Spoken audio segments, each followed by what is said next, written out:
that is the Yomi. That is the Yomi, right? You can delay your buttons so you can snipe out those JD attempts, so I love it. Oh, yes! Off the backboard. Basher, big damage. We got 2 power charges. We're going to spend one, of course. The knockdown, that is hard. What is the... Putting that name in use, right? Putting a little bashing on that mask right there. Tries to go, oh, you can't escape the stance. And my friend, this should be it. We have a whole lot of rev meter to play with. That additional super bar, if not, is going to leave her on the edge, on the fringe of insanity here. But will he crack? Oh my goodness, hold on. Random overhead, no. Big buttons, those big faces, just like you named early on in we're going to skip some neutral, ladies and gentlemen.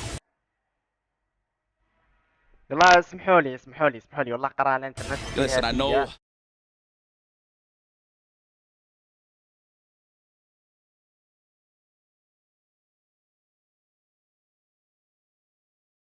Listen, we got to get that bread, right? It's a lot of money on the line in this tournament here. So play who you got to play. Score, obviously, getting a dub with that one, bringing us to a 1-1. And we haven't talked about it just yet. We do have an extra character for Basher as well. He does play Marco. We could see the Kyuko Ginryu kind of mirror match there a little bit, see if that comes out. But my man just thinking already what he should do.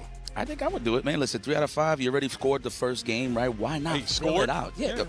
No pun intended. Early. You know?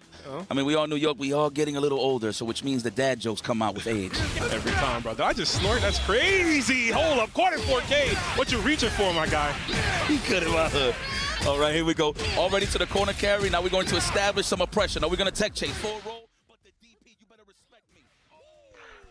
Oh, شو صاري؟ الجودة زينة ما كانش إلا اللغة العربية. في هذه اللعبة ما كانش اللغة العربية. الله حلمين نشتري هذه اللعبة. والله ما عادش الكارت أو الفلوس.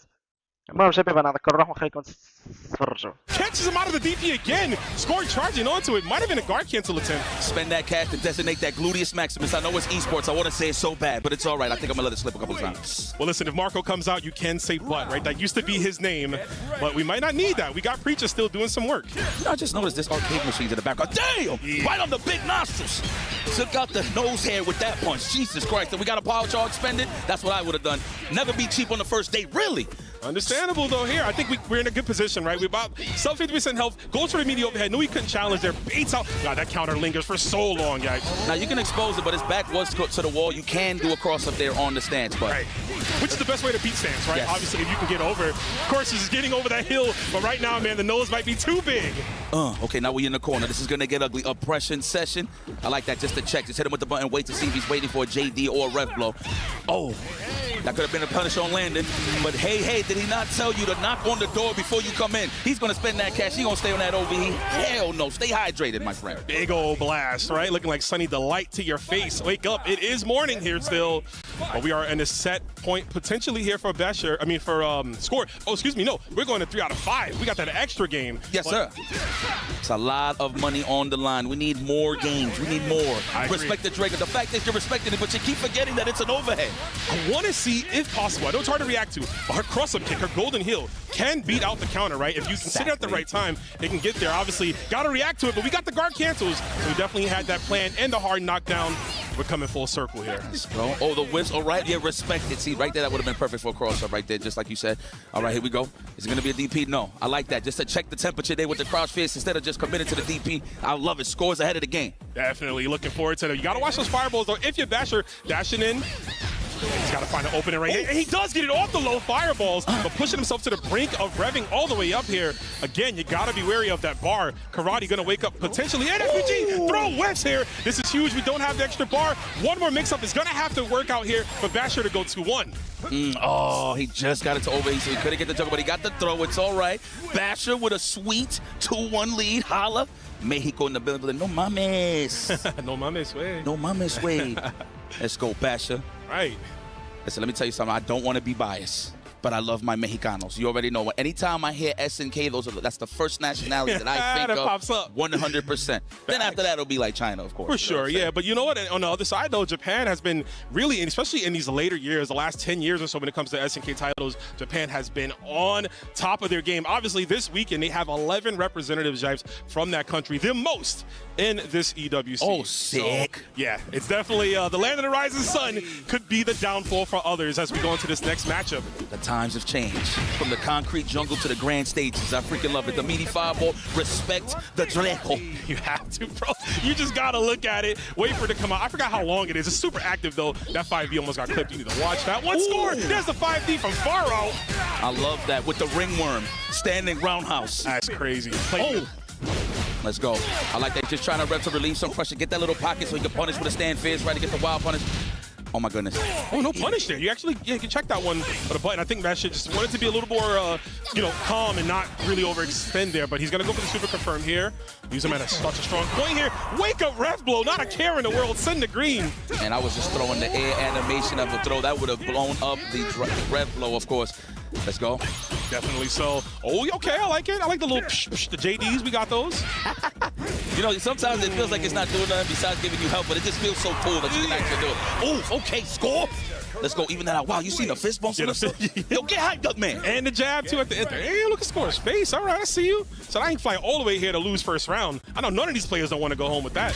I like how everybody at the bar just started noticing there's a fight. Hey, wait a minute. I think there's something going on in the background. Yeah. Oh, yes, nice DP. We got a power charge available there on the side of Bastion. Oh, psych. Could have delayed a little bit more. It would have worked out. Definitely, yeah. He's very fortunate that that DP pushed him out of range to get punished there properly. Hey, he tried to go for it, but he did the light version. That heavy version is the one that kind of shoots her over. No, that was the raw overhead, but it looks like the golden heel. Either way, not going to work out there. Kill those frames just to get close for the meaty setup. I like the backdash. That could have been a big roundhouse. Of course, the igloo button was welcome there, but we have a power charge. We're going to have to bring that rev a little lower, please. Oh, no. Not even going for the setup, the tech chase. I don't know if that was an option select, but it looks like he messed it up. It might have been, yeah, I think so as well, because why not spin that bar, right? But now you give Karate a chance to throw a fireball and potentially wait. Oh, God, you got the DP off of there. DP break, anti-air. That was ridiculous from that far. That was a good call out. He dashed a nice block, the rev guard to alleviate some of that pressure to get that space. But we got all the cash in the world. Whoa. We do, but I mean, it can still get real nasty. Tries to go for the counter assist. That was so beautifully done. Going for the full jump instead of the hop. The hop would have gotten clipped by that. Yes. But going for the full jump gives him that extra length on that. Speaking of length right there, man, the girth of that far C. 100%. That was a good old-fashioned hi-ya. That's what you're teaching the students out there in the gym. That's right. The big nose bandit, not East. It's in the building. This is another throw. We're going to condition him with another one. I would, just to fill it out. Meaty overhead blocked. Oh, but we turning green. That's what we all trying to get out here at EWC. Oh, my God. We got so much cash. We're going to get out. We got cash, and he broke out, too, with the golden hill. Gets to confirm. I like this from Basher. Yeah, just press full court press. I like it. Goes for the throw setup, and he gets the EXDP off of this as well. Spins some more. Next time might be it. Score. What you gonna do here? Rev guard. Okay, just to get a little space. How we gonna get out of here? Oh wow. All right, just to get out the harm's way. Okay. Skip. Overheat, but close to overheating for both of them. Can't use Red Bull. Don't have access to it if you're Basher. And you got to watch those fireballs. You know Karate is hunting. He's looking for it through the eyes, through the mask. There's dark eyes looking to snipe you away from a fireball. 25 seconds on the clock. What's going to happen here? You see him just slowly revving up, and he gets his bar back. This is pretty good for Basher. He has access to Rev Blow now to go through fireballs. With patience. Without struggle, there is no progress. I see you, Basher, and that is enough. Just ran right in front of the Mack truck of those Kenneth Coles, if you will. Dog, we waited that whole round just to lose to EX Neutral Skip. That do be Fatal Fury. What a set right there. There's already 2-2 between these two players. Back and forward action. Again, on the back foot is Basher. Does he make the switch? I think he keeps preaching. I think he's doing a phenomenal job. Look at the sigh of relief, though. Marco. I want to see it, man. Hit that ashy elbow right over the head. Get that 50-50 started. You got your own neutral skip Tatsu as well. Another fireball super, which is just as good, if not better, than Mr. Karate's. So you can definitely kind of play to the strengths of that character. And of course, it's going to be fresh for Score, right? Score has fought in Preacher already 4 games straight. He's going to have to, not that he doesn't know how to fight Marco, but he's going to have to adjust in mid-time to fighting this Marco now. I will say this, though. 9 out of 10 times, I do think I'd rather fight the Marco than the Preacher. Me personally. That's the thing about Preacher, right? She's so good at exposing delayed JDs, especially on the stances from the overhead to the low. If you just mess up a little bit, let go of that block, you're in a world of pain. Clip. So big damage incoming on the side of Basher. Who's it going to be? No, we staying to Preacher. So rocking the Preacher. This is the first matchup of the day, folks. 2-2. Wouldn't have it any other way. And right now, Score laying it down. Grenade kick. My man brought that all the way from Art of Fighting, too. Let's go. More standing roundhouse for the delay, respecting the reversal. No, the neutral jump, I love that. Now, mind you, Score held that just a little bit longer. That would have been a doozy. It would have been, but just like that, we're still able to get there. And big damage yet again for Basher. Right to the wall. You're not escaping here. He goes for that setup quite a bit. There's the meaty overhead. Block it, though. Might have to take the mask off for that one to see it coming. I promise you try to JD the low, man. You just gotta take it. You gotta react accordingly. Are we gonna DP? No. Wow. He said psych out loud and went for the throw. What a stance cancel. Into the low. There it is, into the super. Neutral skip. Oh, just for the overheat? Yes, sir, yeah. Take 17% of your overheat with Karate. Tots waits for it, gets the EX Tatsu, but not close enough for the Red Bull to confirm there. That would have been dastardly for Basher, but he runs it back. We're reading the script, folks. We got to keep it going. No change up the play, and Score is on set point. Skip it, skip it. All right, now anti-air stand fist. Hello. We had no cash on the side of Score to confirm that standing like it. Oh, no sight. Oh, nice no sight. Nice and delayed too. Wow. Skip it. Oh, psych. It's not your turn yet, says Basher. A little bar with that one too, right? Oh, we got to watch those, and now Score going for the neutral jumps. And this is a perilous situation here for Basher. Close to SVG, blocks the overhead, but that's the ball. Good stuff, going for the Red Bull through the fireball set up there. You love to see it. Basher's ready for everything, it seems. He sees the gap. Oh, as soon as I say that, of course, hey, puts his hands in the cookie jar. Would it be doing that? Would it be Mr. Karate? And I love it.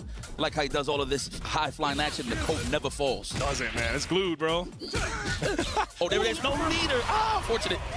There you have it, ladies and gentlemen. Sorry to cut you off there, my brother. Let's go, Score. Show them that the neighbors still got it. The OGs has still got it. The fountain of youth.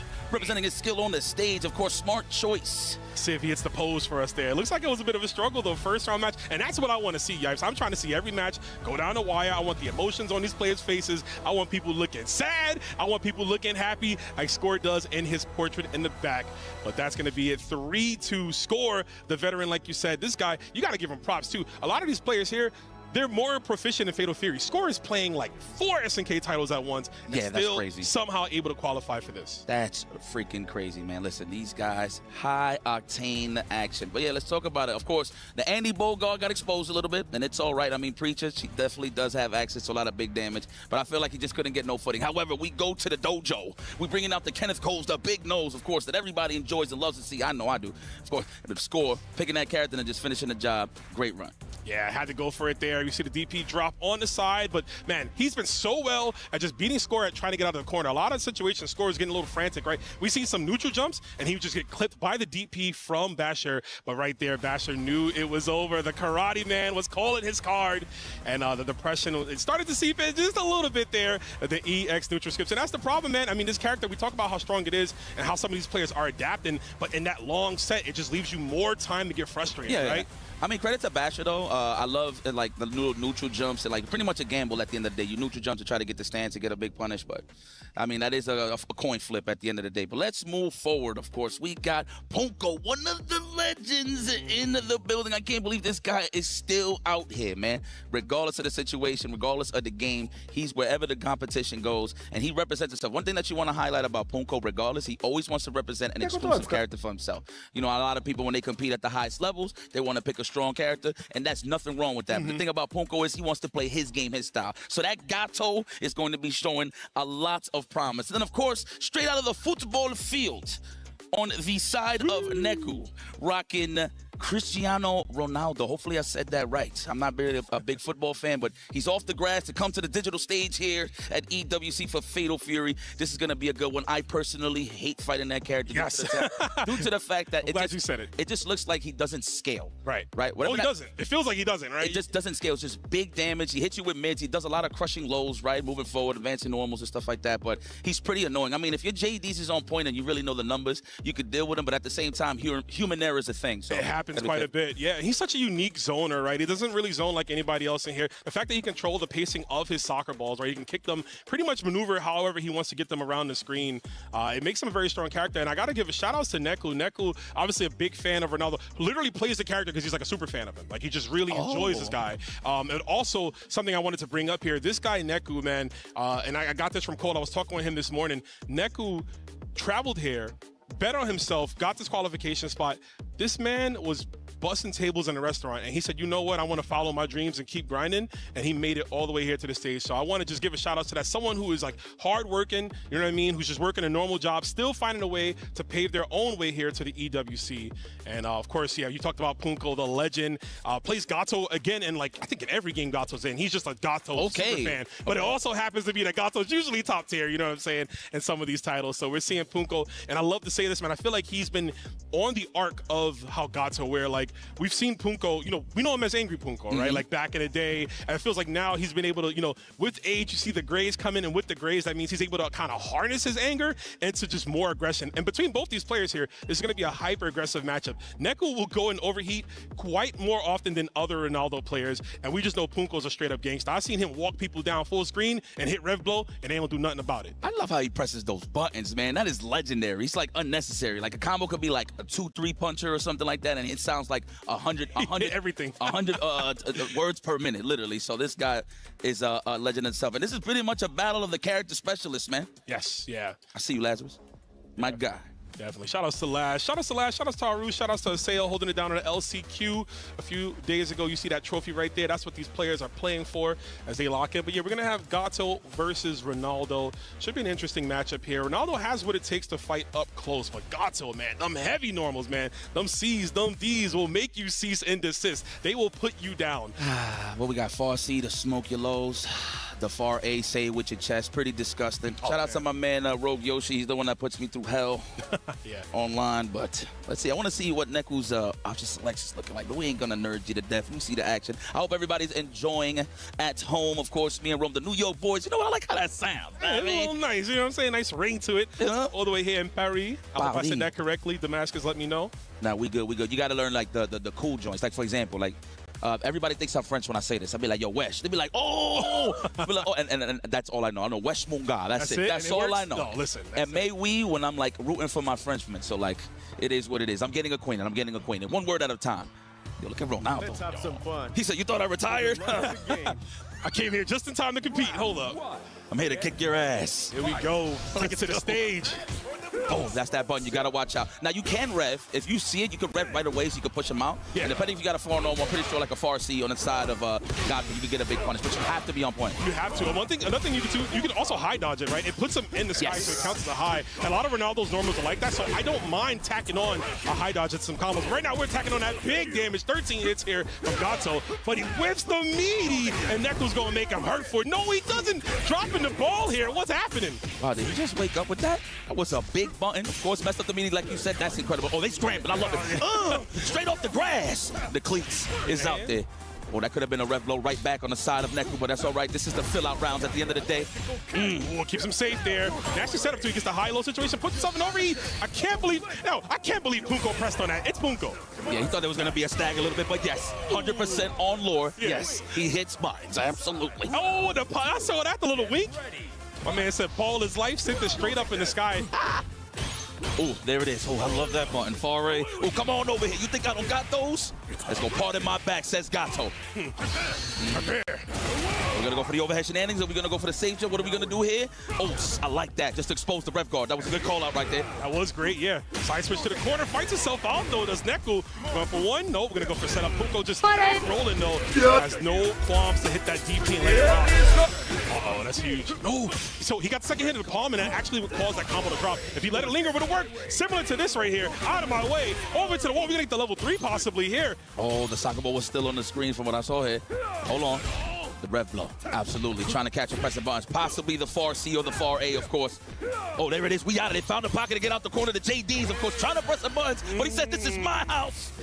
This is my goal that I'm going to hit right here. And you're going to make him watch the entire movie. Take that deep breath real quick. He's like, boy ain't even moving. Yeah, not even. Oh! Stance on him. Oh, I wasn't gonna kill. Come on! Not part of the lore here. Oh my God, ref guard. Yes, that does avoid chip. You gotta watch out. Oh my God. Is it gonna be a command throw? No, with the overhead, just go for the low, the backdash. Nothing home. Wow. didn't take no life. No life at all. That's going to be it off the overhead. Punko pressing forward with no health right there. Pixel left. Shout outs to Final SPG. I love you when it works, but I hate you when it works against me. As we get the clean jump in from Gato all the way to the wall. Punko might bring this momentum. And I can guess again off the high-low where we're going. That's crazy. They committed to those jabs. He had a rev blow. What the hell? That's how he knew he was committed to kill. All right, here we go. He did 4 of them joints too. 4 of them. Yeah. Oh, the tech chase. I love it. 4 forward, back, 4 forward. Ooh, okay. Keeping it short there. I like that. Doesn't want, to go too far with the scaling. Make up DP again. We are not respecting that. He said, I don't respect football. Let's go. I don't know what's the big sport in Korea. I was going to say, yeah, I'm not too sure. Ball is life no matter where we go. That should be enough. Absolutely. Punko, first blood. Okay, Punko. And I like he got that lean. Like he just knows that he's better than you. Right? But you got to prove it to him that you can actually beat him. Facial expressions too, right? He don't change at all. Punko, he's just a controlled frenzy, man. Like you'll see his hands, like you say, you'll hear the buttons, but his facial expression stoic, just like Gato, man. He is so focused. He has really adapted himself to this game, has become one of the best players. But Neko can make this change, man. I mean, I feel like just literally at the end, he had to just hit the rev blow of his own, right? If he just jabbed, which I thought that was happening, right? Because he was going for those couple of jabs. He had the time to hit it, but I'm not sure what happened there, but he's got to clean it up this time. A bit of a brain fart. I mean, maybe in the back of his mind, he probably thought he had power charge, right, to actually just use the super in between just to commit, right? But didn't have the cash. But either or, that's in the past. This is the present. Lovely JD, the guard cancel on the side of Punko, the tech chase. That's one of my favorite things about Fatal Fury.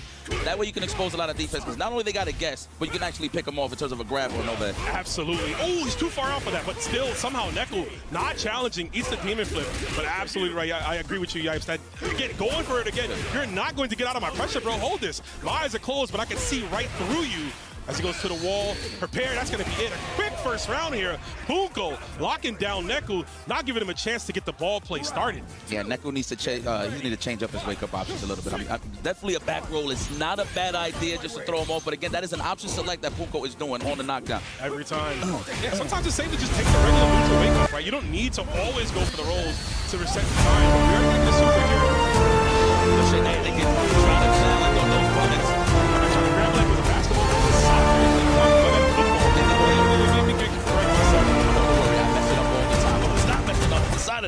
With a perfect game, perfect dish. His apron is on. He is cooking right now.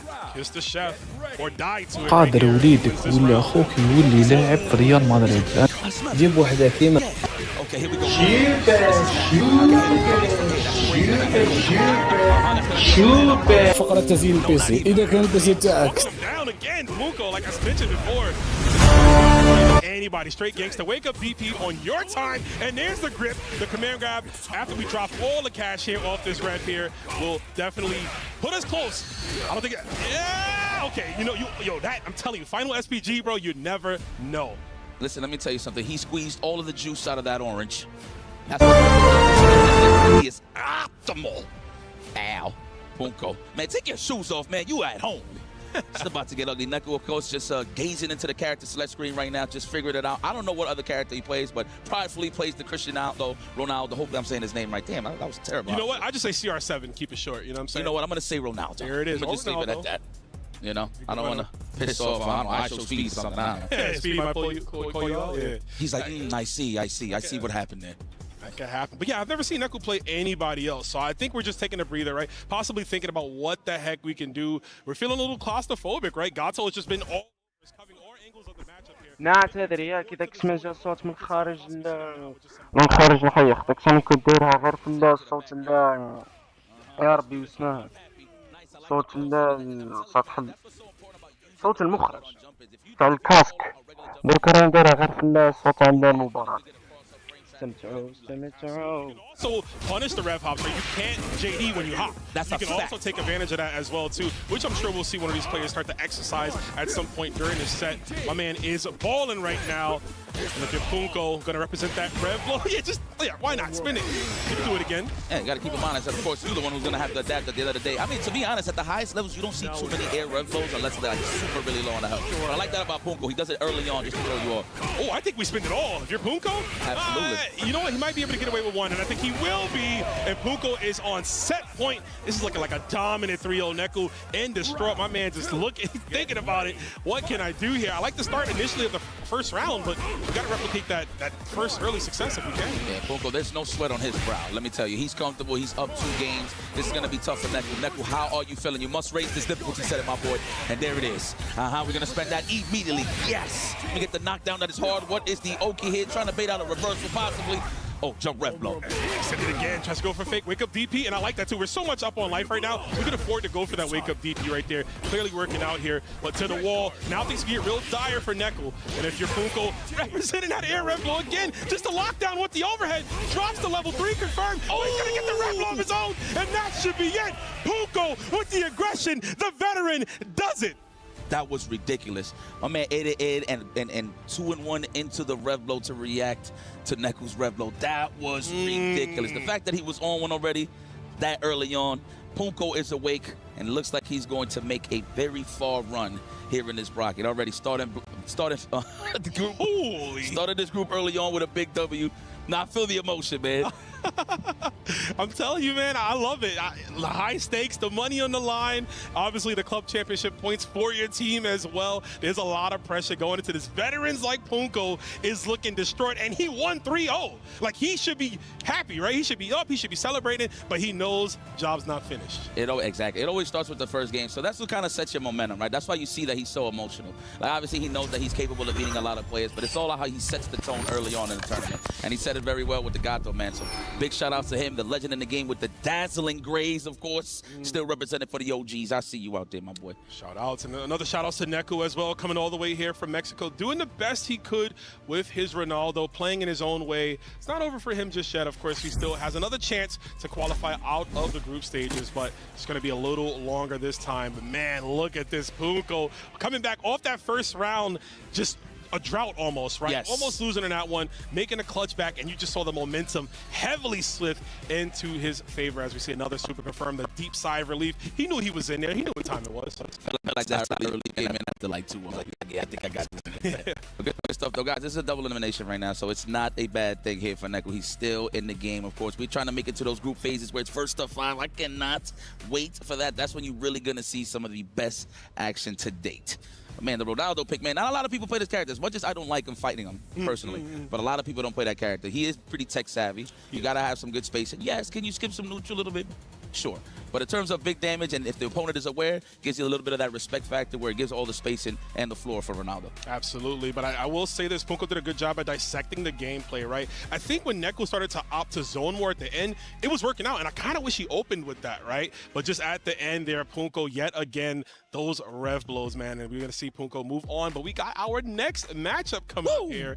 We got on the player 2 side, that is Fenrich, fresh off his top 8 placing at Evolution last weekend. He's going up against Lancer. Lancer, kind of an anomaly here, right? In this bracket, a player who qualified, but doesn't have, if you check his Wikipedia stats, doesn't have all of the results. So he's kind of out here, you know, he's almost like a hidden killer, if you will. Yeah, man, making it count where it matters the most, man. At the end of the day, listen, everybody traveled the world to get to these qualifying spots. So I respect all of these guys to keep their eyes wide open, man. Listen, the lag test is crazy, and I'm talking about that jet lag. For these guys to come all across the globe to just reset their clocks and getting ready, it's not easy. Oh, man, I thought I was going to see the Gato, but look, at the end of the day, one thing that I will give about Fenrich, again, it's the same thing that I was saying about Punko that he represents, optimization station. Hell, you might see some combos that a lot of Mr. Karates don't do, but when it comes down to squeezing all of that juice out of the orange, Fenrich is top notch. And this man is a multi-game specialist. I'm glad that he brought his talents over to Fatal Fury. Absolutely, and I love that you said that too about like karate having their own flavor, right? The character is still very new, right?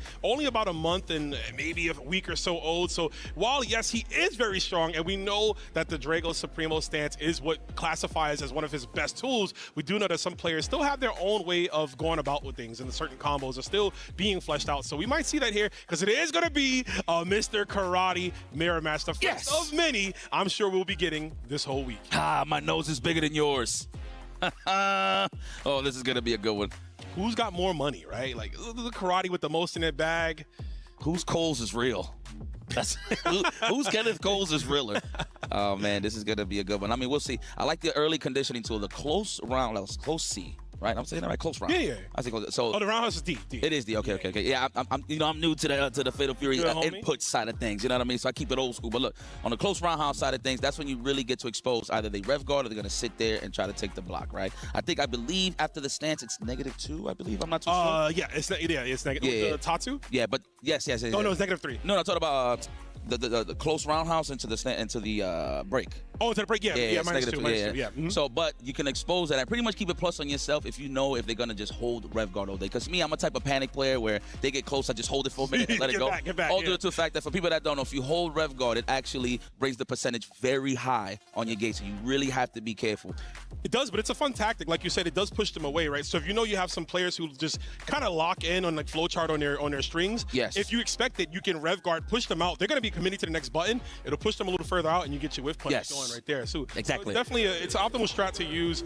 We'll see how it goes here. Karate, even though he's really strong, he doesn't have the best normals, right? Like his far B, he can only cancel into super. So you don't have to worry too much about like far B uppercut or anything getting checked like that. Stance C is a little too slow compared to some others. 2C is great, but it's got kind of a short vertical range on it. So we're gonna see mostly his special move too. Yes, that's what's gonna be getting used.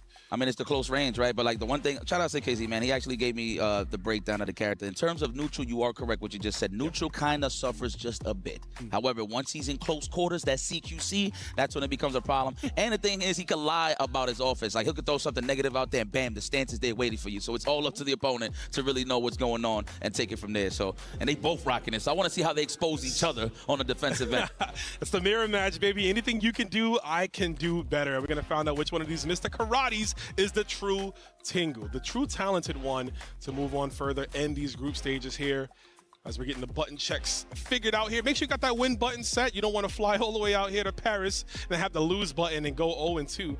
I mean, you're going to get paid nice, but still, you want to get paid more. Facts. That's it. We put a period on that one. There you go, man. Ooh, let's get, who's more dapper? It's going to be a good one. The Mr. Karate. Okay, I thought that was a bit of a troll there, but no, we're here for the big bucks. Final ratio. It took me. This crazy. This is the character that made me go to the final ratio. The final SPG. Really? Yes. Oh, yeah, because you was playing mid. I was playing mid. Yes. Yeah. So this was the character. Definitely. I mean, it works out for the better. Now I would just stick to the final. But obviously, I could use more of my rev. I was gonna say, dude, man, extra cash as a Ken player. Like, I need that. Right? I see you. I gotta represent the Jinrai when I can. So like, I need that extra bit of meter, and of course the life deficit. I got so many comebacks because people just did crazy combos. I'm like, oh, I'm dead. No, I'm not. Slither of life. So we're gonna see some of that here between these two. But I really want to know how things are gonna get going as far as like who's gonna establish dominance early on. Because karate can be tough against each other, right? I mean, if you try to neutral skip, I got counter. So what's to say I can't just throw out counter from mid-screen at any point of the game to snipe you trying to approach me? Exactly. I mean, you're gonna see the Yomi here, right? A lot of people like to delay their buttons just to expose the JD, and then, but to counter that in terms of the rock, paper, scissors side of things, the crouch jab into the DP break. So we're gonna see how that's going to get established as the Yomi develops.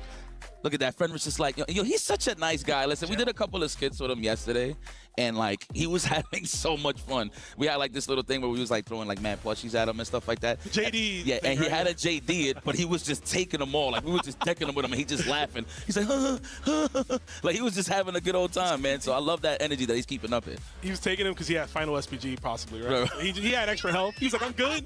I got the guts. You know what I'm saying? I can take it. Okay. But I don't know. He don't want to take none of these hits here, man. Karate hits super hard. While SPG does give you extra life depending on the position, everyone universally has the same health. I know some other fighters, some characters have different health depending on how strong they are. But in this game, you don't want to give up anything, especially not to this man. The Mass Marauder. As we go, we got Lancer from China going up against Finrich. And already the tech throw. Finrich is in that is the class, no, the pink color, sorry. So Lancer's in the classic color. The salmon. Yeah, I like it. That's the salmon color. I'd say salmon, but I know my mom would be mad if she heard me say that, so I'm gonna hit the salmon. Yo, they corrected me all the time, trust me. I was a salmon guy myself. All right, here we go. Let's go.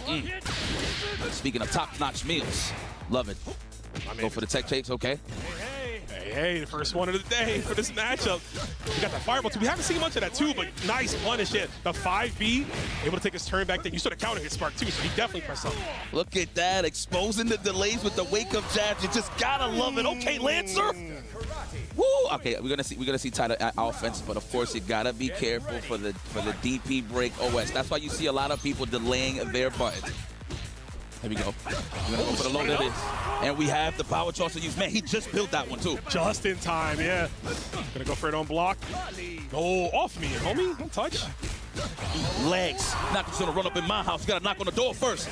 Oh, psych, it's a commander. We forgot about that one. Oh, EX2, so you got the rev dash after. Okay, lost my turn, but it's all right. I'm still alive.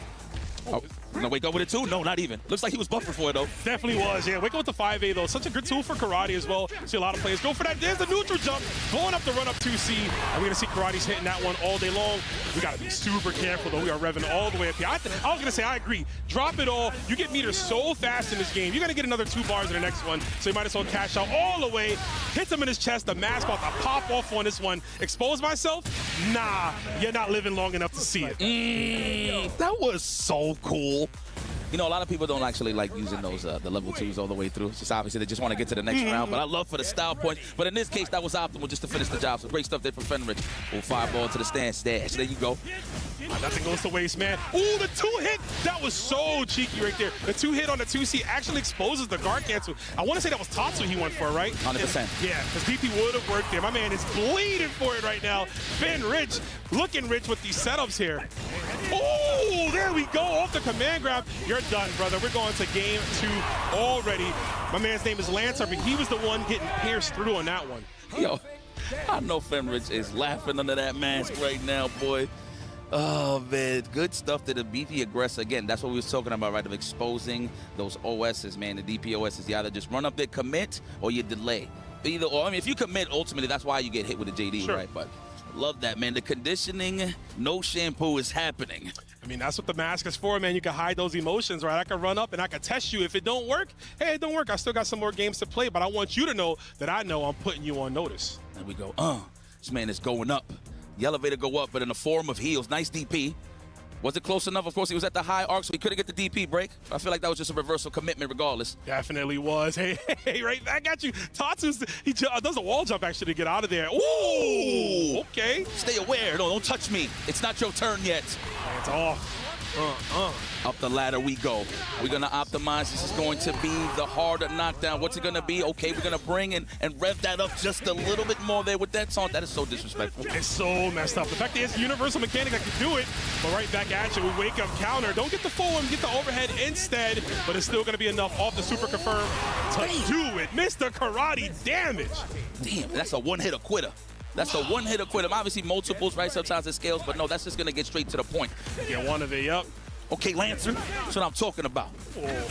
Yeah, you never really see that, right? The zoning capabilities. Oh, my. Oh, he is actually lucky, but we do get the OTG with the trip. That was going to be insane damage had that connected. What are you doing, sir? There is gaps right here in this offense. No clothing stores. All right, it's going to be a throw? No, not even. I'm trying to expose those JDs. I love it. Wow, what a way to expose the stance, the counter. Beautifully done, too. Going for the jump B as well, right? Getting that crossover arc, too, to ensure and snare him to the wall. Like that stagger pressure. Yeah, fill it out. Wow, out of range? You thought it was a throw? We were maybe a tad bit earlier on that throw. Maybe it would have connected, but you have such like small time frame to go from the stance to the overhead kick to expose throws like you saw just happen right before you. No, he delayed it too. You gotta love it. There we go. Finish that. Tech chase. Oh, we out of there. What a way to avoid. Mind you, he short hopped and pressed nothing just to respect the counter, so I love that. Okay, spend it. Of course, this is Fenrich. Absolutely, and that is Mr. Karate. We want to kill him now. Right now, get him out of here. But of course, it ain't over for Lancer. Lancer sitting on 2 bars and get some massive damage done. Goes for the far A, but nothing. He's looking a little perplexed right here. I smell a command grab on the way. We didn't get time for to get the meter, and this is good. The first hit for Lancer. How much you willing to cash, though? You can't go crazy. Can't spend too much. Your rev meter is insanely high. Do that one now. Yes, to bring it down a little bit on the percentage side of things. Beautiful. Condition. Are we going to do the counter? I smell it. Are we going to wait for the gaps? 9. I like the defense here for Fenrich. Over committed to the rev blow. And that's all to just raise up that rev as well. And there is the almighty counter. That's all I hear, man. You know, the first time I was getting hit with his combos, I actually thought there was something wrong with my TV. I thought it was like, yo, is it back on stereo? Is it not mono? Listen, I'm playing on monitors now, but still, that's the vibe that I got. But no, they was like, no, bro, that's just how it sounds. I was like, okay, thank God. Yeah, that's an old school sound effect from the original Art of Fighting. Obviously, Mr. Karate, a guest character from that game, so making his way here. Same with Marco. Well, Marco's not a guest character, but he trained in the same dojo, right? So there's Rio and Yuri and all the other people there. So, but regardless, we got so much Mr. Karate on display here from these players. Finn Rich, man, this guy is as dominant as it can be. He is up 2-1 right now. Lancer has a lot of cash, but just unable to find these openings here. I feel like at every moment, the minute he tries to get some momentum back on his side, he gets clipped by a neutral jump, maybe even a wake-up DP from Finrich. And Finrich, you see him in his portrait smiling because he knows he is up right now and potentially about to leave this bracket. That was right after we hit him with the plushies. That is $1 million smile, of course. Finrich, one of the gods of fighting game, in my opinion, man. This guy, I mean, obviously, he's still got a lot to trek in terms of putting his name in the history books, but we all know how great this man is. A multiple fighting game specialist, and no matter what game he plays, he is going to optimize. So for anybody that's trying to learn fighting games out there, please hit the YouTube, follow Finrich. You want to learn some combo routes? That's your man. He's gotcha, and I love that you said that the gods of fighting games. There's so many in this bracket. Of course, we'll see more coming up later. We're right back into this one. Hey Hayes, for your day, Far Key confirmed the tip. E-top of the boots, man. Good lord. The steel toes, no. Oh, that could have been big damage. I like how he delayed it on landing. He's trying to expose the tech to get the big damage. There it is, the big roundhouse. Wow, wake up buttons. Wow, disrespectful on the side of Lancer. And there it is, the skip it. There's a close roundhouse. Stop pressing buttons. That's so unfortunate for Lancer. I think he went for a guard cancel on that second Tatsu hit and just didn't get it in time. And now he's going to pay for his life dearly as we get the KO. 39-second kill. Finrich, you got to chug that water real fast, man. I hope that water hydrates you enough to stimulate your brain to figure out the winning solution, because right now, Finrich is a problem. Yeah, get that water, indeed. Wow, he waited for it. Good sniper down the stage. Wow, back to back. You gotta love it. Okay, we don't got me to yet, so we're not going to use anything, obviously. The crosser, wow, he tried to dash under, but he caught him. It's pretty much tracking at that point. Yeah, that's the problem with the rev run sometimes, too. It kind of makes you run in the opposite direction. I think he was holding it, like you said, trying to get out of dodge there. Thankfully, not punished enough with the double counter. Are we going to see a whole bunch of that today? Finrich pushing you to the wall. Are we going to make you hold this? Super confirm. Yes, we are. Hell yeah, let's get close roundhouse. Igloo button, no, we are respecting the counter. Oh, my God. No, that could have been a neutral jump, but you know what? That is the answer to just negate command throws in general, just holding up. Yeah, just getting out of dodge, right? He goes for it. Okay, he hits the regular one that time. Yo, knees to your face, bro. Breaking that big nose. Try to go for it again. The wild punish will connect. And with this, Finrich finds himself the spoils. It is another 3-0 here in group stages. Dominant performance. Can't say I'm surprised, and that's no diss to Lancer, of course. It's just I'm so used to seeing this guy win in high-pressure situations, of course. And, of course, this is only day numero uno. So it's only just begun. That's the hot seat right there for everybody to just get accustomed and get acquainted, man. I'm definitely going. If I'm playing next, I'm going to that seat right there, right? Yep. We just saw two players kind of win from that 3-0 position there. Finrich, like you said, definitely no doubt for him. Just had a strong performance at Evolution last week, and so here to run it back, looking as good as can be. Lancer tried his best. It's not over yet, though. Again, Lancer has a second shot to go through. But good stuff to Finrich. Man, if I had to break down this match, it's more so you really had Lancer on the fence. I mean, he obviously knows what to do, but you could kind of tell as the match progresses, as the momentum catches up, that they're just going to be on the defensive to try to figure out how they could get some openings. This man was doing double counters, double stances, just to throw him off. Now, numerically, he is doing the right thing, right? Negative, you take your turn back, but we could react right on time with the counter every single time, so that kind of throws off your offense a little bit. There is some options, but you just really have to snipe it out. Yeah, it's definitely tricky, right? I mean, obviously, again, the mirror match, you can do the same thing I can. Finrich beating Lancer to the punch in a lot of cases. And like you said, in a way, you take your turn back. It is a -2 situation. Exactly. Take your turn back. But, I mean, I wanted to see other karates react to their counter with another counter, right? I want to see both of them just, getting to the edge of that cliff and seeing who's going to be the first one to jump off. But we're going to get more karate matches later on as they happen, because right now, we have him in the form of Go Ichi. You know it. EWC's returning champion here. here, all the way from Japan. This guy, you talk about multi-game specialist. I know you've been around to cast a lot of this guy's past victories. Sheesh, you want to talk about, he's another combo specialist, but one thing that you want to highlight about Goichi is his defense. He becomes the wall. I love no matter what game he plays, he just optimizes not only the offense, but just the defense capabilities. That way he could get his offense off. Yes. His JD's phenomenal. Now, mind you, one thing that I want to give credit to Goichi, you know, a lot of people naturally like the JD just hitting back. He'll always hit those corners on the low before he hits back. So he delays his defense into the JD. So always he can always get the proper defensive option. So, and this is a Bao, of course. First off, first and foremost, this is the first time they meet. So just throwing that out there. So this is going to be interesting. Talk to me a little bit about Bao. So like, I'm not too familiar with this killer right here. So Bao, I know him mostly from KOF, right? He was a dominant Shermie player in the early stages of KOF 15, coming out of Japan. Very strong in his own right.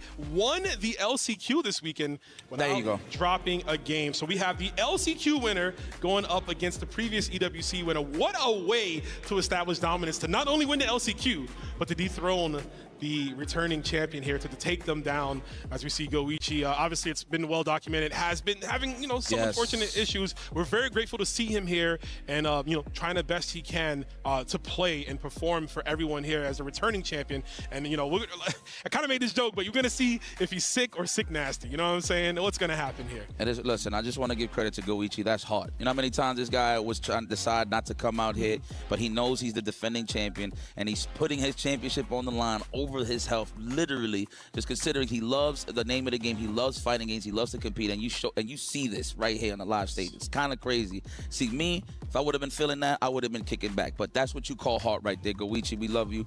Please, please take it easy. Please, and I hope the staff take care of him very well, because we need this guy to go for the repeat. Or let's get the faded grand finals if it happens, of Xiaohai and Goichi. Definitely. This is pride. You said it's hard, but it's also pride too, right? 100%. He's like, man, I'm not trying to sit at home and see somebody else get my trophy that I can't even defend because I'm not feeling well. No, I'm going to figure out a way. I'm going to make this right. And he's here. So like you said, you know, we wish him well. But in the same pace, we have a Bao who's hungry. And listen, I know about a flu game or two, but if I see my opponent is not feeling well, I think this is a chance to strike, right? I'm going to try to get this dub because I want this just as much as he wants it. And Bao has a huge chance here. We see that Billy Kane coming. We see that Billy Kane coming up to the stage. Billy versus Marco, the patented Marco for Goichi. And I want to say this too, Goichi, I remember when season 1 happened, right? We saw the changes to hard knockdowns and people said, oh, Marco's dead, he's done, it's over. The next tournament immediately Goichi was like, nah, I'm still him.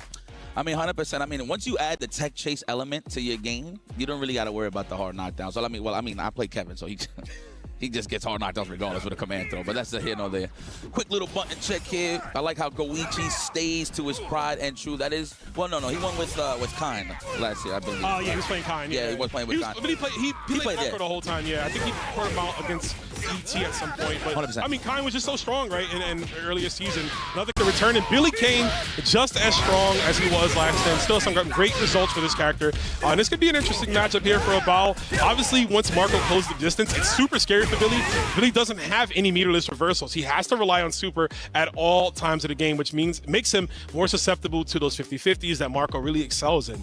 Listen, man, one thing about Billy Kane, one of the greatest dash checkers of all time. You think you in range to press a button, but those crouching lights always reach. And mind you, they kind of toned that down before, but it still hits the same way if you use it the proper way, man. Check those dashes. He's just so annoying. But, I mean, this is going to be a display here in terms of JDs. Of course, Billy Kane, full screen pokes, right? Very annoying to deal with, but you can crack through the offense. You can. Goichi can do it. Definitely so. I mean, we'll see how Bao's Billy Kane plays. Billy is one of the best characters in this game at breaking down the rev meter, right? He'll spin your cash for you because he has so many multi-hitting special moves. Yes. He can, if your just defends are not clean enough to preserve your bar, he'll happily help you blow up that rev meter. And once he puts you in overheat, that's when it becomes really scary. You don't have access to your own DP that's meterless. You have to spin meter on your own, which gives Billy more of a chance to just hound you down from far out and get those elongated rev art confirms there.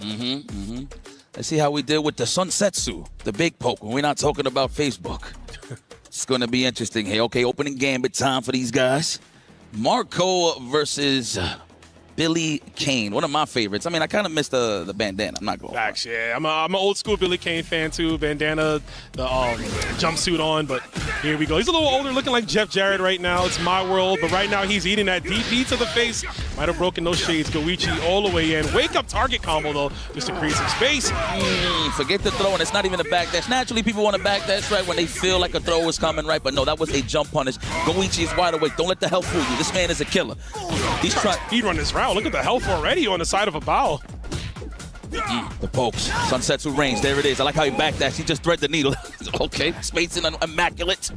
It's not a bad tool, right? Because if most Billy's going to dial in 5C into dash, hold on, we're going to get a dead Billy Kane right here. Should be the super confirm. My man Goichi, like you said earlier, squeezing out every bit of that fruit to make sure we go into this next round with the dub. But yeah, the Billy Kane, if you backdash far C, a lot of them will commit to straight to just pull, right? So you might have a chance to whip punish it from far out. Yes. Woo! That is the next Karate Kid right there. Let's go, Goichi. All right, don't got him in that hard knockdown state. Yes, of course. We're going to have to only obviously offer the power draws over the super. And here it is. He's going to use it. Oh, man, kill some frames into what? With high go low? With high low? On elbow. Oh, there it is. No, nothing. We get neutral jump instead. Hold up. And about cutting his combo short just to go for the throw in the corner. It's actually not a bad idea. We got SPG just locked in. We can hit that Revlo at any point here before his market of respect tries to challenge. This plus, my guy, you can't do that. Absolutely. There it is. Oh, what the check. There it is. That crouch light we was talking about. Very annoying stuff. That is a good way of showing that a Billy Kane is awake. But while the jumping, the throw sniped out once again with the forward jump. That was the short hop, of course. Got right on the mark, quick and easy. See you, Goichi. This man is hard. This man is pumping himself up. I see you, Goichi. Let's go, man. He's like, I need to wrap this up fast, bro. Get under that AC again. You know what I'm saying? Get some hydration. Hey, man, take your time. I'll give you a massage, Goichi, if you need it. Give you a massage. I'll hold the fan. Pass me that fan right there, Ron. I'll just bless him real quick. Go bless him. Hell yeah, I would. Straight up. They got the and the players in the players lounge. They got a massage room in there, man. I'm about to go line and say I'm a player and see if I can get, You know what? Who was it that was in the massage room? Shout out to Ryan Hart. There you go. I heard Ryan Hart, you know what I'm saying? Has been loving it, you know what I'm saying? Get all that tension out of his body. I see you. Yeah, got to. Okay, about let me see you, son, man. Man, I love that I could just come on here. Yo, first and foremost, bro, great job. Appreciate everything that you're doing on the SAK side of things, man. Just Fatal Fury in general.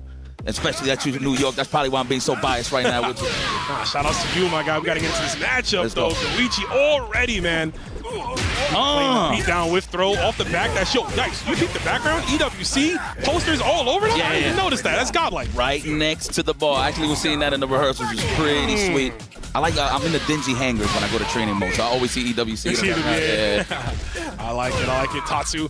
We're going to try to get Goichi, try to get about to the wall, excuse me, but great high dodge there. Another anti-air tool for Billy Kane. A great one to go for. He gets so much damage and extends into full screen. That's the one tool that I love that Goichi uses on knockdown. He'll just straight up run up on you and just do a DP break. That's just to expose text. And look, he looked like he tried to do it there a little bit just to psych him out, but I went for the legs. Ooh, too far. Oh, yo, going. I love that he delayed that DP, right? We were looking for a just defend possibly here. Throwing off your timing as we get the tapoon to the big super confirm all the way to the skies with that one. You see the top of the bar, bro. And I'm not talking about you being drunk there. Get ready. That's right. Even if you regular jump, if you're at the lowest of altitudes, you can't JD. Cool. You can. Like I'm talking about like your feet on the ground. Low, no, you can't. You can't. But it also just you kind of throw off their timing, right? Yeah, exactly. You just wait a little bit longer. Yeah. But no, you can't from that low either. So. Okay. There it goes. The pooper scooper. Just getting started. I don't know what made me think of that, but there it is. Chucking that plasma right now inside of Goichi. Just waiting for it. Jumps in, target combo. Yeah, right now after a bow. Oh, there's another guard cancel. And you got to go with those, man. I mean, the Marco players, obviously, you get so much mileage out of it. That 50-50 comes in here. And now, again, not going for anything. He's just been looping the feint right there just to kind of get a bow to wake up with some type of an option, maybe a super. But he is not able to represent that as all. Gets the dash up 2B, a nerf 2B, but still very strong on the side of Billy Kane. DPs from far out. Dude, that was like that part of the knuckle that should not connect from that range. Gets the 2A, doesn't finish it here, and another guard cancel. The patience from Goichi, the defense, we talk about it all the time right there, working in his favor. Beautiful guard cancel, literally letting a bow forge his own path to losing there. He was like, listen, I'm gonna sit right here. I'm not doing anything. You come to me when you're ready to get this round over with. And just like that, man, he is sweltering right now. You see Goichi putting his all, man, giving all of his energy right now into this one, putting him 2-1 here, trying to wrap this up as quickly as he can, Yipes. This man is hyping himself up. I like that. With age, you just get more buttons on the arcade stick. You notice that? Yeah, I noticed that. Yeah. It's all right, man. Yo, give my man more ice in that bag, yo. We need it. We need him to stay in them cool altitudes. But I mean, he's a cold-blooded killer at the end of the day. So no matter without the ice or not, Abao's gonna have to think about it because he's being the aggressor right now. It's Go-Ichi. I mean, I used to call this man Go-1 for such a long time. Understandably so. I mean, he is #1, right? The returning champion, looking to keep that single digit by his name. Doesn't want to be like any other one here, but we got to get through this first round, of course, in a great position. About yet again, beautiful high dodges. I'm loving that he's sniping the air approach from Go-Ichi, but Go-Ichi is still usually winning on the ground. We see some fireballs the first time in this set here, which is interesting. Marco's got a great one, but obviously he's been so close to him. Doesn't need to go for it. Confirm. Oh, there it is. EX neutral skip. It's time to play the game. Triple H style. And we get out of there, though. Oh, and another one. Once again, are we gonna overhead now? We still have not done it yet, Yipes. This is crazy. An entire set. I know every Marco on rake be frothing at the mouth to hit those. Go-Ichi, though, doesn't need to. Represents the ignition gear. Set point for your returning champion. Abao's not ready, man. I mean, defensively, I see what he's trying to do. He's trying to counter poke on his wake up, but you see those little slight delays. He like dashes up, look at his food, and just goes for the crouching light kick every single time. This man Go-Ichi is on one, but there you go, Abao. Wake up. Looks like he hit the snooze button. You gotta crack him over the head, too, with that pole. See if we can get a big one here. Speak softly, carry a big stick is Billy Khan. As we get the super form. He said it's getting hot around here. It damn sure is. He's about to hit him burning all the way through. Wake up, rev blow, though. That's right. That is karate. The multiple chops, the trade. He almost was in range to actually still get the combo, but it was a light on light, right? So he kept it kind of even for them. There you go, Abao. Show some prowess here, my boy. He was getting washed. Them clothes was getting hung up. Yo, dry, y'all hung out to dry, bro. You don't need that, man. Definitely got to run this back. Beautiful 2C. Cut the dash in there, and that was greatly done from Abao. Abao looking awake, like you said, closing his corner. This is what you need. Maybe force a bad habit out of Go-Ichi. Go-Ichi doesn't care, though. He's going to hold up north on that stick, get out of the corner, run it back, but I got the cross-cut DP on my side. You can't skip out of here, man. Yeah, let's go for the legs or the pull my finger stand jab. No, I love it. The whiff into the low. He hasn't represented that overhead yet. I mean, that one interaction with the trade, of course. Gotta watch out, Bao. There you go. Get your space. Reset that in gambit, please. Stay right there.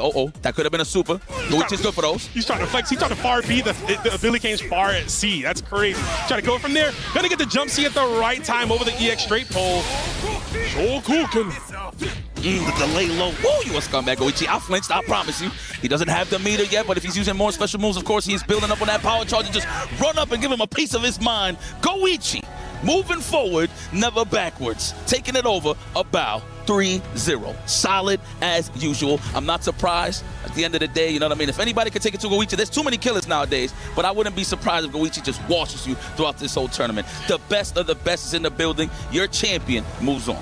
I mean, with that play, you couldn't have told me that this guy was suffering, right? Having some problems health-wise, but he is looking great. He's looking strong. The Go-Ichi of old has returned here, looking to double up, get another one of those trophies, defending himself as well. But we got to give shout-outs to Abao. Abao came here, fought really hard in the LCQ. Unfortunately for him, had to run into the returning hungry champion because, you know, that's the breaks, man. That's how the brackets end up. But look at this matchup. Go-Ichi already with the DP breaks. He was deep in thought. He's like, well, what do I do? I got to figure this out one. But Go-Ichi, the guard cancels, man, so prevalent in this set. And I think just cutting off the offense, guard cancels are so strong, obviously, Yipes, but doing it to Billy Kane was just so strong. Okay, guys, well, listen, kick back and relax for a second. We're just going to take a little bit of a breather, but please enjoy these highlights. More EWC action when we return.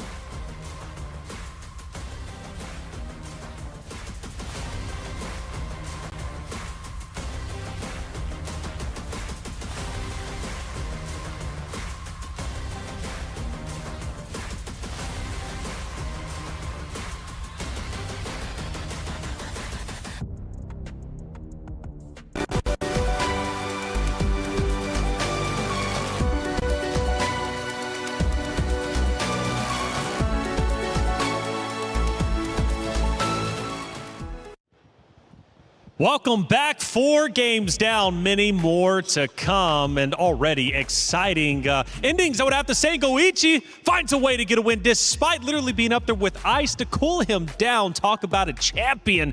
He's trying to go back-to-back. Hey, I'm Taylor Reflections, Noble Course, Logan Summon. Tasty Steve. Hey now. Welcome to the desk. How you liking the action so far? Bro, it's been crazy. It's one of my first time. Thank you, sir. Thank you, sir. I'm trying. I gotta keep up. I gotta keep up. I gotta keep up. We got you. First time being able to talk about this game at this level, and it's crazy because this is the highest level you can get. It's crazy to see this game played, especially at such a big esports level and so much representation. I'm glad we got such a good group to start off today. Well, Steve, let's go right back to you, man, because you were watching over there in the green room. You came up here. You know, there was a big talking point that Logan, Colt, and myself had at the top of the show. Basher comes in, the young gun making big waves this year.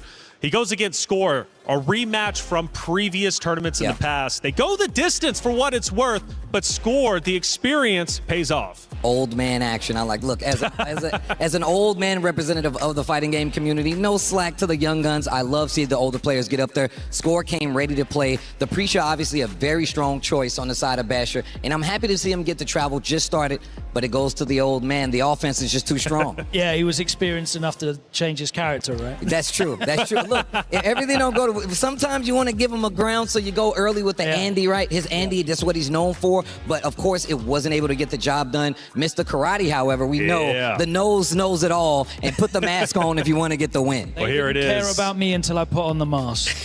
Goichi gets a big 3-0 against Abao. Lancer, though, unfortunately, a heavy 3-0 loss against Finrich. Yes. But Punko comes in strong against Neku, taking him down 3-0. And then, of course, we talked about it, the 3-2. Basher versus Score. The experience pays off. Score moves forward, and Score's looking to do a lot more damage moving forward because we have our decider matches. And now, for the decider matches, by the way, puts you one step away from advancing to the playoffs. So, especially like Goichi, right? Finrich, Punko, as well as Score, they're one match away from moving forward. Yeah, of course. You know, they've come into this, they've had time to prepare for their matches, and they're going to be looking ahead. They're going to be aware of what their potential paths is. The big discussion point, I don't know if we're going to get into these matches yet. Not yet. That, but, you know, we're looking down the line, and Fenrich Goichi is definitely one we'll talk about at length. Absolutely. But yeah, of course, they're no strangers to getting the job done. They know that it's a long and arduous road to that EWC title. They're very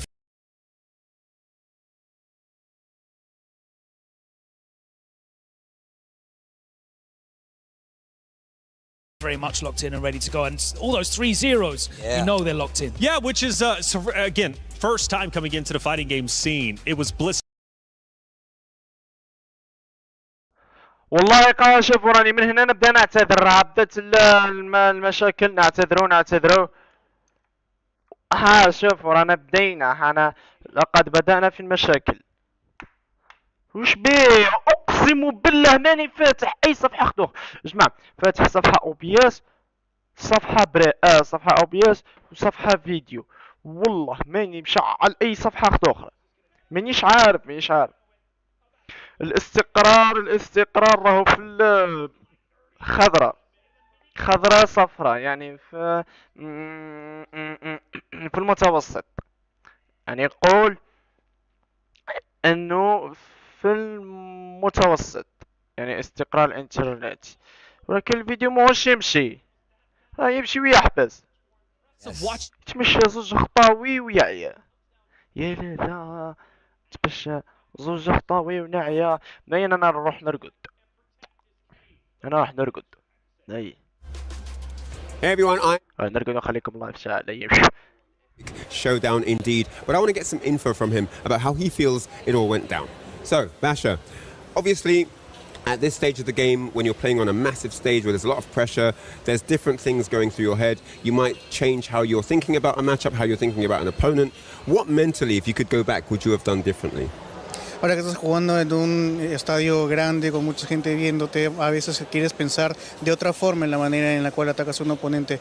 ¿Qué te hubiese gustado hacer diferente en esa partida? Pues creo que supe llevar bien los nervios. Pensé que iba a estar un poquito más afectado por el escenario, pero no, creo que pude mantenerme concentrado en el juego. Lamentablemente pues perdí. Me hubiera gustado tal vez ser un poco más paciente en la partida, aguantar un poco más. Estuve en un momento a un golpe de ganar, pero pues Score me dio la vuelta, así que creo que me habría gustado ser más paciente. I think I did really well with the nervousness. I thought I was going to be way more nervous in the stage, but I think I would have liked to be more patient here. I was maybe one hit away from winning at some points of the game, but at the end of the day, he took the score away from me, and I wish I would have been a little bit more patient. All right, I guess experience is key, and hindsight is 2020. You know, you look at Basher and clearly a little bit nervous, right, getting onto that stage. He only has experience, I believe, leaving Mexico for a competition only one other time before this. So, Steve, for his first global competition, he gets out there under the bright lights.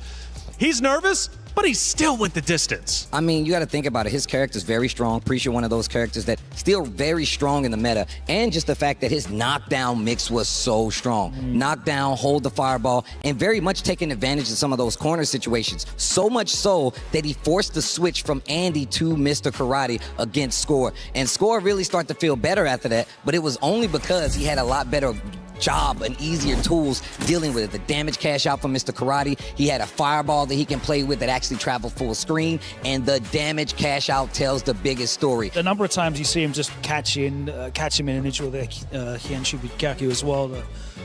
It was crazy. It was crazy indeed, but it wasn't just the only series. Even though it was the closest, Punko ended up going against Neku. It was a blowout 3-0.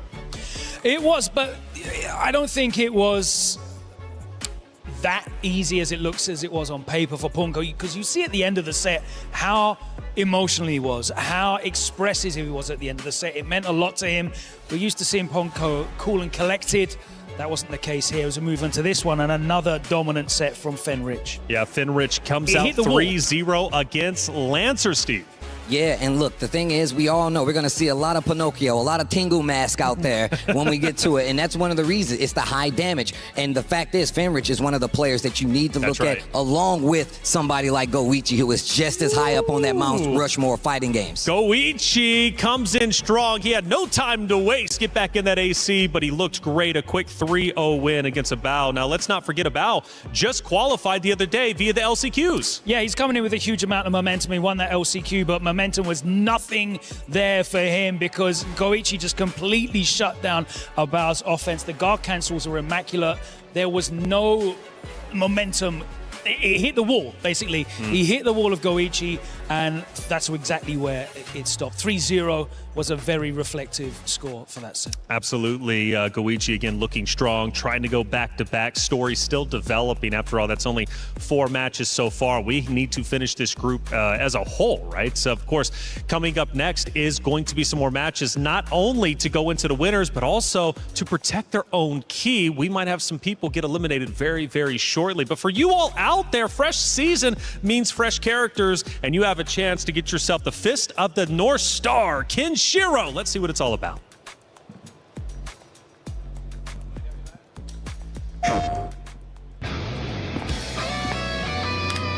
Whoever is next to die, come step forward.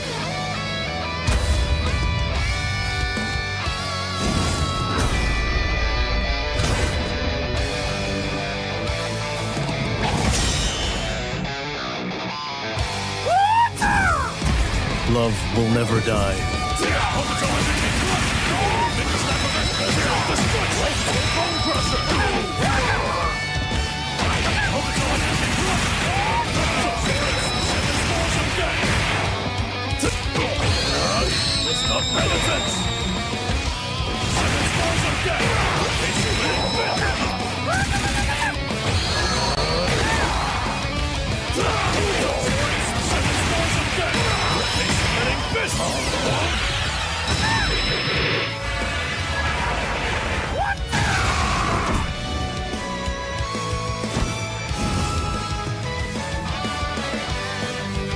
Stronger together. Not bad.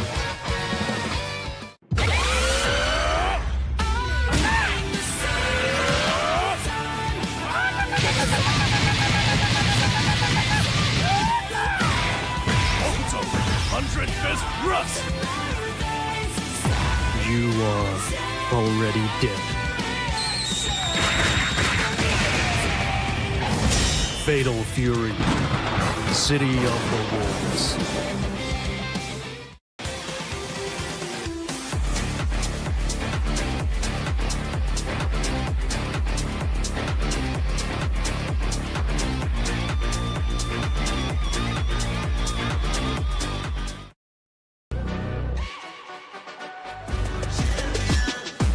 This ain't no regular thing. I came for the ring, you know what I mean. You see my name in the lights, better get right, I'm champion.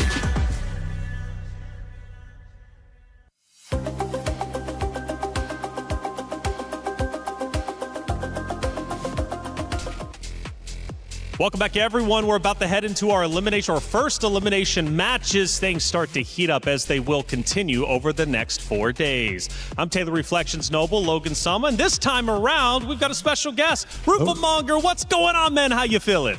Doing good. I literally just got off a flight, and I'm here right now. Hello. Where you coming from? Coming from good old Canada. Ooh, long flight, huh? It's pretty long. But worth it, though. Worth it to be here, of course. Absolutely. I've never been in Europe before, so it's quite the experience. Europe at all? Obviously, you haven't any chance to experience it that much yet, but... I got to see the ride from the airport to here, and it's lovely. You probably still saw the Eiffel Tower, though, on the highway, I would say.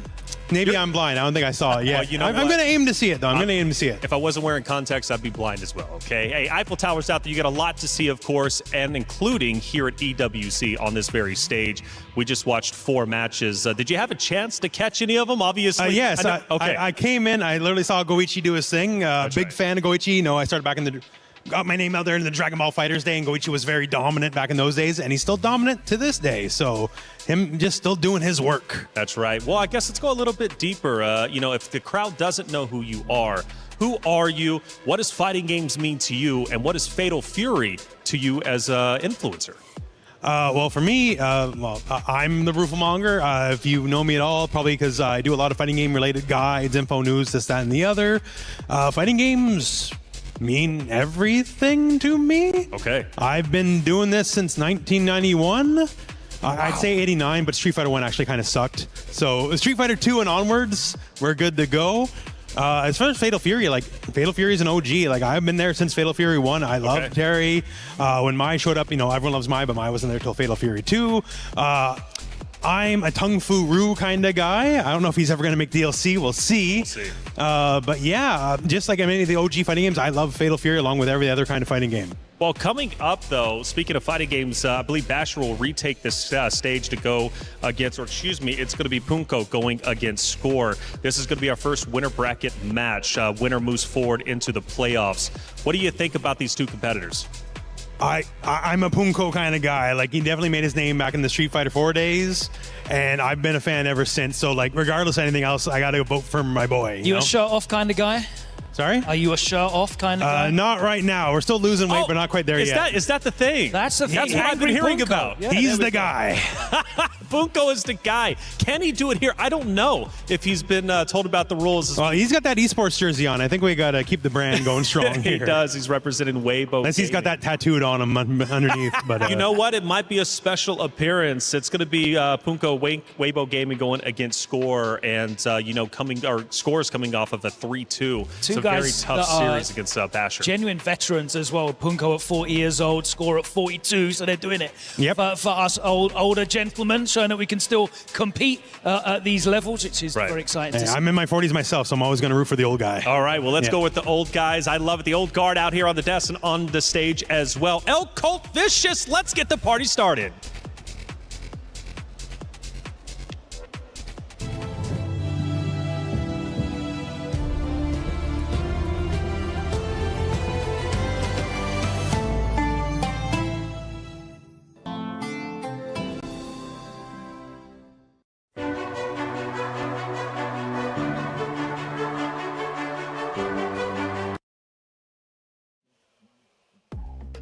And here we are for the rest of the matches here in Group B. Myself, Vicious, with El Colt to bring all the action here in City of the Wolves. As you guys have been watching thus far, Punko versus Score is what you're looking at, but what you could expect is going to be sheer mayhem. Colt, how are you feeling about this matchup? Oh, I am so happy to be here. These two legends, these two are complete titans that have been engraving their names in our fighting game history. And now, right now, we'll be able to see who can survive. In the winner side of the bracket, of course, there is still a lot of road ahead of us of good quality. Of course, we are watching Score.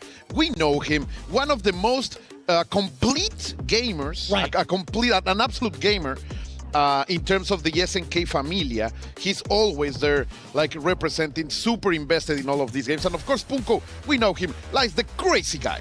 Right, so that's the thing. When you talk about the craziness, it's controlled chaos majority of the time. When you think about the type of offense he presents, majority of the time the players he's playing up against, they're in his realm, right? They're in his jurisdiction. You have to keep up with his pace in order for him to stop, and that's the only chance you'll get to actually score a round, score a knockdown, etc. The crazy thing about it is they have faced off against each other over at EVO Japan. Although they were both trying to decide to score, revving up now. We do get the Drago Supremo. It's not going to be the one to open up. We get a big counter hit from Punko to at least leading to the knockdown. Made the read immediately in order to punish the wake up. The super is going to deliver the damage, and there is a big opening. Made it so close. Unable to kill. He got the money. Crazy, son. He's cashing out. Round number 1 is going for score. What a comeback. We're going back and forth, my dear Vicious. I was looking at the rev meter. I was looking at him going from XL to XL route, and dear God Almighty, he was building up so much damage. Already into the next round, though, Punko scoring the initial knockdown score is in this corner. He's going to get hit with the ignition, causing this knockdown. Punko, what's going to be the setup? Nothing, just patience over there trying to land from the top. But now the opening is here for score.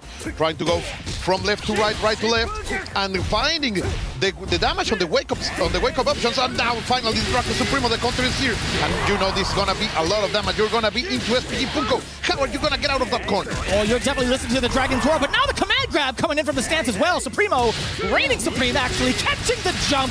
There's gonna be a lot of damage on the table. It might just be the game for score. He's got an addition. Best believe is going to go into it, and that's going to be the finisher for game 1. Score showing a huge difference in comparison to the last time they met, right? He was going in with the Andy the last time. This is a whole different score, no pun intended, with the brand new choice coming in with Mr. Karate. Yeah, that's the point, right? This is a new age of the game. In EVO Japan, things were different because of the characters, and now they are here facing each other as the new weapon of choice is here, no other than Mr. Karate.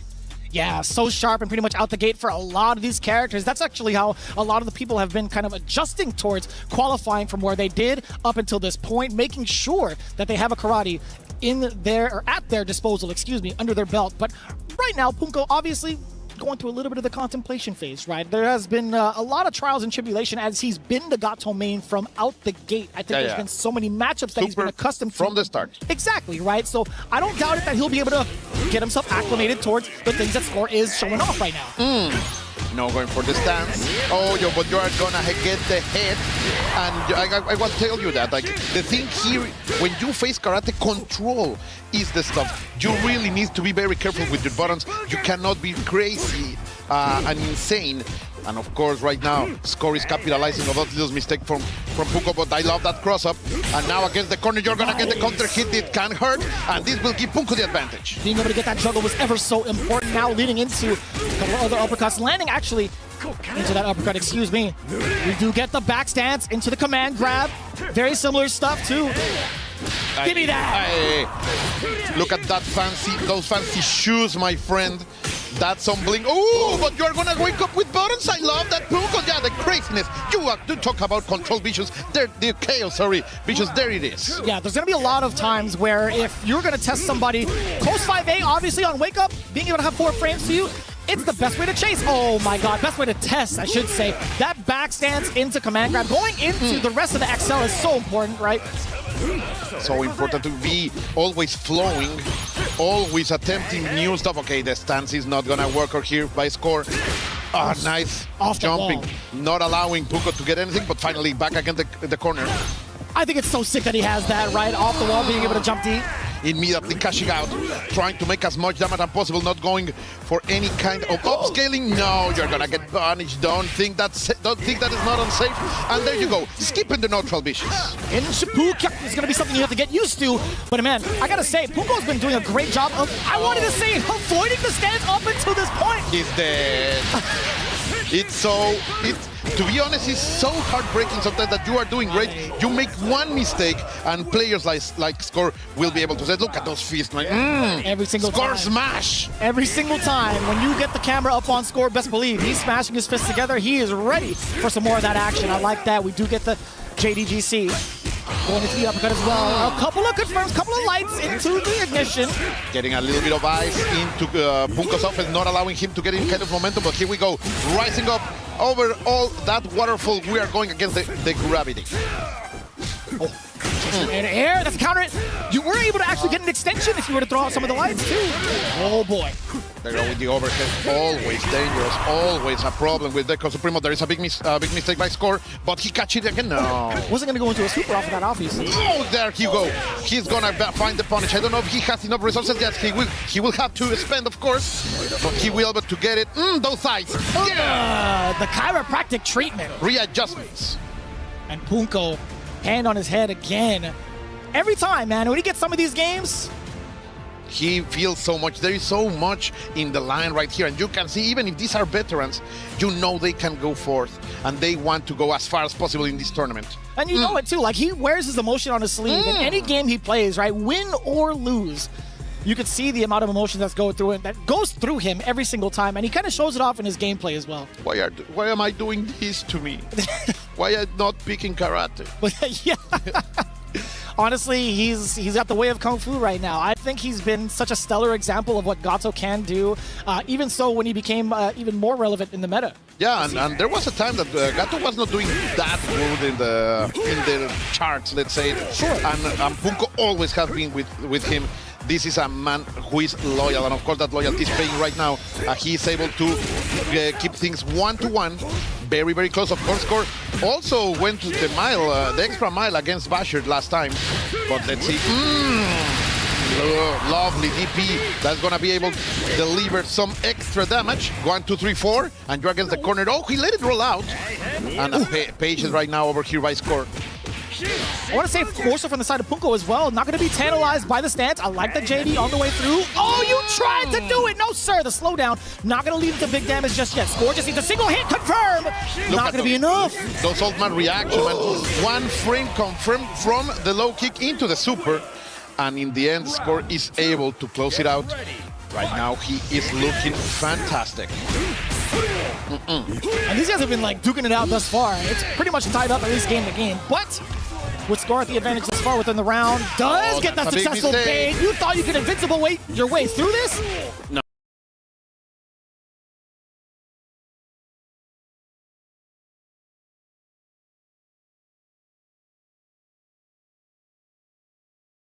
No, not by any means. You will have to pay in blood, of course. And right now, how are you going to out of there? The red blow is not going to work. Punko is feeling that blood in the water. He's sniffing it, and he's trying to hunt as the wolf he is. Yeah, a little bit difficult. No! Because, oh, lordy. I couldn't tell you what that was. Even in all my time in watching this game, I couldn't tell you what that error was coming from the side of Punko, but he is paying it dearly for it. Look at the red! Yeah, look at it. The heat is going up. You have to be very, very careful, but of course, Punko is not down. There is a big situation, 78% of hit, and that's gonna be the confirm. Not enough to kill. One more touch, Vicious. It's still anybody's game, by the way.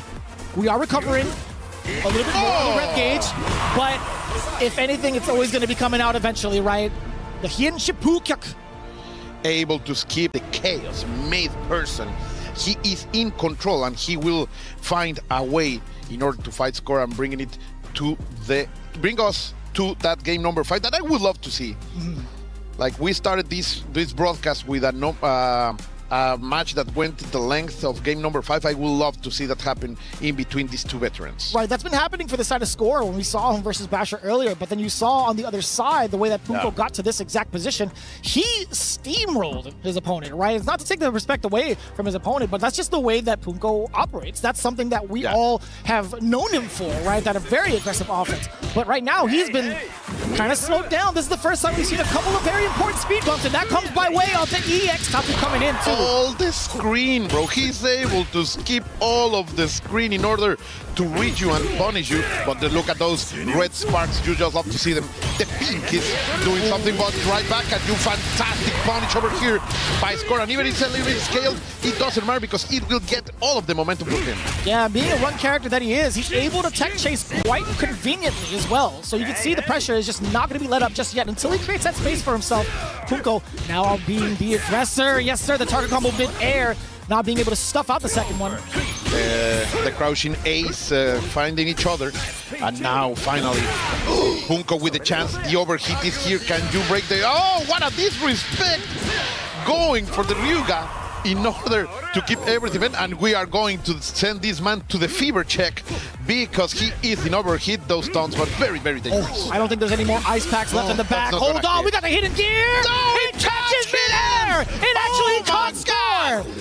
I love that you say it, man. This man is pure chaos and it's going to pay. Yes, it was expensive, but you got the win. If you have the money, you have to spend it. It's wild. He has his vision back in lore in this game. He still, after the hidden gear, chooses not to look at his opponents as he gets knocked out. I love the bravery. I love the choice coming in from Punko. You have nothing else to lose, man. Just let it rip. You just love it. And then catching the Shipunko. He's reading. He is looking at it. He's sensing it. Adapting towards the neutral skip. That's what I wanted to see coming in from Punko. Oh, but he's trying to read a little bit too much, maybe. But finally getting up with the disrespectful wake up in the DP. Trying to find some catches over here. Score is gonna skip the neutral. Oh, he tried to flinch into it. I don't know what it was, but he did get counter it for his troubles. And now we see Score trying to go a little bit more airborne. Oh, speaking of airborne, Punko trying to take it all the way back as well, but still gets intercepted by the Dragon Punch. How Shoko can in order to finish the combo. Oh, big mistake, but no, that was the bait. And Punko is gonna fall for it. After he was playing so much out of his mind, the Score is gonna chill this man. He's gonna pour a bucket of ice over him. And he has been finishing his combos with that just to deliver that extra sodium to their opponents. It's not needed to go for the full rumble, but Score is gonna do it. Yo, Gato was caught looking at the shoes. He was looking at the Funky Garcias. Heck no, man. There's no way we're gonna get away from that gaze. Oh, the Dragon Supremo again. I'm telling you, man. That is the end-all, be-all for this character. Do not get caught with the Funky Garcias. It's the hack deluxe, my friend. The hack deluxe moves of the man who drives a Ferrari. But finally, going up there with the Dragon Punch, Punko is gonna get a little bit of breathing space. Let's see if he can do it. But all of Joe's defense in perfect time, and then you go for the guard cancel. I don't care if I am in overheat, but Punko is gonna punish you for that. Ah, but he's not gonna be able to extend, right? Because he put himself into overheat, right? Yeah. He had to cut his combo short. We get the nice confirm off of a couple of lights. Oh, he decided to break it. I love what Punko is doing right now. These two players right now with no extra options. Both of them are out of overheat. Who is gonna survive? Who's gonna do it? Vicious. Where are you going? Oh, we're gonna do it again.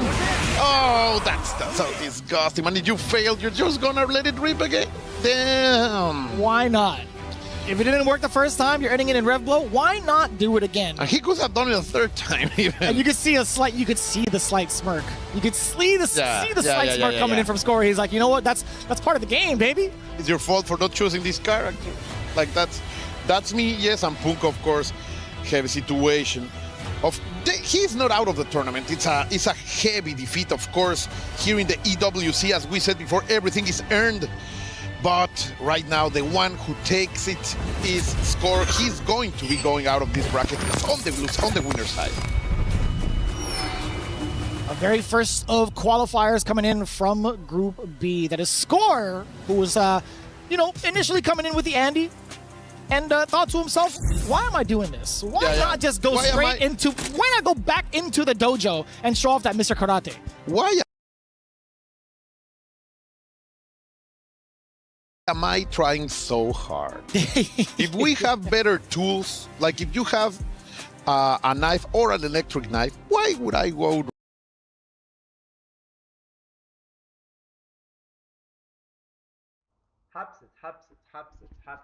حبس تعتذر regular? Like, and that اصبر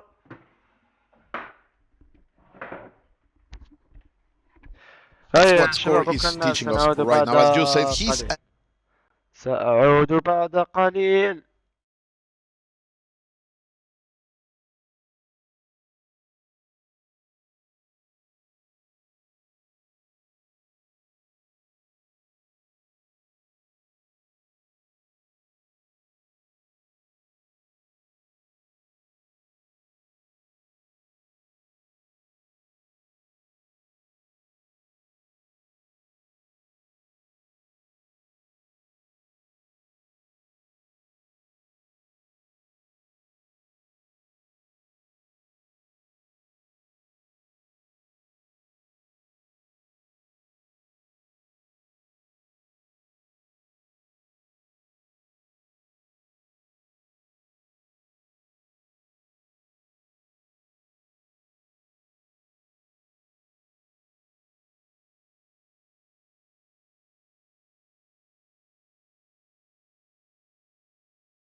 You are completely right, Vicious, bringing the facts, bringing the information.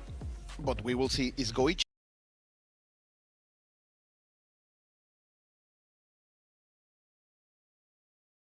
going to stay with Mr. Carter? He has been using him indeed, but are we going with El Señor Rodriguez himself? Marco Rodriguez has been his tried and true, and for very good reason, right? As soon as he is able to score the knockdown, as soon as he's able to kind of initiate the mix off of the overhead or even the high-low game. It's party time. You are on the floor. It's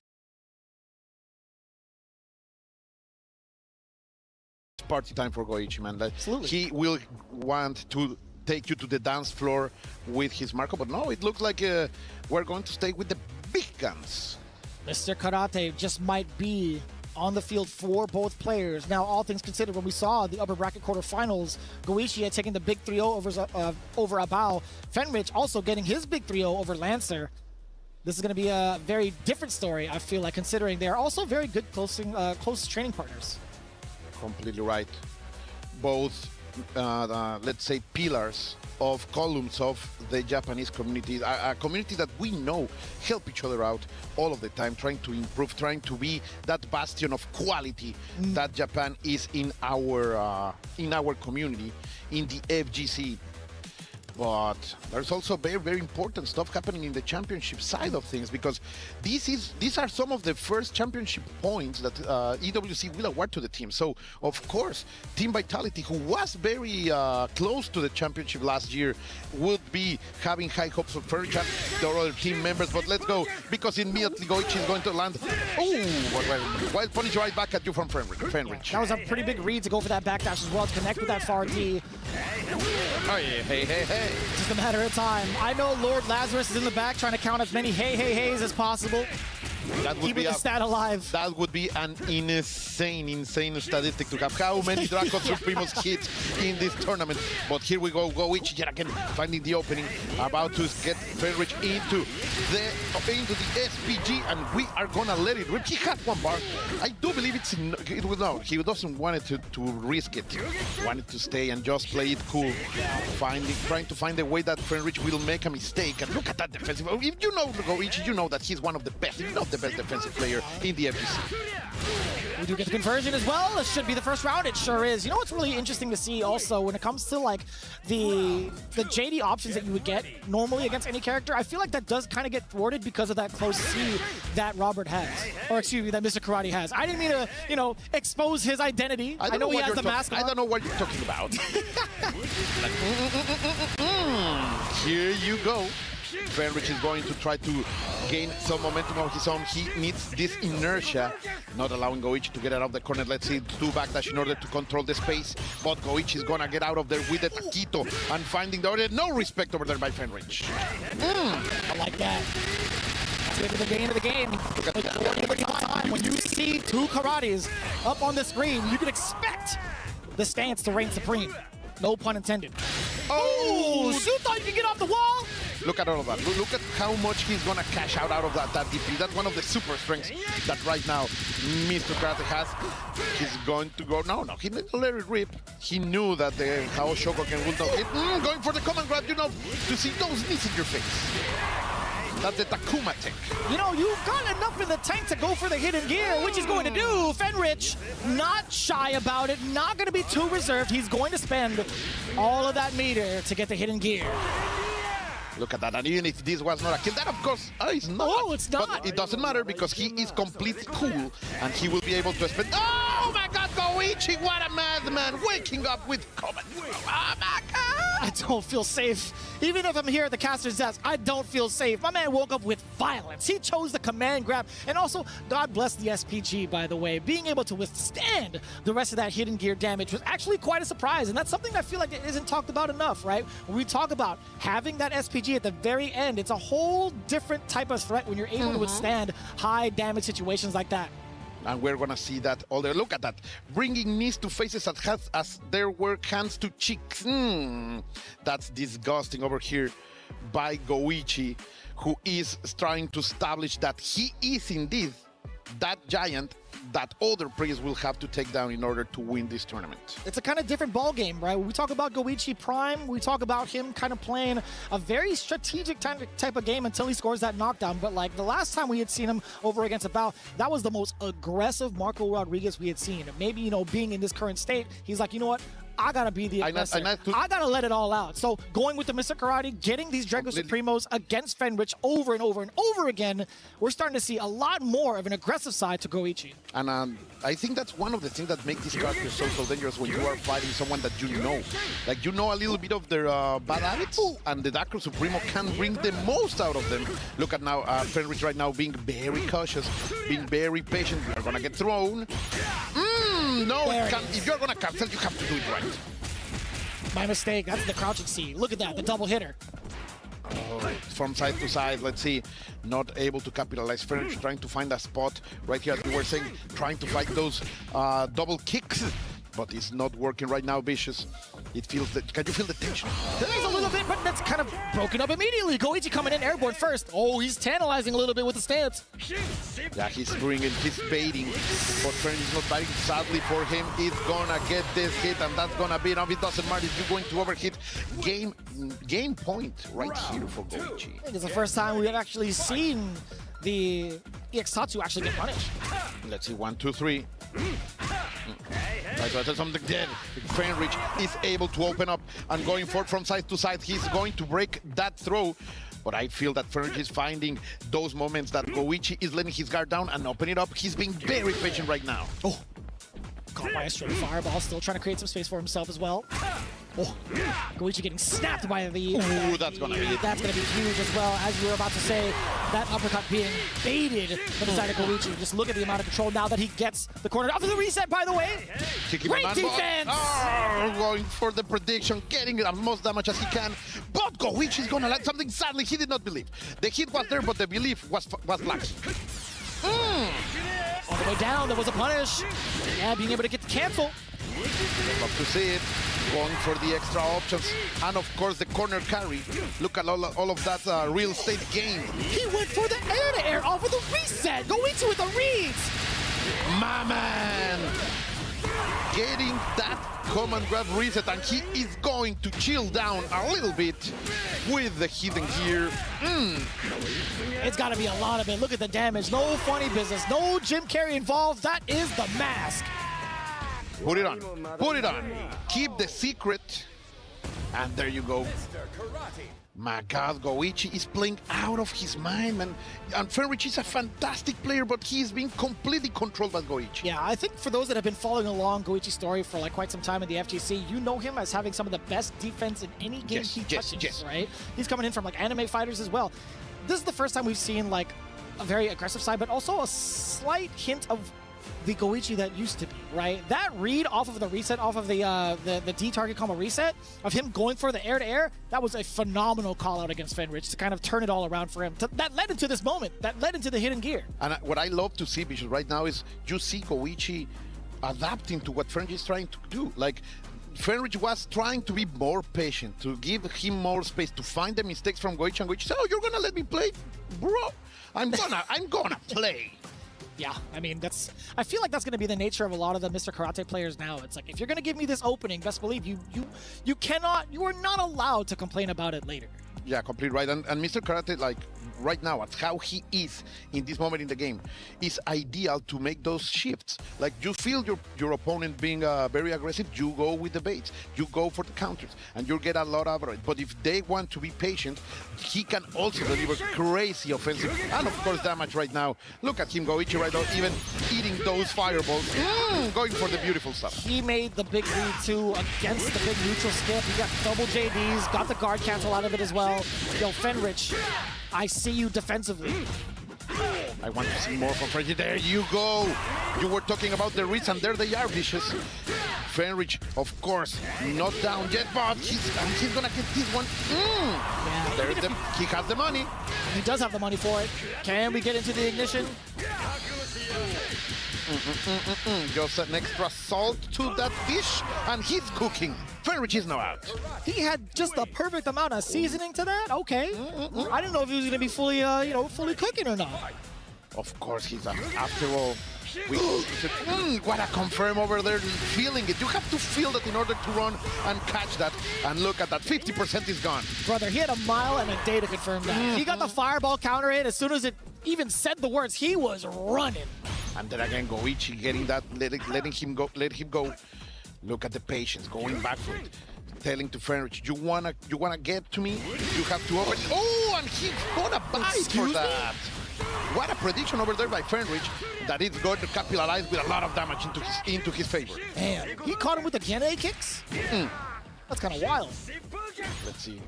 Jump 1-2, getting into the corner. That's a big mistake. Oh, but he gets out of there with the prey to the Reiko Supremo. What a Hail Mary. I mean, these prayers have been commonly answered thus far, man. Fenrich taking full advantage of that. That could have been a confirm, actually. Uh-oh. Wait a minute. Bro, Goichi has been on points. He has not missed any one of them.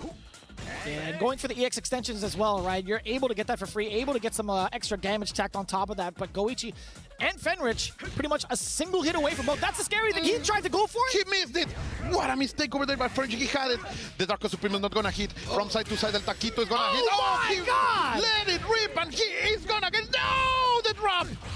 Not like this, Goichi. What's going on, Vicious? I couldn't tell you. He had... Look at Fenrich. Hold on. Before I even get my statement, the smile on his face as he got that next sip into that round. That is crazy to see. He had the right call out. He caught the button from Fenrich. He had the frame trap off of the uppercut. He didn't convert it. He had hidden gear ready as well. A weird uncommon scramble over there at the end for these two great players. But in the end, is Fenrich the one who's going to clutch it, and he's saying, yeah, I take those. I take those, why not?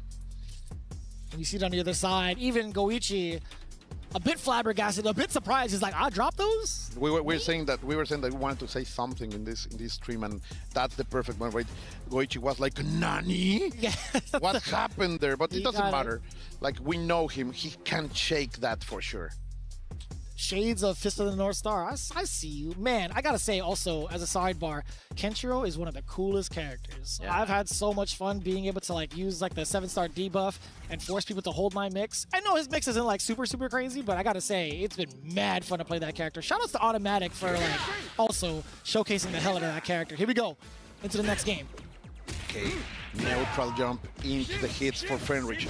Remember, Fenrich is wearing that clear blue shirt. Goichi with the very Italian, let's say, mustard color? Kinda, I want to go for that, yeah. It sounds more elite, right? Maybe. Oh, give me the rest of it. Yo, let me get the key charge. I love it. You love to say it like in the old days. Sadly, the DP is gonna miss, but it doesn't matter. Was that a feint? It could be, because this is Goichi. You know what? Just call it an expensive frame kill. Call it a fancy frame kill. a super complicated one. Exactly that. Fenrich now paying it back tenfold against Goichi. Yeah, we get the roundhouse. Yeah, sorry, the D into the ignition. Oh! We were, of course, we were gonna see the standoff. Of course. It's the law of numbers, baby. Eventually, it's gonna happen. And right now, Fenrich is coming back. He has it. How Shoko came for the kill. After these two players share the same neuron, it is Fenrich who is going to take that victory. Damn, the neuro charge stance, huh? Braino Supremo? It could be. Oh, God. Look at that, one into the other. Delicious. Yeah, full serving? Yeah, man. I'm gonna get some life back. Why not? Wow. Oh, right back at you. Look at them. Oh, a little bit too far. And no punish. It could have been, but I think it was a little bit too far. Yeah, the active frames didn't came out in time. 1, 2, 3, using the long kicks as an anti-air. Fantastic top from Fenrich that right now is in control. Yet again, he's trying to play most passive, forcing Goichi to go into the offense, and that's what's happening right now. Let's see. Just in much range, actually just in the right range to get the SPG active from the side of Fenrich. Will it amount to anything though? Fenrich, I think if he lands a single route that goes into an XL, he could land a hidden gear. Not unless Goichi comes out with the stance yet again. But you were completely right. That's like the range of damage at Draco Supremo in those places means dead. It's so hard to feel in advantage when you are fighting a Mr. Karate of this kind of level. But right now, Goichi trying to stay alive, trying to close it out because we are on match point right now. Cross up. Damn, just the sound effects coming in from every single hit. And the damage, bro, that's like 60% and it's gone. And Goichi has, and Fenrich has the perfect opportunity in order to take us to game number 5, but let's see. Oh man, he's bleeding, by the way. Fenrich now getting the forward throw. Ooh, that's a big possibility. No, from one counter to the other. Fenrich so active going into. That's gonna be it, Vicious. Yeah, he's gonna have to go into the super, right? He is overheated. Yeah, had to go into the ignition. The one super that always kills. Like all of the other supers in this game, you are not sure. But that's how Yeah. Shokoken always delivers. Say that's how it went in game 1. It was a little bit dicey. Even the hidden gear left a little speck of dust in the life department. But here we are again, tied up. 2 games apiece, forcing it into the final game against Goichi. Fenrich bringing it all back little by little. Demanding the most out of Goichi. Goichi with that heart of a champion, the heart of a lion, not willing to skip his tournament, the one that make him brand his name in gold. And of course, a little bit of pass for Goichi, trying to find out what's going to be the adaptation. My big question now, on top of the adaptation towards the gameplay itself in the mirror match, do you think there's a hint of Marco looming in the brain of Goichi? Do you think that's going to be a choice that he's going to have to make within this final game of the set against Fenrich? I don't know, man. Like I think he's more about finding the solution with his own Mr. Karate. Like at this point, like they have been going back and forth with so many options in order to make them fall for their own feints. Going into Marco could be very, very dangerous. And I think Goichi knows it. And he respects Fenrich so much that I believe he will stay with what is right now the sharpest tool in the shed. Well, there you have it. Let's see if that comes to fruition. Is it going to be the mirror match all the way through? Yes, it is. Confirmed. But the jump in is on point, Fenrich, with the prediction. This is a super big opening for Fenrich. Vitality, man. It's looking so good for them right now. Yeah, right on the big call out. Just running up into the face of Fenrich. Getting that close A confirmed. Double time over as well. Showing that he's not in his mind. Like you believe that jumping was that was a glitch. That was a glitch in the matrix right now. English failing, by the way. Oos. Able to catch with that charged DP. Rolling out of the corner. That was so dangerous. And Fenrich catching in on the middle of the screen. I think this could be enough if he decided to go for all of it. We will see. Not quite. And he knows it as well. Ooh, look at the catches. It's gonna be delicious. I don't think it's gonna kill, right? He's gonna go for a Rev War extension off of the DP from way up above. Both of them, it could be a touch of death. Who is gonna get it? Who is gonna find it first? Don't let it be off of the stance. Not let it be off of the stance. It's gonna be the neutral skip. A taste of your own medicine. These two players have been respecting so much, and they have not been throwing that. But right now, Goichi said, no, forget about it. I need the win. That's the best time to throw it, actually. Yeah, that's a really good call out. We haven't seen that in a hot minute. But, Goichi being able to pull that off, the EX Tatsu. And Fenrich is going to face this as a truck, going straight into it. Shokoken, my dear Vicious. Being able to get the double kyuk frame kill. On the other side, actually, off with a wall jump. So deceptive an angle. There are these moments where Goichi looks down, but he's always able to stand up, rising above, as they say, Vicious. Damn. Hold on. A lot of damage is coming. No. I lied to you. Oh, he's gonna fall for it. This is gonna be close. He has access to the hidden gear, el oculto, el secreto. But he decides to wait for it. He called out the command grab, but it wasn't going to be enough. He actually dropped it. Oh my God. Oh, there it is. No way. There it is, el oculto, papa. Goichi. Is it going to be enough? He's not scaled. I think it's going to be it. Catch the mask. No. Goichi's pointing at the screen. Thumbs up for him. He knows it. And that is going to be Goichi's game off of the far standing B confirmed into the hidden gear. The roar of the people too. The ovation for a man who is fighting everything, not only his opponents, but also his conditions. And you just love to see it. I told you, heart of a champion. Wild to see it, man. When we talk about what had been happening over in Group B, in these semifinals, it definitely went the distance. A huge change up in comparison to how we've seen all the players perform in their round one quarterfinals. But shout-outs also to Frederickman, demanding the most out of Goichi. That was a match worthy of a grand finals, and we're having it here on the first block of this EWC. Yeah, that's correct. Again, Goichi being able to make it through as one of the other qualified players. He's going to be making it on to phase 2 alongside Score. 2 of the Japanese contingents are making it through from Group B. Rome was saying that, right? 11 players from Japan representing the land of the rising sun, and of course 2 of them are moving already, showing the dominance right now. But here it is what we were watching, that what we just lived, and we can live it again. Thank you to STC for those replays. Yeah, this is pretty huge. In terms of the preservation of meter and also, man, the shock value that you get. And you know what? That's something that Fenrich should already kind of like anticipate. And to be honest, coming in from that shot, you don't know if he was surprised that it killed from his end or if he was the one receiving the damage, right? Like, man, my character is broken. Or, man, I can't believe this character killed me. Yeah. It's such a shock either way, but I mean, that's something that a lot of the players are still trying to get used to, right? Although they are piloting this character, there's going to be some moments you're going to have to face off with the mirror match. I couldn't even tell you potentially how many mirror matches are going to be occurring this entire week with this character. It's going to be a lot, that's for sure, but each one of them has its own flavor, its own style, its weaknesses and strengths, and right now it was Goichi who was able to detect them, and there you go, Milan.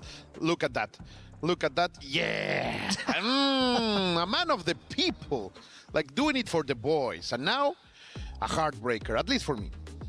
Go on and tell me more about it. Because this is no other than a Neku representing El Clan del Mal, one community team all the way from Mexico. Looking at that logo right there, Vicious. Looking at the Clan del Mal logo on the screen of the biggest showcase of esports in the world. It's really something moving. But of course, he is facing no other than Basher from AG. All the gamers are behind Basher right now. And Basher had actually quite an extravagant start up against Score, right? Being able to force him off of the Andy Bogard. That's the character that we had seen him kind of qualify with, if I'm not mistaken.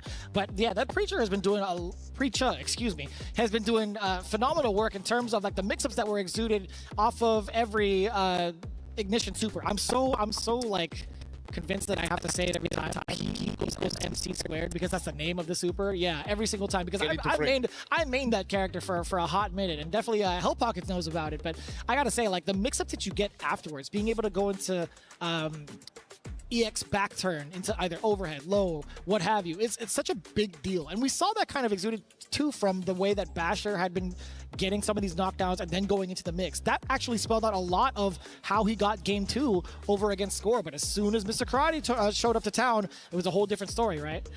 Yes, but also Basher was able to force the Score to give it all. They went all the way to game 5 sometimes. Correct. It looked like the young player was able to get it. But you were saying something that I believe is very, very important. Score didn't hesitate, not even a little. Like, he realizes that his Andy was not up to the challenge against Basher's Preacher, and he went immediately for the Karate. And that kind of recognitions really can change the tide of a balance. Score did it right there with all of that experience, right? No, I don't care about pride. I don't care about honor. Like, I have to win. That's right. And he went immediately. I have a better tool for this job. It doesn't mean that I am that I need him, but I realize that the strengths of this player are really going to go against Mr. Karate. So he went immediately to it. But look at this, Basher right now. You're not watching that, but maybe I will not. I will not spoil it. Okay. But here in this Mexican kill, one of them will be going home. So one of the things too that we do want to highlight, we talked about like the strengths of characters, the strengths of players going into like different characters as well. One of the things that we have to highlight though is the pick from Neku with the Ronaldo, right? One of the things I had noticed when he faced off against Punko, although it was an 0-3 deficit, I want to say there's so many things that you have to consider as Ronaldo in terms of like getting yourself set up in neutral, right? I feel like this character in general kind of gets drowned out by aggressive characters or aggressive play. Yes, he does. And of course, he is in his core an aggressive character, right? In fact, we saw many times that the best moments that Neku had against Punko was because he was trying to go for trades with the big chest, and he was getting the most out of it. So it's a high risk, high reward character.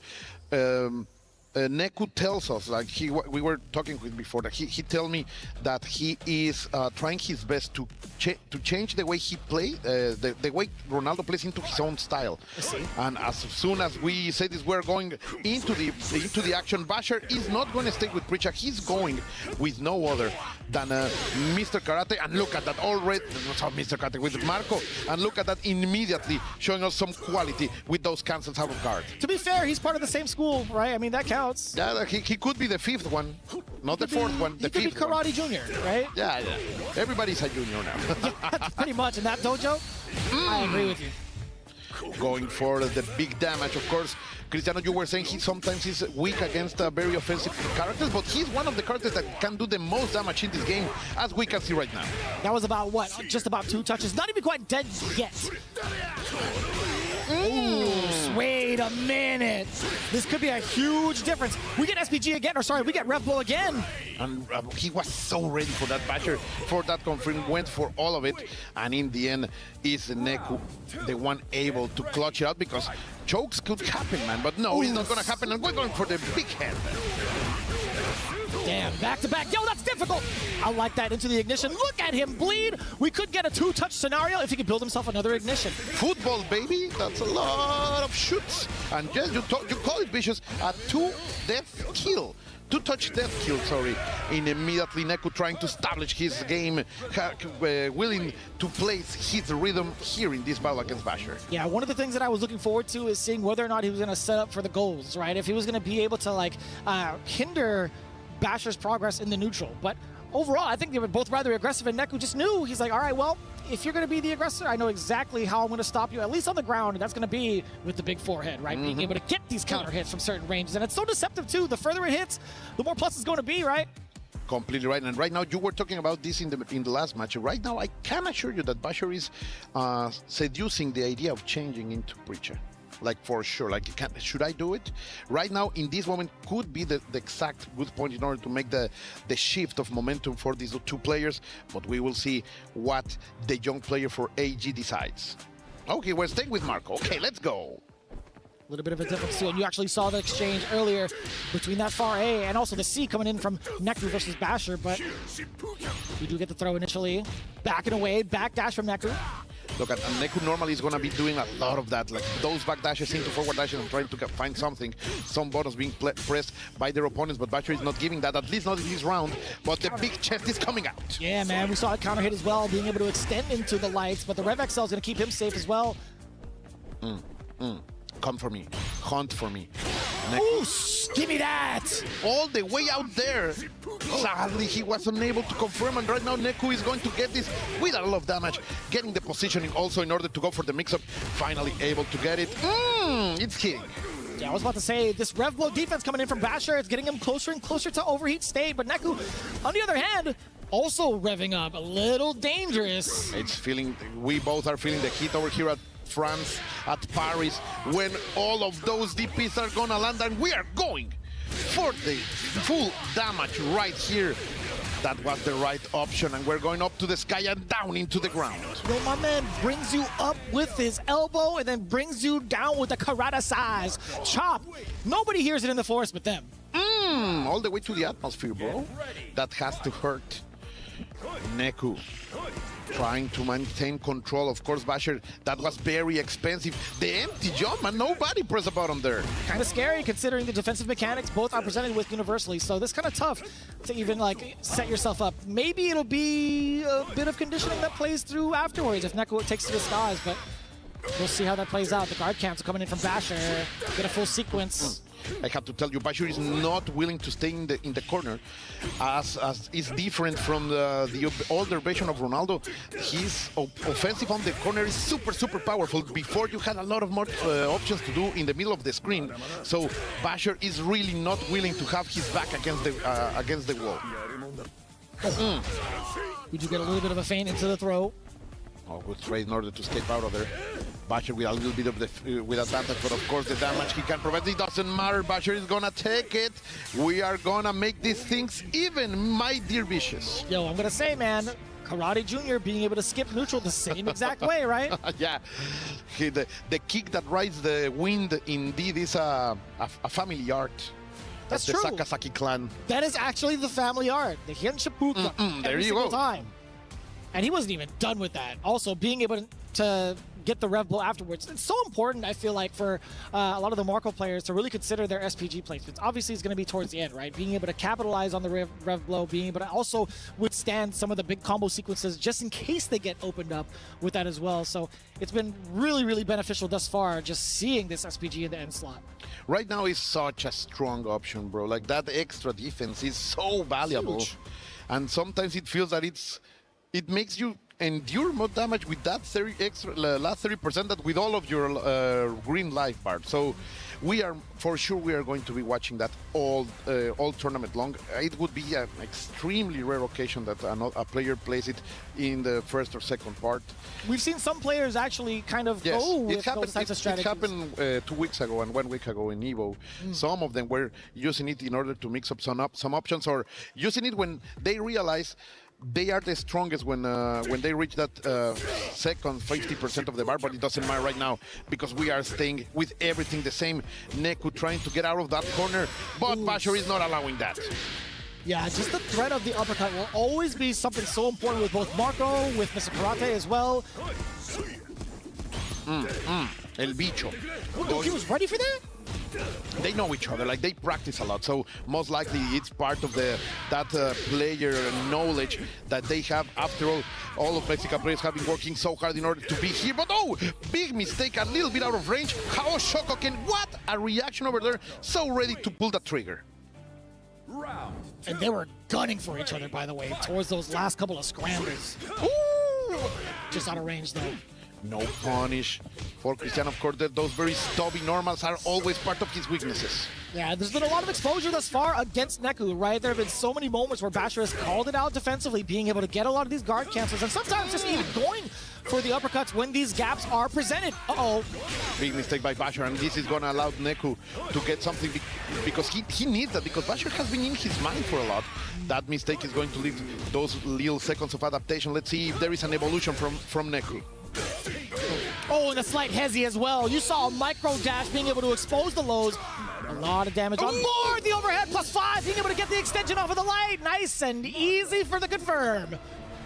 Bring the helmets, the elbow is cracking some skulls. Basher is gonna get that game number 2. That's a good show from the AG representative, able to realize what he was doing wrong. And that was actually rather quick. When you had seen the sequence prior, he had done a micro dash crouching B, right? He caught the low, and then immediately after that, slight conditioning had occurred against Neku. The micro dash into the overhead. It is a huge difference in such a split second to make that decision. And you know what that means? Like, each time a player is doing that kind of things and you force them into that kind of quality reactions, is because you believe in your opponent. Like, I know you are good enough that you are going to react to this. And that's why it's going to work. It's part of the knowledge that they have between each other, but we are going to this possible last game as Basher is taking all of the advantage in order to take control. Ooh, what a backdash, that was beautiful. You were talking about the respect being given and also the recognition of how these two want to play up against each other. But man, I gotta say, that is quite the read to have against Neku. Let's see, the big chest trying to pop off. It's getting the speed. Look at the damage, Vicious. I would say that's something delicious, Vicious. Close enough to Tasty Steve, I'll take it. Oh, he didn't want to spend the bar. Don't let it happen. Don't let it happen for Neku. He's in overheat, and of course Basher is gonna go crazy, but look at that! With the right option. Yeah, being able to get the high dodge between the gap. He knew damn well there was gonna be a rev blow coming up as well. So Neku being able to stay alive in the set. Of course, Neku not a stranger of this kind of competitions. He has been here in France before for Dragon Ball Fighters. Now he doesn't want to go home this early. Oh, and that's so tricky, right? He's trying to dribble right in front of Marco Rodriguez, not being able to tell where the ball was going, but it didn't even matter. He came in with a jump D. And this is what I was telling you. Neku loves to have them on the corner. what Basher is trying to avoid all match long. Let's see if Neku can have that advantage position once again, but Basher is not going to allow it, trying to go for the heaviest of kicks in order to maintain it, but what a great way, elegant, I would even say, to get out of there, and we are going to go to game number 5, Vicious. Back-to-back rounds, being able to end it with the ignition. Neku showing huge signs of life, a huge difference in comparison to the previous games against Basher. Oh, what a situation right here between these two great Mexican champions. Very young between each other, only 2 years of difference. Neku is 27, Basher is 25.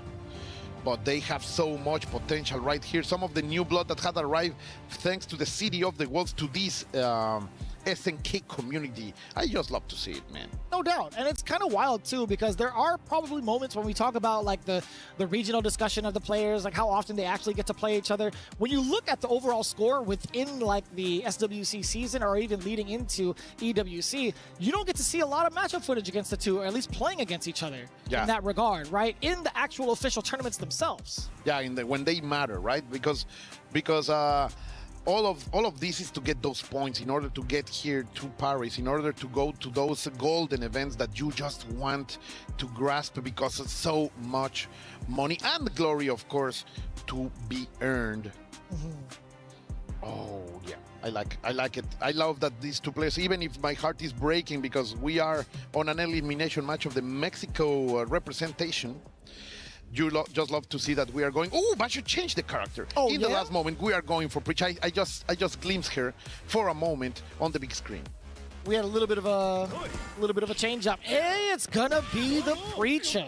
It throws me off because I wanted to say Jury. I wanted to say it. It was so close. I love that collaboration. It's pretty cool. Yeah, she looks simply fantastic right here. But we will see. Can the scientist discover what's the genetic freak secrets? We'll find out. We'll see if that's going to matter. We do get the frame trap, too. The big counter hit from the side of Neku. Yes, sir! The rev blow with the armor as well. And I love that the fact that it's low profiles, right? Yeah, then again, he's going to repeat it. Shout out to El Super Greñas that does so much out of that move, but it doesn't matter. Neku is going to deliver maybe the last hit right here. Another one. 3 out of 3 from Basher. Sadly, it's the only one that has been.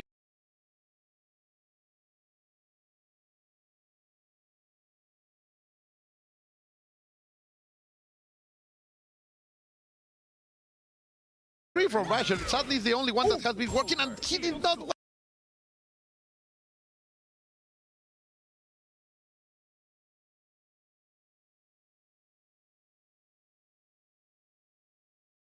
That Neku with El Bicho is trying to put out, and now the neutral jump.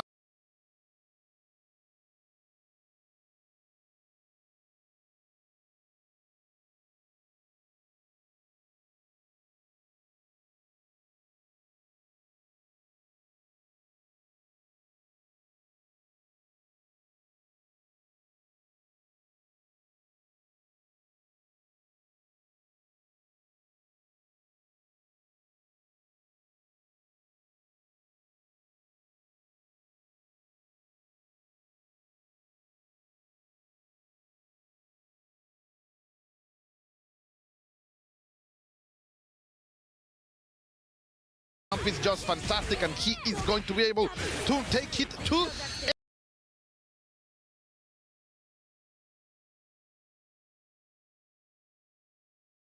to survive. Sadly, the key from Basher is going.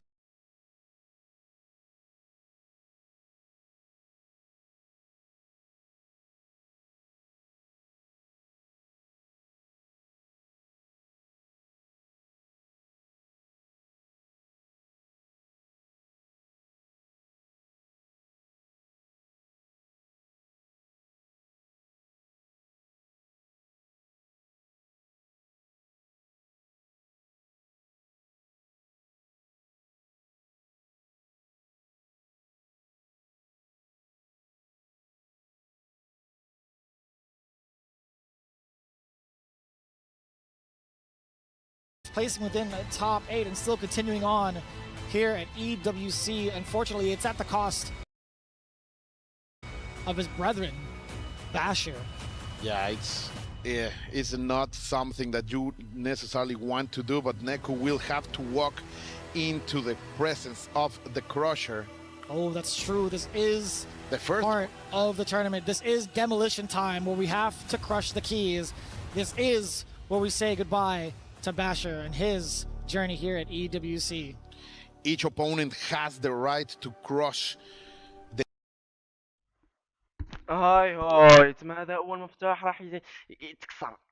ريقل هذا اول مفتاح راح يتكسر. اصبر. آلة الضغط الهيدروليكية يتكسر. شوف اللحظة كذا ضغط عزل. اسم هذا الرابح ويكسر المفتاح تاع الخاص. كنا نعلي الصوت prepared for the sound it's going to make when the key is officially crushed. It catches everybody off guard. Look at that. It's going for the no, we have the first person come. ايوه طرطق.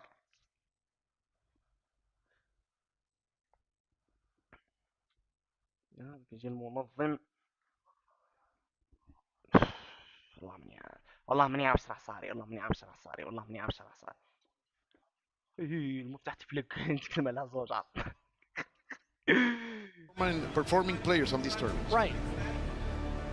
Really much so looking forward to the Cristiano Ronaldo representative via Neku moving on even further into the loser side. Now he awaits his fate, right? He's going to be waiting it out here in the lower. Able to make Basher change his character. Yeah, that's a pretty big deal. And I think once you get acclimated towards the way your opponent is playing those first two games as a Marco Rodriguez, it is rather difficult to kind of reacclimate yourself now with a different character. Although you may be effective with both, it's still the dynamic of choosing one character into the other, especially in the heat of the moment, especially when there's only one game left to play. It is always going to be such a difficult ask. When the gears are already turning, man, it's so hard to make that shift. And sadly, this time for Basher was not the right option.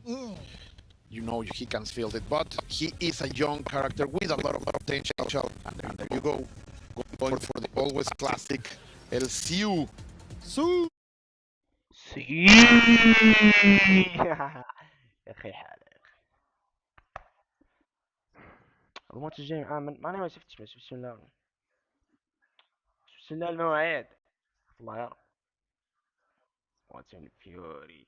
كاش واش راهم يلعبوا. Of course, the hero that won just a couple days ago the last chance qualifier over here at the EWC in Paris, France.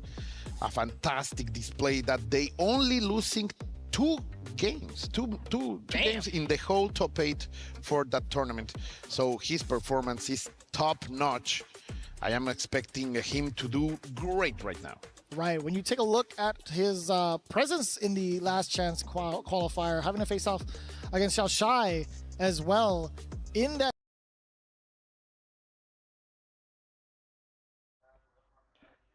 نرى توقفت.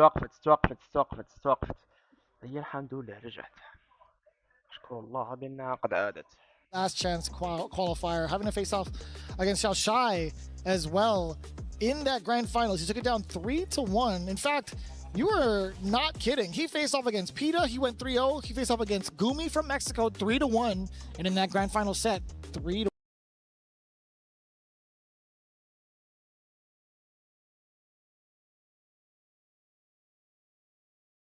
as well. Dang, he was on fire not too long ago.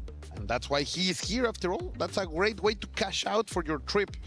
Qualifying into the EWC, getting your name into that key. But of course, now you want to defend it. You don't want that valuable key to get down into the crusher. Then you have his opponent, Lancer, coming in. I feel like we haven't really had as much of a privilege to be able to get ourselves exposed to him and also be able to talk about him, but we rarely get to see him kind of like expand outside of China. When you look at the events that he had qualified into, right, you take a look at Evo Japan, he had 33rd place there. He played over in Guangzhou as well, placing 3rd. Brussels Challenge, he got 17th, and then GTW placing 4th. Pretty high ranking, I want to say, not only events in terms of the talent, in terms of the challenge, but also just for himself being able to get these placements rather difficult. So obviously we see him as a very, very competent player coming into EWC. It's just a matter of being able to play against the wild card, the #1 contender from the last chance qualifier, which in and of itself feels like a death trap when you think about like the different dynamics of what goes on into a last chance qualifier. Everybody in the world is trying to get that final push into EWC, right? So everybody by default is a killer. But what you are saying is, for me, so important. It's great to see more representation from China. We know that there is a very strong FGC over there, and now having more of their representation here with not only Lancer but also Xiao Xiai, it's inspiring to say the least, because normally they're seeing a lot of their hopes only in the shoulders of Shanghai, right? That's fair. And right now, it's so good to see more players coming out of China in order to represent such a big country with such a big tradition. So you just love to see it. Right. It's a lot of concentration of SNK talent in that region, right? We've talked about that historically. If you want to have, if you play 98 and have nightmares, go to want to have nightmares, go to China. They will destroy. And they won't even do it with both hands, by the way. No, they are insane in that game. Like in some way, time stopped like that for the FGC in China. I feel like I've seen plenty of videos of Shanghai playing with one hand. Yeah. Right, and it's not like footage from the past. He's done it within this year, by the way. Yeah, There's definitely been footage of him playing from this year, one-handed. Completely right. We'll see how this plays out going into it as we get ourselves prepared. Abao versus Lancer. Very, very difficult to call. Again, we talk about the amount of games they've played thus far to get to this very point, right? It's just a matter of like how they get acclimated to themselves. I don't think there's any history between the two. Obviously, we talked about the amount of travel that Lancer has to go through to even qualify. I don't even know if we've even seen him as often, right? It's always been in very, very specific, I want to say international stages. But always performing. What we can say is the last time these two face each other, Abao got the best out of Lancer 3. Really now? Yeah. And it's a recent match, and 1 month ago at tops. So it's going to be very interesting to see what happens here. I like that. It's cool to see. I mean, like, for those that are not in the know, right? When we see some of these players, we see some of these kind of storylines build up between the two, like one qualifying from the last chance qualifier, one kind of like earning their spot through a ton of different open bracket qualifiers. It's hard to say like how often they've actually played off against each other.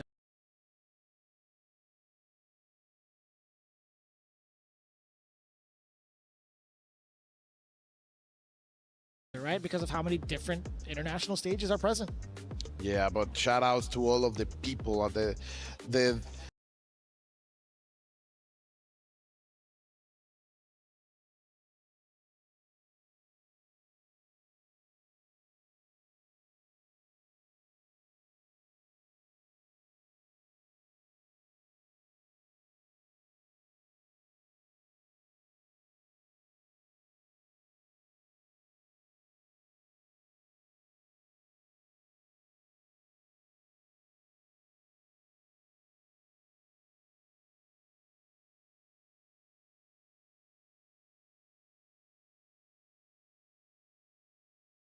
Super rude. Over here at the EWC, of course, is one of those options. And Abao was more than great to say the neutral. And right now going for the up and down with Billy. The damage is on, 30% is gone for Preacher. And even if he wakes up pressing buttons, another neutral jump visual. That's the key of the game. Yeah, pretty big deal, all things considered, right? Lancer has not been able to catch with that uppercut, but does this time. Hold on. Just love to see it first with the DP, then going for the overhand. It's gonna work, but the checks from Abao. Don't come close to me. I am Billy Kane, the master of the short and middle range. My man controls space and I want to say temporarily time, but P equals MC. Yeah, we get the knockdown into the setup. At least this is a jump over into the throw. Just love to see it. The mix-ups are starting to happen. You were talking about just that, the strengths of Preacher when there is a wake-up situation, but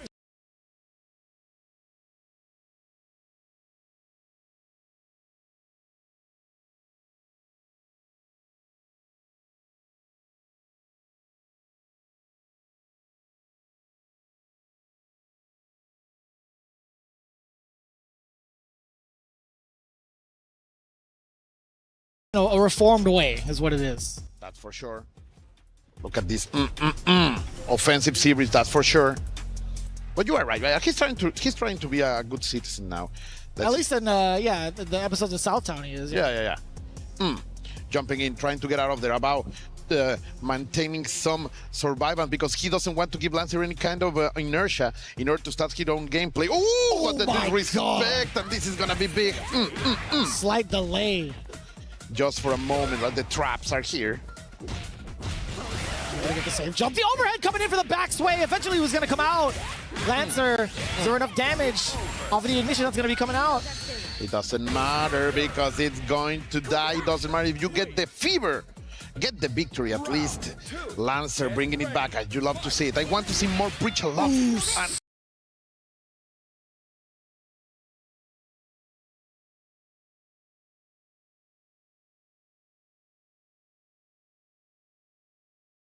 And he comes out swinging, Vicious. I love that attitude. And it's not the first time we had seen it, but it is the first time we've seen Abao not defend against it carefully. Oh my. Beautiful cross up on the last frame. Catching with the jumping D in order all of this damage. And of course, now you have to get out of the corner. Abao is the landlord right now. Jesus, and I gotta say, that was a ton of damage. Now, we're starting to see a lot of the pressure come up. We see some dashes. We see it into throws as well. Does Lancer flinch? He does, actually. As you were saying, the optimization station is here for Abao. Getting the quick conversion into most of the damage. I think he was trying to go for a throw in order to get the end, but Lancer is fighting back. You just love to see that fight in order to survive. Don't touch me. Great block from the overhead as well, but the jump over catching the recovery on FRC, or actually not FRC, excuse me. He wants to become a hero. He wants to become a hero with the Science Gear. We're gonna spend it. Yes, look at that. Look at that recovery. 94% down to 0. Nasty. Get into the frame, Vicious. Picture. Not quite perfect just yet, but still the fireball. Being able to stuff out Abao. Whatever it is he decided to choose on Wake of Violence was not the answer. That's a risky option to do as Preacher, right? Like against Billy, he has options in order to control the fireballs, but you just love to see Abao. Abao, how are you gonna do about it? Because Lancer is bringing it. Shoutouts to all of my TTRPG players. For the two of you who play Lancer, shout out. Yeah. I'm picking up what you're putting down. It's a great game, by the way. I believe you. I just don't have the time to play anything else but fighting games. That's the way of life sometimes. That's the path that we've chosen. But I'll tell you what, man. I wanted to see like what else there was, if there was any sort of options for Billy Kane in that scenario, right? He did have like ignition ready, but I don't think within like the space and time he was able to actually work up with anything. I think like the EX extending the revolutionized extending Kane could have done something about it, but we will see. Right now, Abao says, no, I'm gonna shake that up. I have to be in control. I will not allow, but look at that yet again. The cancel, perfectly executed in order to go forward, and now Abao has to survive this barrage and get out of the corner because Preacher is perfectly at home right there in that position. This is looking like an onslaught. Lancer goes for the back throw, though. Weird, to go for the low off of the back turn this time. Yeah, I mean, that back throw kind of reduces the tension. It kind of reduces like the momentum for Lancer if you really think about it, right? You don't have any more of that corner control. Your opponent is free to kind of backdash if need be to recreate that space. It has been nothing but a detriment so far, but Abao hasn't given any sort of like big leeway against that yet. Suddenly, Lancer is not only dominating in terms of offense, all of that defensive series was perfect. So many just defense in perfect moments, not allowing Abao to get any more damage than needed. And Lancer suddenly is feeling himself so strong. And ooh, look at the disjointed white punish. Being able to kick away the quarterstaff is part of him. Quite a visual. It's part of him. That's pretty cool. I've always loved those type of whip punishes. Yeah.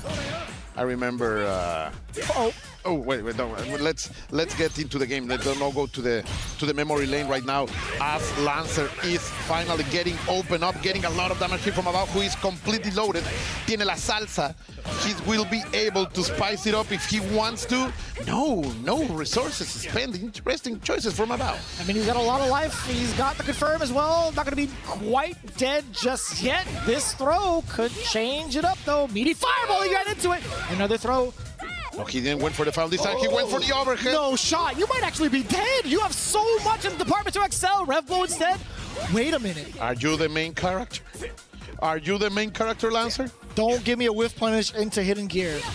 Don't do it to him. Oh, finally. No. He's not him yet. Well, he could be. He can become him.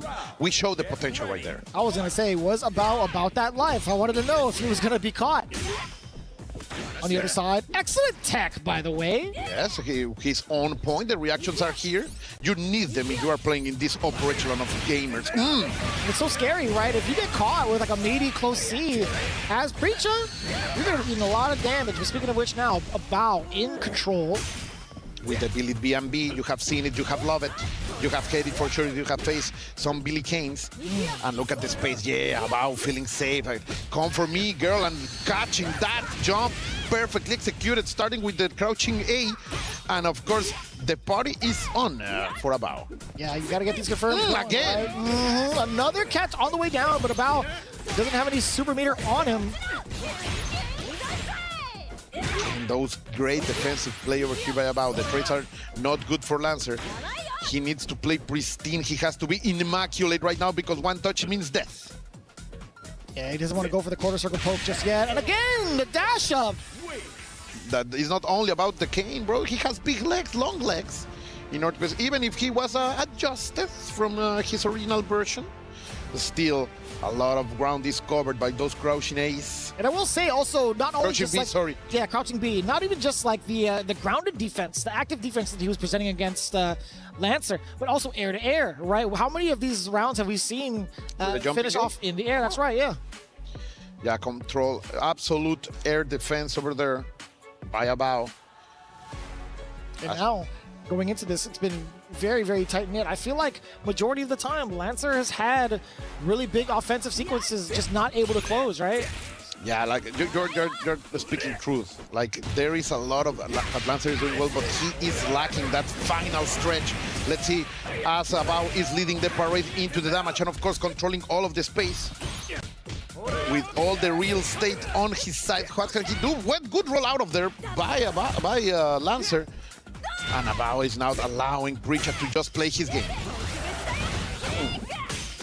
Or for the records, there was a counter hit involved as well. A little bit of a frame trap. Now we're going to get the knockdown. Going for the side switch instead and the meaty pressure afterwards. Bao is trying to backdash to safety, but he finds himself in the corner now under overheat. This is kind of problematic, of course. Better respond with the ignition. Great option to get out of there, but right now I think Lancer is going to be a little bit antsy in order to go forward. There are no many options in the overheat, but there is one. I don't need many when I have the right one. What a reaction from Bao. Last second as well, and the trade-off, you can see. There's frustration over there by Lancer. That's right. You could see it, vicious. The call out too against the rev blow. Brilliant stuff from Bao. 1, 2, 3. The classic but Lancer, sorry, waking up with buttons, going into the full series, changing the side one again. We saw what happened the last time that he allowed the corner to be given. And right now he doesn't want to make that mistake, vicious. Yeah, I mean, going into the super, he did opt for the side switch. He got the meaty close D earlier. Now the sequence yet again in full swing. Being able to get the ender. We also have super. Spend it, it's enough. You already know it. The ignition super enough for the side of Lancer. And I gotta say, man, what an explosive round. This is the answer that Lancer needed.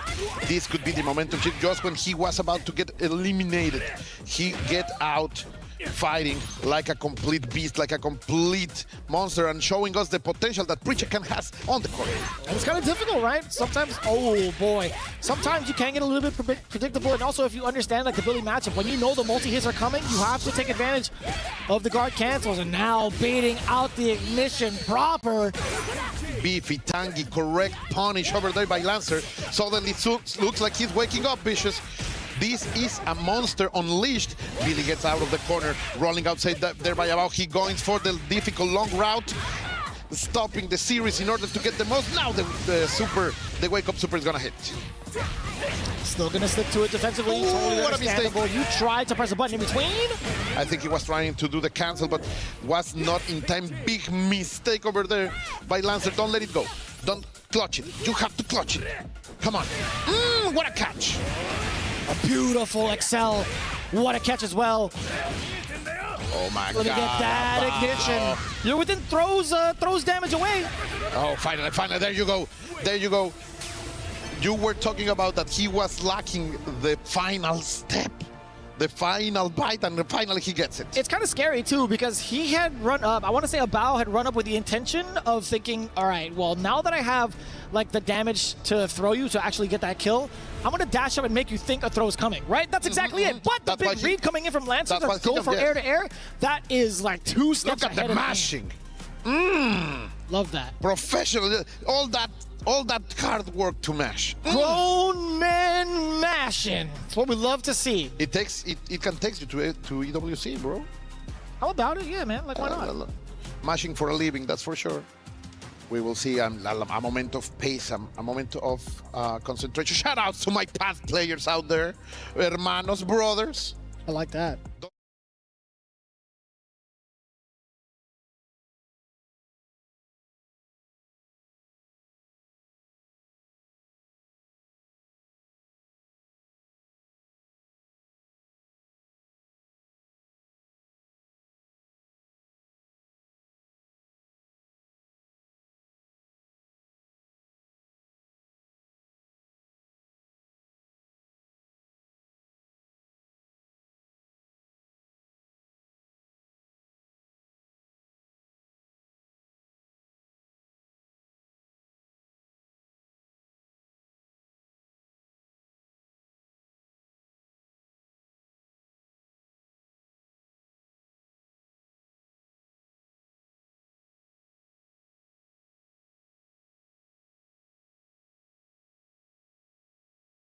Interesting reads on movement. And on the other side yet again, right? As soon as Preacher goes airborne, he is dashing underneath and catching the recovery frames. I think he allowed the Lancer to feel free for a little bit of time in order to now punish him. The condition is happening, but one that can be risky because right now Lancer is getting some rhythm and also some damage. Great block. Avoiding the overhead. Going also into the backdash in order to get some space. It doesn't matter, you are in the corner. What are you gonna do, Dabao? Get out of there. We're going to the highest of stakes, Vicious. I didn't think we're gonna see a big throw bait in the very last segments of the game. Lancer now starting to get the conditioning against Abao. This is kind of difficult to call. The coin is in the air. This could be go for anyone, and it's Lancer the one who gets the first hit, but Abao is fighting back. Yeah, being able to get the ignition. Decent amount of damage. What's the setup? Counter hit against Lancer, and you can see him kind of reeling back just a little bit. He knows how much he's going to be suffering within this position now. The SPG so many locked jumps. and loaded. So many jumps trying to hit with the jumping C, but not allowing anything, controlling the stage yet again. We're gonna leave the parade and the damage is on. He has 1 bar. He can spend it, another one just to make sure. There you go. The screen blues itself as the classics happen, and Abao is going to survive. Getting here by the last chance qualifier and now surviving that barrage from Lancer. Great stuff from the Japanese player yet again, man. Japan showing us that they are the titan we have to face.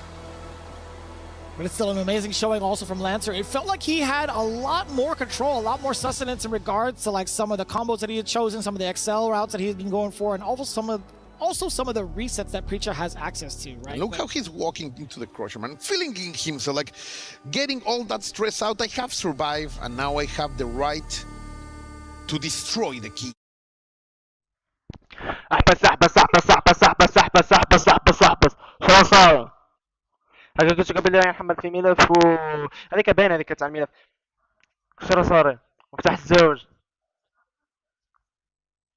يا خو آلات الضغط الهيدروليكية رايحة دير الحالة في هذه ال7 أسابيع الجاية 7 والله 8 ما على باليش حرامي لا شحال كان من زمان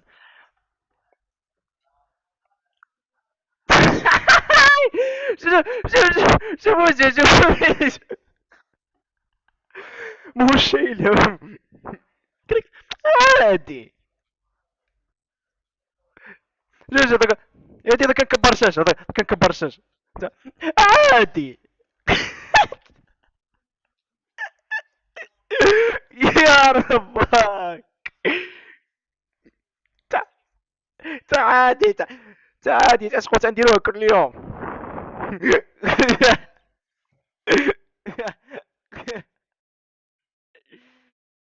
Big moments coming in from the side of Lancer with that Preacher, but to no avail eventually. We saw a lot of things kind of creep up from the side of Abao. We start to see a lot more of the dashes come into play. But on the same token, you're starting to see some defensive reads really being pushed to the limit on both ends. There was a moment in game number 4 that Lancer really ولا احبس كنا نشوف دقيقة. لا رانا مع المباشر. الآن نحن مع مباشر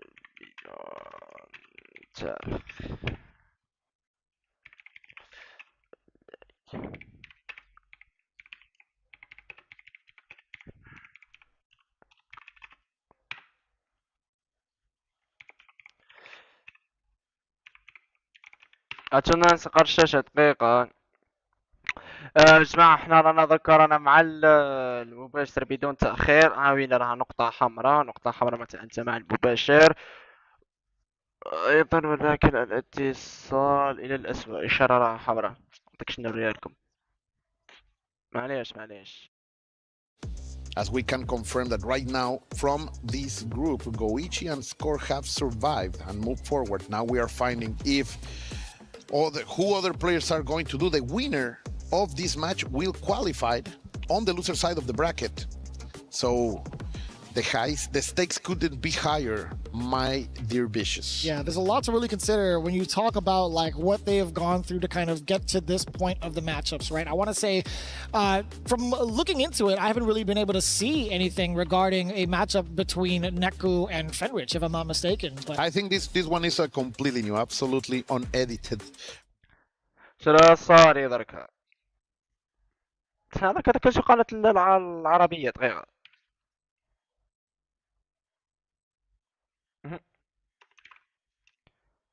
ورا الراديو. لا اعتذر دقيقة ما كانش.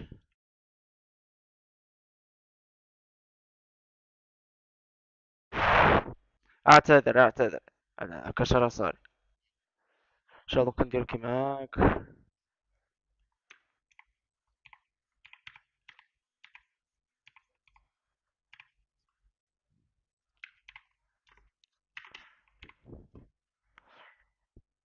ان شاء الله كان نسخ هذا الاسم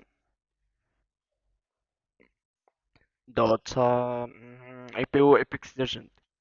ما نتفرجهمش انا دوتا ايبكس ليجند يعني باش تبقى بيناتنا. دوتا ايبكس ليجند دوتا نلعبها بصح ما عشكيش. شغل دوتا نتفرجها بصح ما نلعبهاش. هاي هو من سيء إلى أسوأ.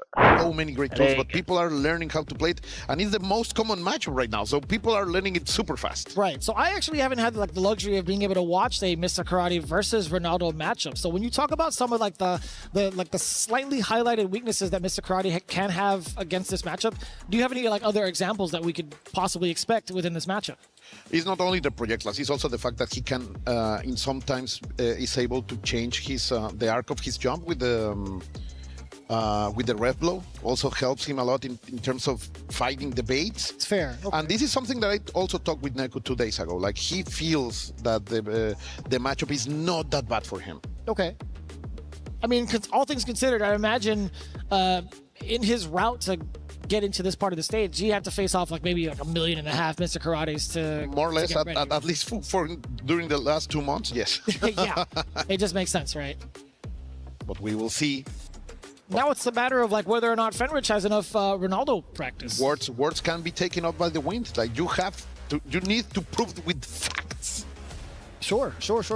And that's just a matter of like whether or not Fenrich actually has that experience, like going back into it, right? Like does he have enough Ronaldo experience as a Mr. Karate player now? Or will he be banking off prior knowledge? And bring the old guns. We will see. We find out. Here we go. Game 1. This is lower bracket territory. No punches can be pulled. They can't afford to do so, as one will be eliminated as the other gets qualified into phase 2. It's Fenrich versus Neku engaging in game 1. Karate against El Bicho CR7, immediately skipping the neutral, going to cross all of that distance and going forward. So sadly for Neku, the situation is not on his favor, at least in terms of the damage. Good challenge over there by Fenrich. I think, look at that. I don't care about your options. We're going for throws. Oh, being able to wake up with violence. No meaties to be had. Fenrich now bleeding. We're going to get a setup. Actually, we're going to get the ignition super first. Neku, a player who loves to spend as much hit as he can. You will normally see him in overhit, getting into overhit in most of his rounds. He doesn't care, and with the damage that Cristiano Ronaldo can do, he is making a statement right now, willing to go for it, but of course there is a long trail to go, my dear Vicious. I might have seen a little hint of like the challenges within the matchup, being able to set up with the fireball on as a meaty option, right? Yeah, completely right. Ooh! The options that he has in order for some setup gameplays, Cristiano, are here, but of course French is not gonna be falling for that too for long. You have to adapt, you have to bring new things. There you go. That's some of the things that he will be trying to do, but you are going to fall into the traps of the Deku Supremo in the end. Yeah, I mean, even going for a neutral jump breath blow, though it changes his trajectory, it's just gonna be something for Fenrich to kind of anticipate, right? Like he's gonna be able to react and punish accordingly. I don't think it's gonna be like a huge detriment against the matchup for Fenrich. It's just gonna be something more he has to tack on when it comes to like defensive movement. But now, he doesn't have to think about defense at all. He can just play it out. A lot of damage on the table. Level 1, you know it. 55% at least is gone. But let's say, you fell for the trap again. No, do not press those buttons. It's difficult because he's stealing turns over and over again. Although he's negative in the situation in his heart, when he has the stance, he's always positive. Immediately going up with a wake-up super. The damage is here, of course. Cristiano Ronaldo can deliver a lot of damage. What a reaction over there, going into the dash for the Greco Supremo. 1-0 for Fenrich, adapting immediately to what Neku was trying to state. And Mr. Hot Stepper himself, representing the Funky Garcias every time he steps into the Draco Supremo. It has been I want to say, it's been the move of the day, and I feel like as you guys get accustomed to it, it might just be the move of the week. Oh, of the season, maybe. Of the season! You know what? You're absolutely right. It might just be. I mean, that's an Italian man. That's some Italian style. He's used to set up trends. That's fair. For a season. Now, you know, it's totally respectable. In the fashion district of the world, exactly. Perfect place to bring it. Yeah, and the pose, man. It's all about the style. I can't believe that. Raise your legs. Who allowed him to be that cool? I gotta talk to SNK because that is a cold man. This is an evolution, that's for sure. Yeah. It's been a long time coming, right? Yeah, he has been working so hard to become cool. That's for sure. But let's see. So right now Fenrich is going onto the steamroller. Then again, Neku pressing buttons even when it would be so dangerous. Waiting for something, not pressing anything for the anti-airs, and sadly getting the opening but not going for much. Finally trying to get something in the middle of the screen and with the slaps, but he needs to get most consistent damage. Right, that was kind of awkward too because that C, although it did connect, it was in the middle of Fenrich's jump, causing that jump reset to occur. And that's how we see this big damage. As soon as Fenrich had that single opening off of that single jump reset, he found the big route. He found the big damage. Yeah, Karate can always cash out. That's for sure. Them legs all the time. It doesn't matter if it's all the way over there. The low range from Cristiano is going to be hard to deal with for Neku. 1, 2, 3, the kicks are here. Oh, and a slight walk back. There's a lot of back dashes over there by Neku. Yeah, Fenrich is recognizing it, that he's going for it. But he is going to get some big damage right here. And of course, the Oki situation. What are you going to do, Neku? Caught him in air. The good stuff about the red ball. Playing some football.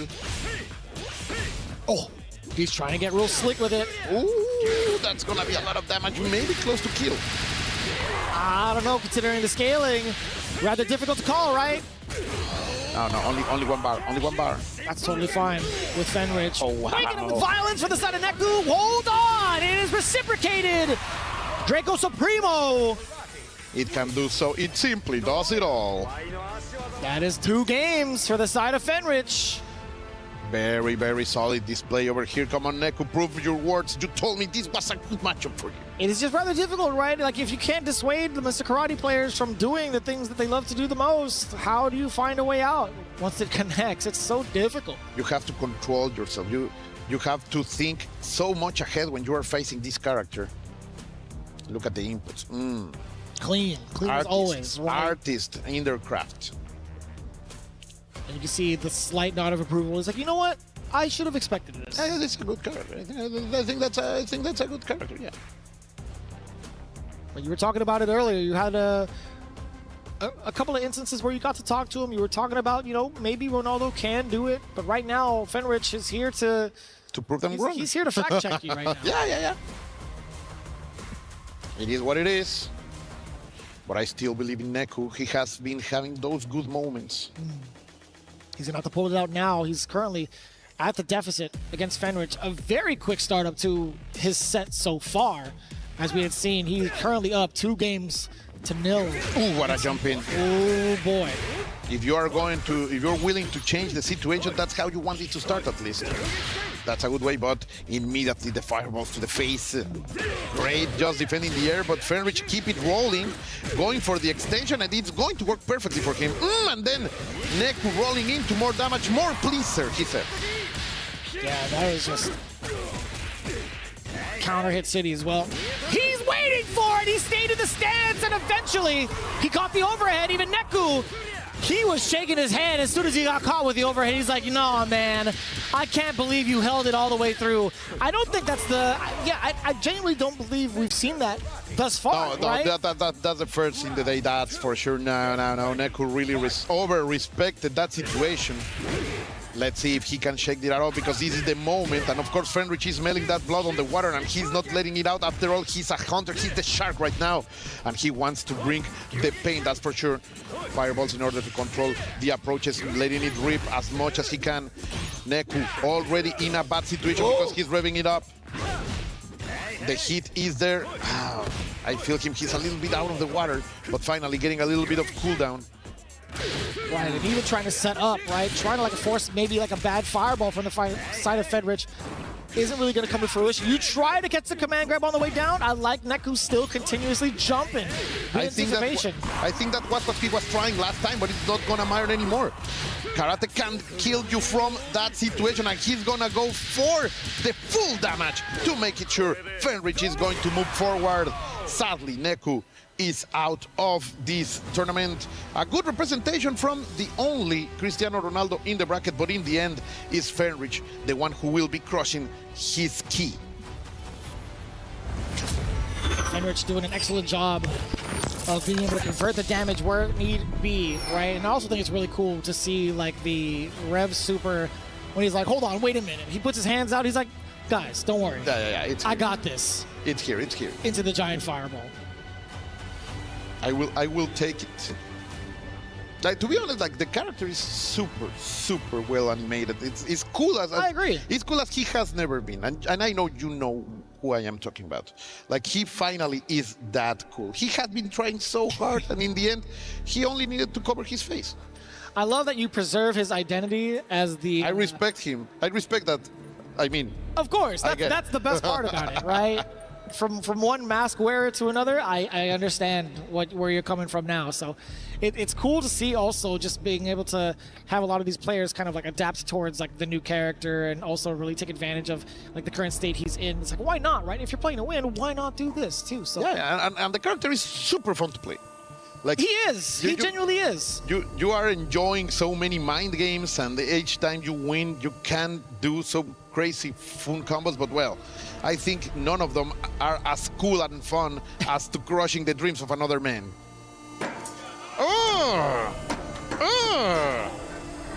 The shrapnel. He got maximum crunch time on that. I don't think I've seen any type of destruction that severe up until that point. Fenrich, I see you, man. That was a little bit too extra. Hold on. He's a savage.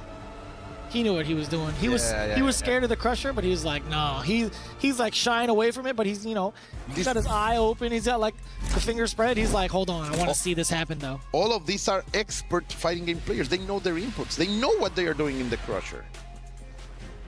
But it's Fenrich again. As we take a look at the replays, it's been so difficult to catch so far. And in the end, all of the approaches that Neku tried to do, he really was unable to do it. Man, like honestly, animation-wise, this character's got it all. I gotta say, as much as we were talking about the replays prior to like the extensions, it is rather difficult to kind of, you know, manage, right? We talk about that a bunch, but it is what it is. We're going into the next one in just a bit after this quick commercial.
Play is in our DNA. Whenever we let it out, it becomes our superpower. راني رجعت اصبر دقيقة. هذيك هي لم يحدث شيء. هذيك لا لا لا لا ما صرا والو. ربي يحفظكم الشبيبة الشبيبة الشبيبة الشبيبة.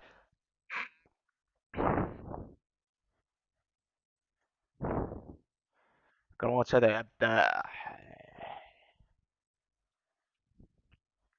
اصبر هذه تايرة مش مشغول في الصفحة.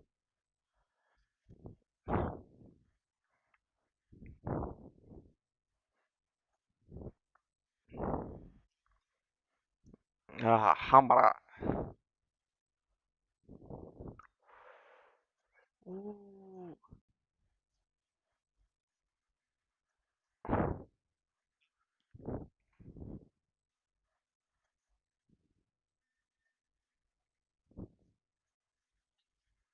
لا.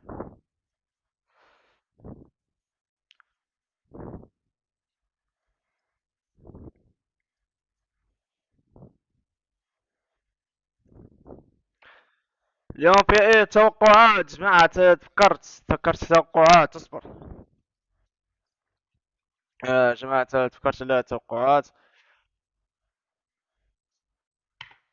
فاتن فيوري. اصبر انا ما توقعتش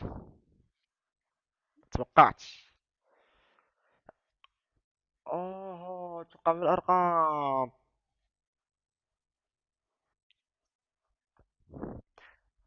كاينه فالكونز ذا تي 1 من بعد. فالكونز ذا تي 1 ياك. والله ماني عارف هادي هما في زوج يلعبوا تفسخر بيا. ابو عمار لا لا لا لا لا مسكين يا والله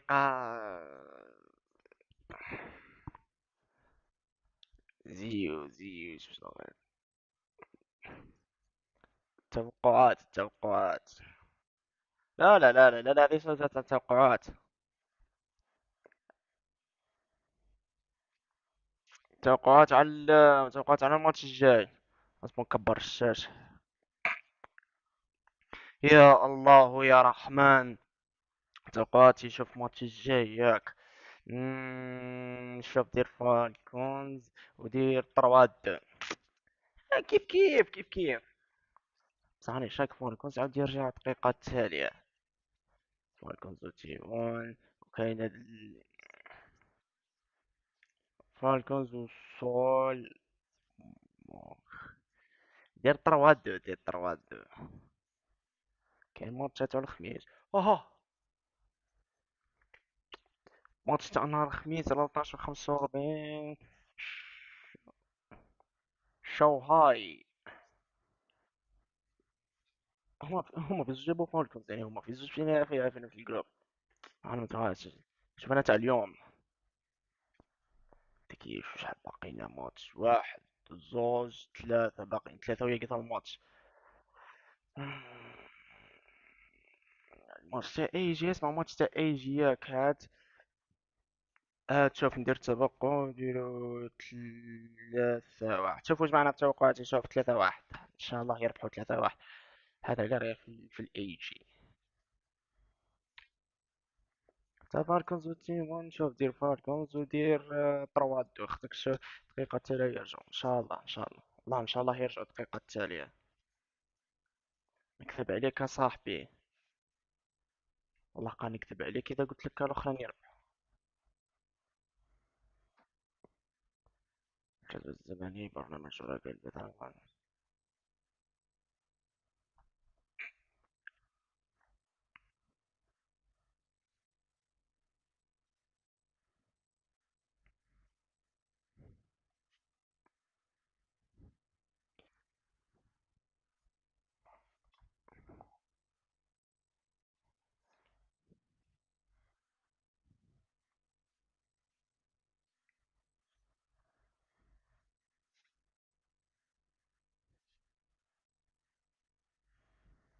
حبس ياك، حبس توقف.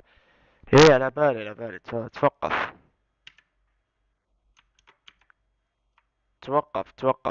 راح توقف. اصبر كان نجي دقيقة.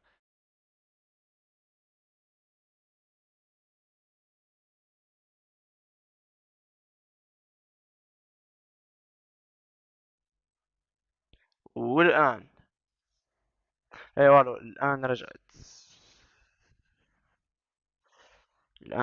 ولكن كريتي مش كيف دوكا نخلي معلق. اصبر نروح انا. Beautiful sequencing now from Punko. We are going to get the knockdown and the chase, but it's not going to lead to much. Actually, missed timing. The media against the... No, he just felt too much fear, bro. He pressed a button and let himself killed. You know, to be honest, you saw him revving up. Bao was actually at 98%, so that overheat was going to be a big factor if he decided to block the entire sequence, right? Yeah. He was going to go for the guard break for sure, but I don't know, man. I would have wished for that situation instead of just simple defeat. Good neutral hop over there in order to get a little bit out of those connections. But Bao, I think he needs a little bit more of consistency. Punko has been able to break his moment. ادير عاود احبس. ايش بيه الانترنت هذا؟ والله راه فيها حية، والله راه فيها حية. والله الناسونية والله فيها حية. والله راه حاجة يا ربنا. والله قرا حاجة صاري. خليني دقيقة ننقل الشاشة الأخرى ونجيكم.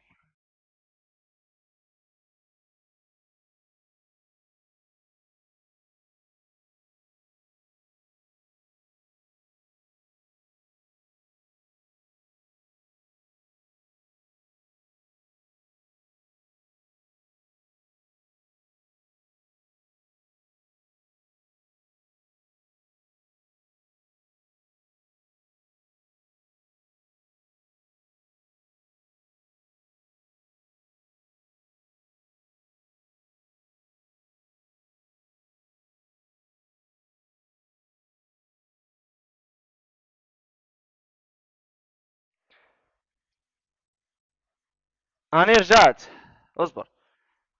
Taken down Punko 2-0 about last month, so it's not going to be the first time they've encountered each other. I haven't been able to keep up with everybody on the tour, but I'm glad that everybody else has actually got like the time to let us know what's really good. So it makes a lot of sense that we kind of see that score if that's truly acknowledged, right? Like it's a matchup between Billy and Gato. This is something that's been happening since season 1. I feel like Billy دركا يتوقف. دركا يحبس. دركا الظاهر نعرف حظي وعارف. The matchup is a little bit on the side of Billy. Of course, being able to control the space, being able to control those approaches from the Kung Fu master, the Globetrotter himself. But we will see Punko was so very close. It's just a couple of mistakes that make it. And it's because of this. Like, he has been doing a lot of mileage out of those guard cancels. I wish to see more of it, and when he is capitalizing and now complete owner of the stage, I think this is the rhythm that Punko was looking for, but Abao is not going to allow that. He's just going to wake up with buttons, Vicious. And I want to say, man, although Abao had the upper hand, Punko is now showing off that he is capable of taking down the matchup. All things considered, he did take him down over at Evo Japan 2-0, so we could see maybe a difference so long as he could find a closeout. 3 out of 3 in the same spot, in the same moment, with those guard cancels.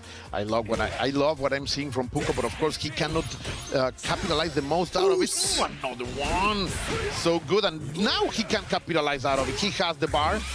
He's going to spend everything in order to ensure the kill. I like that from Punko. He's not only to get the advantage, but also to show that he can bring the victories when he needs it. Totally fine, absolutely willing to spend the hidden gear super to get the rest of that life bar. Again, being able to survive another round is just ever so important. With how much life he had left, he was in SPG territory as well. Yeah, so some other players would have gone with only one bar, like trying to be greedy about things, but no. Punko knows that he needs the momentum shift. He needs to bring the Xenoidal graph into his favor, but we will see yet again those guard cancels. I am loving this from Punko. Ooh. Anti-air yet again, giving him the high knees. Rising over the waterfall, trying to maintain all of that, not getting out of there. As Jab would say, this is an oppression session from Punko. He is unstalling the game.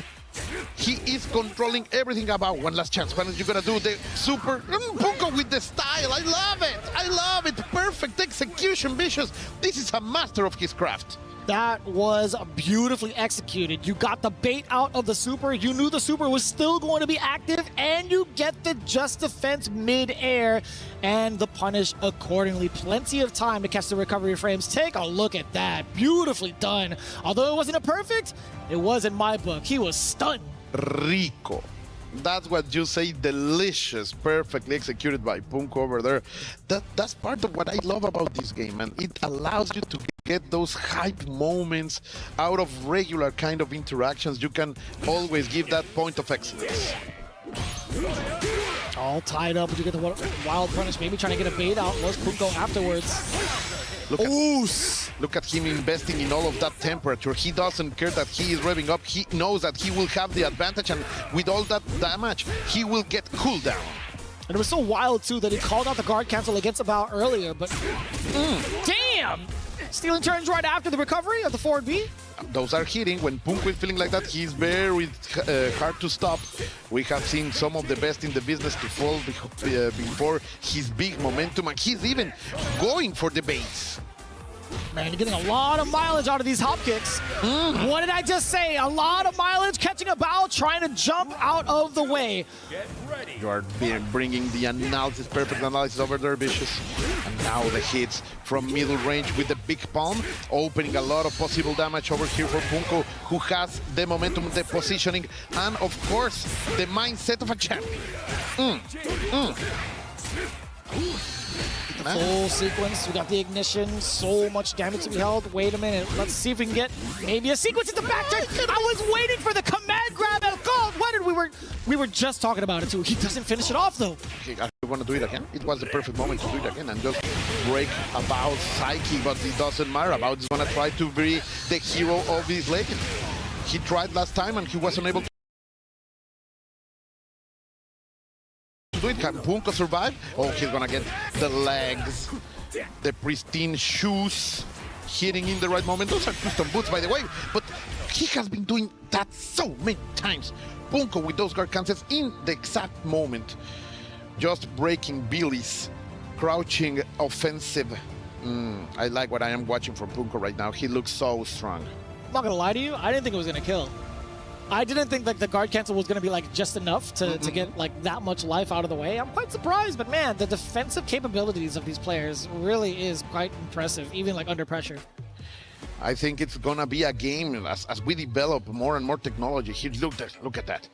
It's going to be so dangerous to be crazy about your offense in this game, and you just love to see it.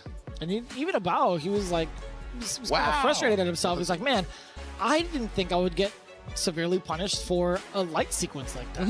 I am just pressing my regular sequence. I just want to end it and go back into neutral. No. Punko say no, boy.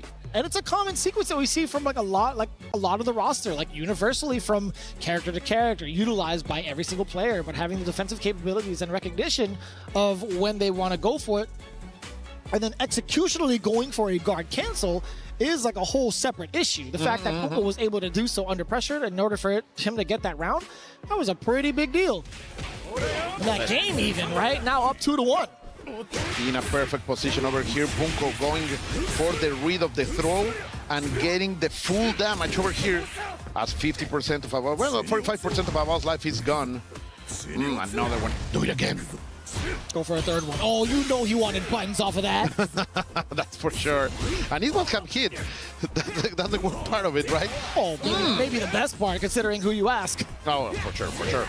Now the big buttons from Billy with those far C's trying to get any kind of momentum, coming close. Punko with the backdash, beautiful stuff, going for the throw. But look at the pass. Look at the pass. He didn't overextend his offensive, and now he's just willing to get the right poke. A little bit too far out for the extension. Now trying to play keep away. Punko doesn't really need to chase down, right? He could be big chillin'. He could play from range as well. He's trying to do that, but what a come from over here from Abao. Like that, all from a big punish. Waking up with violence, and it pays off for sure. The invincible uppercut. Giving him the high knees. Look at that match point. Control chaos, we should say at the start of this stream, and he's proving that. Going to the skies, lighting it up. This is Washington, D.C., maybe? Perhaps. Good call up. Then the stairway to heaven, of course, the Gato special, maintaining the pressure. Great stuff over there. Punko always perfectly done. Those aerial just defense are simply fantastic. But the catch up from Abao, that has been his own move during all this match, and it's still working. Very valid too, but not enough. Punko now on the offensive yet again, trying to utilize movement, but Bao jumping himself out of the corner. Very active on movement for both. This is match point, Vicious. Oh, the bait. Oh, that was beautifully done too. He baited out the jump because he thought the command grab was coming. Oh, that's so far. Punko just one more sequence away. Why you don't go for it? He's being so patient right now, but is this going to be his downfall?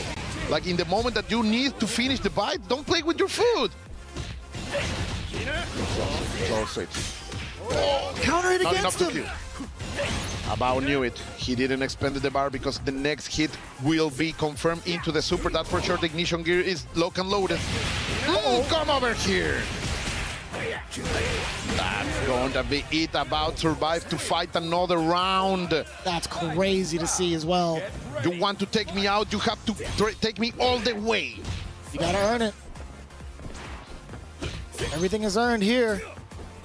On the line for elimination at EWC, Punko does have a lot of meter to him as well. Abao just about to build the same. If you get the guard cancel, isn't enough. He tried to steal his turns by dashing on up. Abao with the big interruption, and now the sequencing coming in from Billy. Again, another guard cancel. I told you that he's doing it every single time that Abao is trying to go for that sequence. That's when you're finally catching the landing. The Abao special. Punko is not respecting a lot, but he's playing a little bit too dangerous. Vicious, I think Abao is in a good position to take this game. Not gonna be enough damage. He's gonna go for the knockdown though. One more sequence. Beautiful. Side of the Bao. He baits out the rev blow. Is this gonna be enough damage? The defense is gonna kick in for the SPG. Coming in clutch, that for sure. And he doesn't care. He goes for it again. Punko showing us that he is not learning lessons. He's a man with the plan, and he is going for it. He's going to get the crumble. It's going to be a lot of damage. Are we going to go for the secreto de ignition gear? No, he didn't want it with all of that heat. He couldn't optimize it. Oh, but he still gets the counter hit. Abao tried to press a button. No, wake up. Punko delivered the meaty and got the rest of it. Punko eliminating Abao with the clutch decision to keep up with the meaty. That was insane. He was forced to drop out of the combo. He could not capitalize on a hidden gear super, and he knew it because it would have forced the overheat. He wouldn't get the sequence to follow up the way that he did. But what a series of decisions made for the side of Punko. That's a man who absurd. That's a man who looks into the future Vicious, and so smart from you to detect it. He wanted to go for the Oki situation instead of the damage, and he gets the cash out of it. What a move for Punko. He looks so happy right now. People say that sometimes. I can't tell. No, he is. I can't tell. Like normally he is very unexpressive, but right now he is feeling himself. And congratulations, Punko has earned it. Get ready for demolition. Punko eliminating the last chance qualifier champ, Abao. Now we bid him adieu, unfortunately, but that just means we've got our fourth player from Group B. Oh, I like this angle way better. Ah, look at the massacre. Nasty. These are all the shrapnel Vicious. It's so dangerous to be there. Yeah, I think about that a lot, actually. I'm glad they have like the protective glass. Yeah. And they make sure that people are a decent distance away. But congratulations to Punko qualifying out of Group B, joining alongside other players. We have Fenrich, we have Score, we have Goichi. So legendary. Okay. That was simply fantastic, but for us, that's going to be it. But we are not going to leave you alone. We're going down to the analysis desk in order to hear more for those fantastic matches. Vicious, give me that hand. Thank you very much for sharing these moments with us and people there. We're going to break for a moment, and we will be right back.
Man, what a just series of events. 6 matches in a row, and the relief on Punko's face at the very end there almost looked like he was had tears in his eyes. You could tell how much winning that series, staying alive, moving forward to playoffs meant to that very man. Hey, welcome back. I'm Taylor Reflections, Noble, of course, Yipes, and Logan Sama. Yipes, first time on the desk, man. How you feeling? What's been going on? Man, I'm excited. I'm just so anxious to see more action. I mean, I was here just waiting so we can actually do the analysis desk, but I'm just like literally walking back and forth, just screaming when the keys are being crushed. Yes. You're a menace.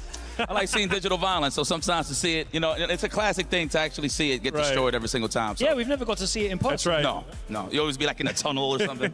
In a tunnel, we're in a different venue. Now we get to hear it, we get to see it. It is violent, it is fun.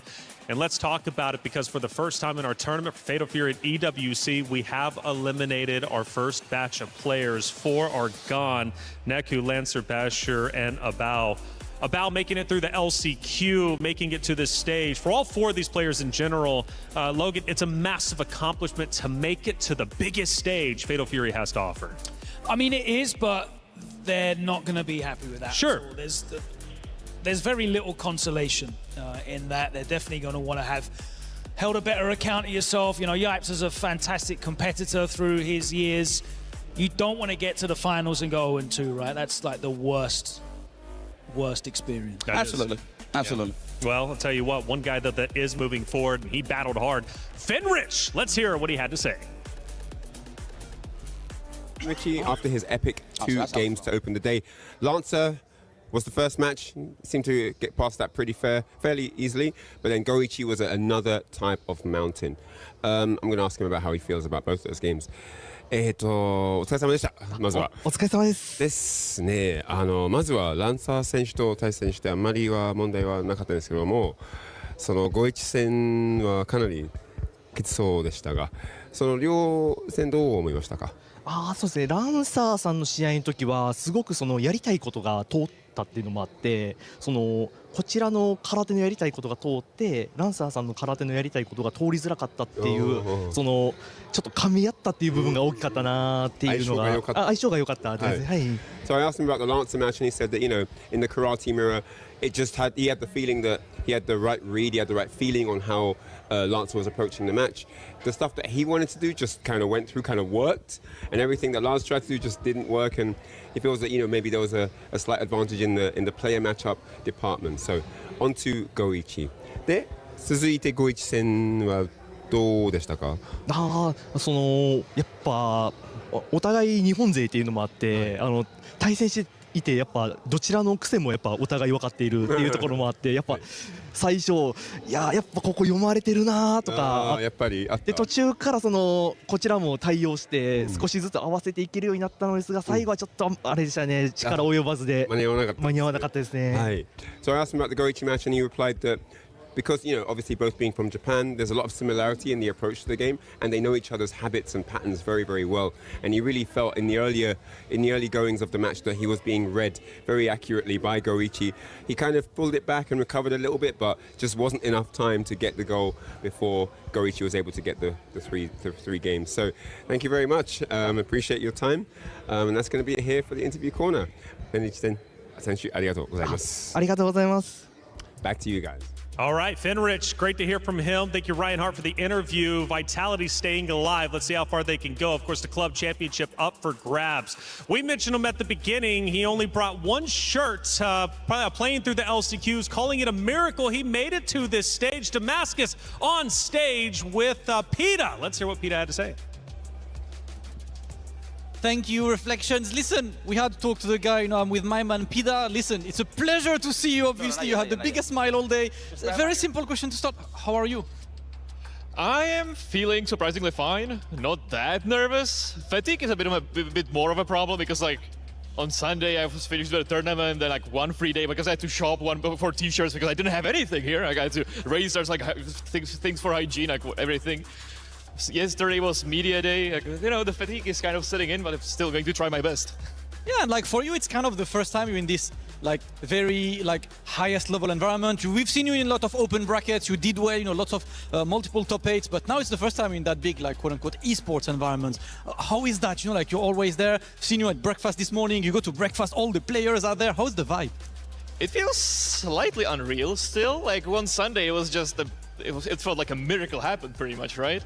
I still feel slightly out of place. I know I am on this level gameplay wise. I know that I can beat people. It's not that I don't belong here, but it's still slightly difficult to believe, really. Well, we're all very happy to see you, and your first opponent is Dark Angel. I believe you guys have met in Brussels Challenge. You took the win that time. Obviously, lots of things changed. New character came out, everything. How do you feel about that upcoming match? It's one of the opponents where I feel a bit more confident about, because from his whole character pool that he can pick, it's 4 different characters. I feel it's the matchups where I feel like I am good at, I am confident in, because that's always the problem with playing the game in small communities like Europe, right? You just don't get the matchup experience, all the matchup experience you need, and I don't think that should be a factor here, so I'm feeling slightly confident. All right, perfect. Listen, wish you best of luck, Pida. It's really good to see you. Thank you so much. Guys, back to the desk. We love this guy, and personally, I'm kind of going to cheer for him, Taylor, up to you.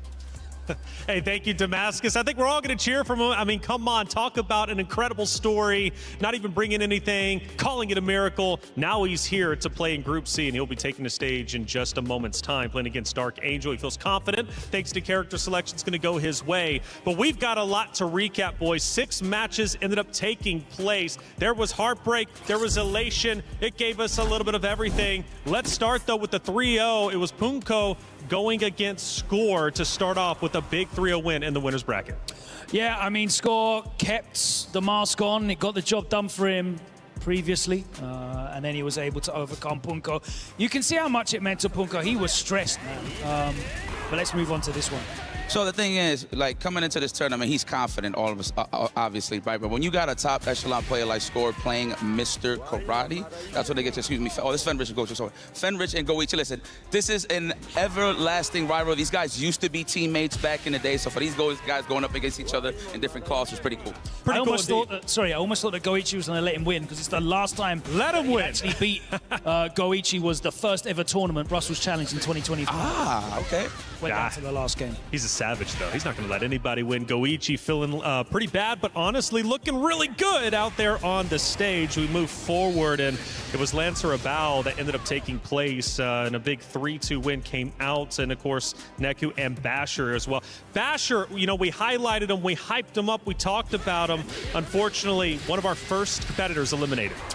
He was eliminated, Mexico versus Mexico. Neku went on, but as you can see, it was a short-lived run. We see Cristiano Ronaldo bow out of another World Cup. I knew it was coming from you. Ronaldo hyped up, of course, not only in the World Cup, but also here on the stage, but didn't have enough gas to get to the finish line. Abao and Lancer ended up going against each other later on, and Abao ended up getting a big win. Lancer, of course, eliminated, but that wasn't all. We then moved forward. Fenrich versus Neku, and Fenrich ended up getting a big win. And, of course, Punko as well against Abao, a 3-1 win. And, you know, you can't tell by that face, did he win? Did he lose? What was happening? But you know what? He's just a nice guy, and he's just thinking, man, it just sucks to eliminate. He is going through every single emotion on that stage right now, and I'm here for it. That's right. We're all here for it. And we've got more to go. That was just Group B, and we still have Group C to get through. But for all of you out there, not only is the competition fresh, but so is the meta and the new characters coming in. Kinchiro, the Fist of the North Star, is in the game. Check him out.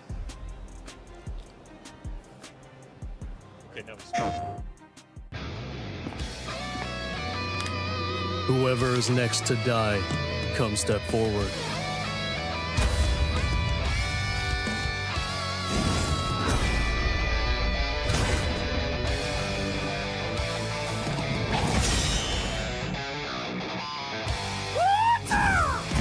Love will never die.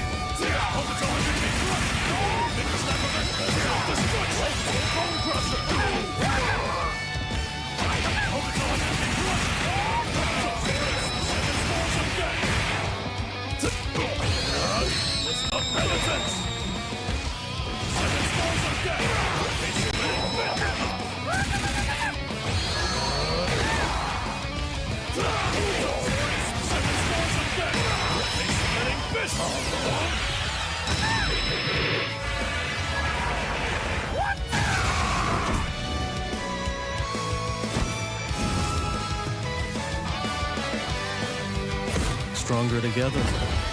Not bad.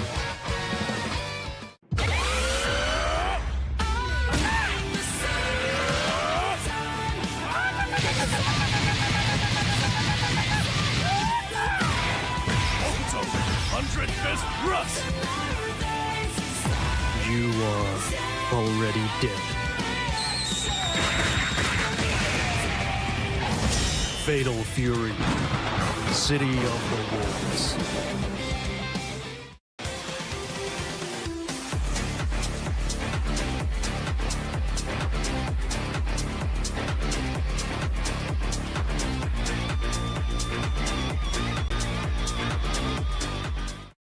Body was built to move.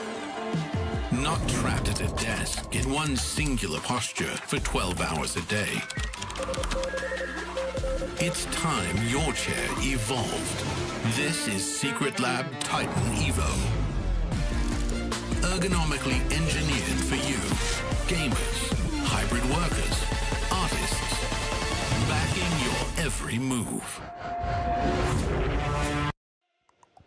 Welcome back in. Group C about to come your way, which means, again, more elation, some heartbreak as we'll get deeper and deeper. 4 more players need to be eliminated. 4 more players need to move forward into the playoffs.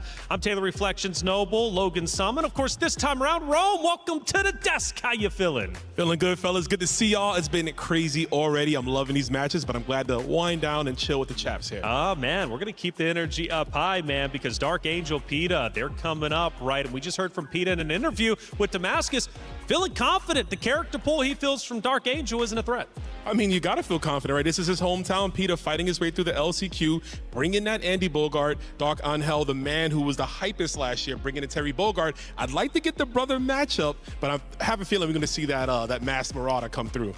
It's been fun so far, for sure. PETA would be a tremendous story. Again, not even expecting to make it, at least for himself, through LCQ. He does it. Now he's here, and he can make his dreams come true. After all, that's what the Esports World Cup is all about. And as I learned from Logan just a little bit earlier, that's what the fighting game scene is all about, right? You've got these players come in and they make a life for themselves. Truly, truly monumental. Dark Angel, PETA will be playing off against each other, but ZJ's J and Abumar will also be going. It's a hard one for me, and I don't know why. I'm going to have to use that in my vocal warm-up.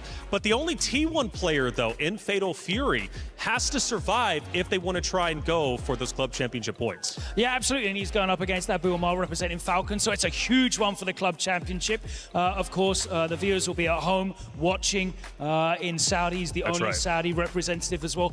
And he's a devout character specialist, isn't he, with Don Juan, the only one you really see in any competition. That's right. Well, we heard from PETA. Let's hear from his competitor. It's Dark Angel representing Na'Vi. Let's hear what he had to say. Hello everyone, I'm here again for another interview, this time with Dark Angel. Now Dark Angel made a stunning performance last year, getting 3rd place, absolutely phenomenal stuff. I want to know, 3rd place last year, amazing Terry performance. What did he take home from that experience? What does he come in terms of having like a fresh perspective this year, coming to the tournament again? What did he learn last year? El año pasado te fue muy bien, quedaste 3er puesto, la gente espera mucho de ti. ¿Qué te llevaste de ese torneo? ¿Qué te llevaste a casa y con qué perspectiva quizás nueva vienes a este torneo? Sí, el torneo del año pasado me fue muy bien, gracias a Dios, se pudo lograr un buen resultado. Así que espero que también este año pueda ofrecerles un buen espectáculo a toda la gente que me apoya. Gané demasiada experiencia porque son jugadores de altísimo nivel y este año experimentaremos un poco más de nivel al ser un poco más de jugadores, que el año pasado fueron 16 y esta vez 32. Y pues nada, voy a dar lo mejor que pueda con mi personaje Terry Bogart.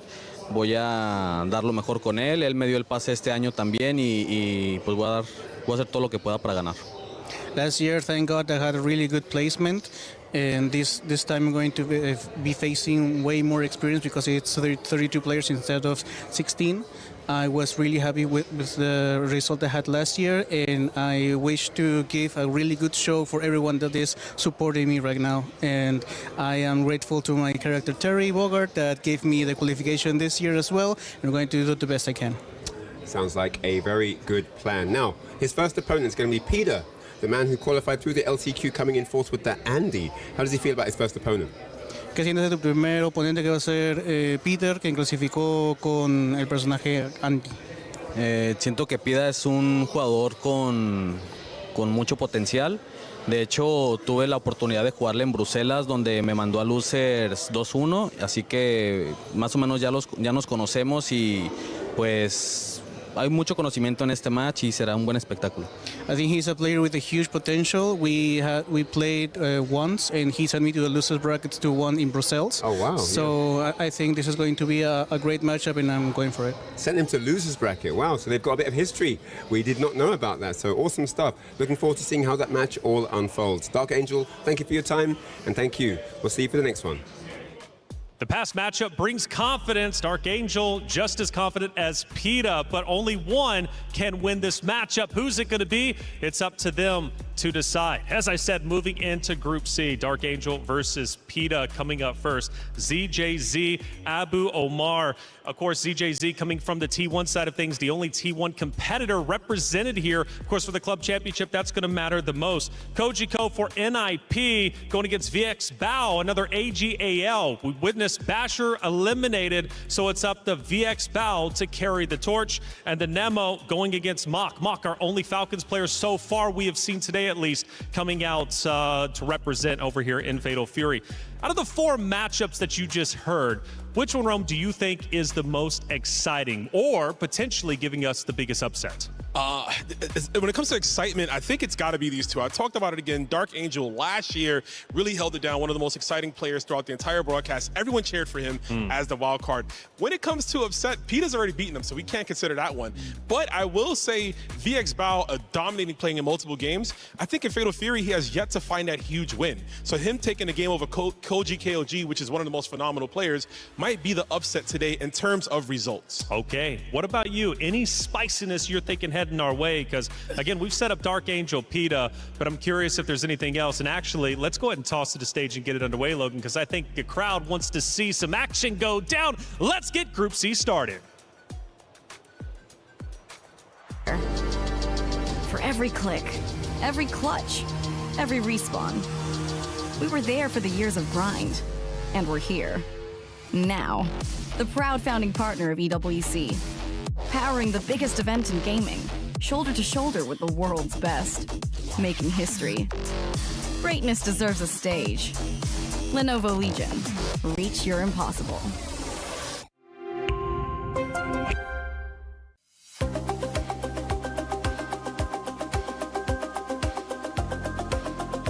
And welcome back, ladies and gentlemen, to more Fatal Fury action. City of the the Wolves is out, ladies and gentlemen. We're going to get to this Group C action. Of course, I'm on the scene, IFC Ice, with my brother, Esteban Sabroso. Oh, you know. Steve.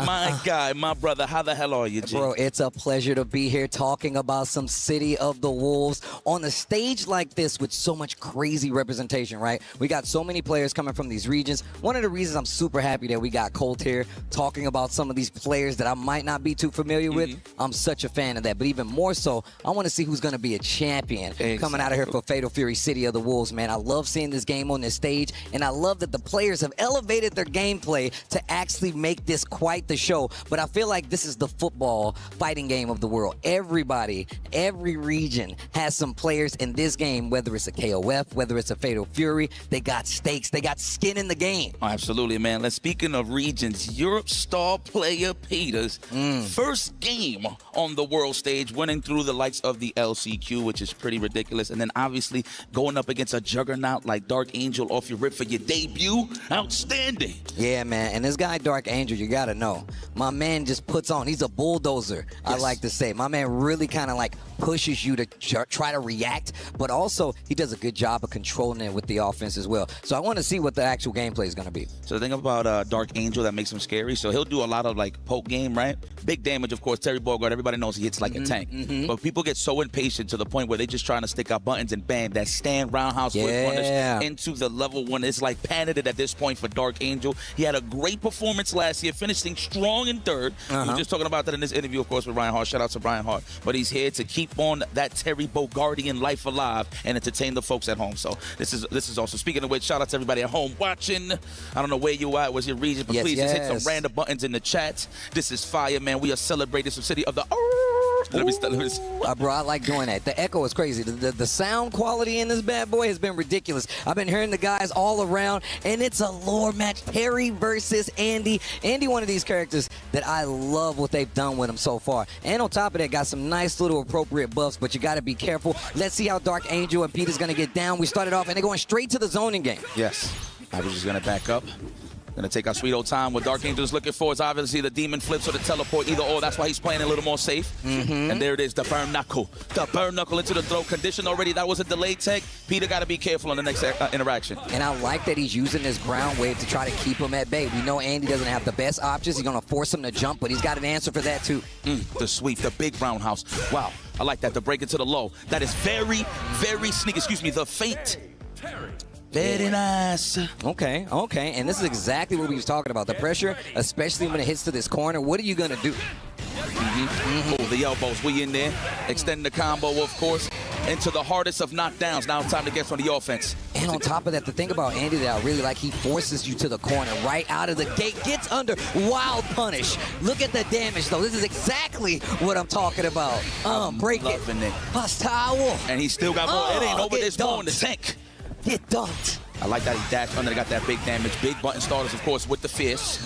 Now we go to the shenanigans. We're going to kill some frames and then go for the demon for shenanigans. No, safe jump stuff. Oh, the guard cancel. I like what I'm seeing. He's got some bar as well. Not going to spend it, but he pushes and calling out the rev guard. I like the feints right here. He's just trying to make Peter budge right here. Nice DP before he even lands. That was a solid punish. Here we go. We got the okay. Bastalobo. Oh, yeah, we're bringing the Spanish over here, too? Yeah, bro, we got to, bro. You know how I go. I thought it was just a Dominican Republic thing. Nah, bro, we got to let them know. We know the heritage. We know where it comes from. Actually, in my opinion, I think Terry Bogart's Mexican, but that's for another conversation. Wearing a bomber like that in this heat, you crazy. But we're going to take a look at the replay. We was literally just talking about this. The fact is, Terry is one of these characters. He takes off a chunk of damage every time he hits you. Yes. Going to make that ground game a lot more vital. You got to be careful where you swing. Andy, when it comes to it, like you said before, not the best fireball, but also getting around on the ground. All he does is call out with that elbow a lot of times. If he gets the hit, he gets the corner, he gets the control. But I can tell you right now, Dark Angel's not going to let that happen. And now you see him going more to the jumps at this range, too.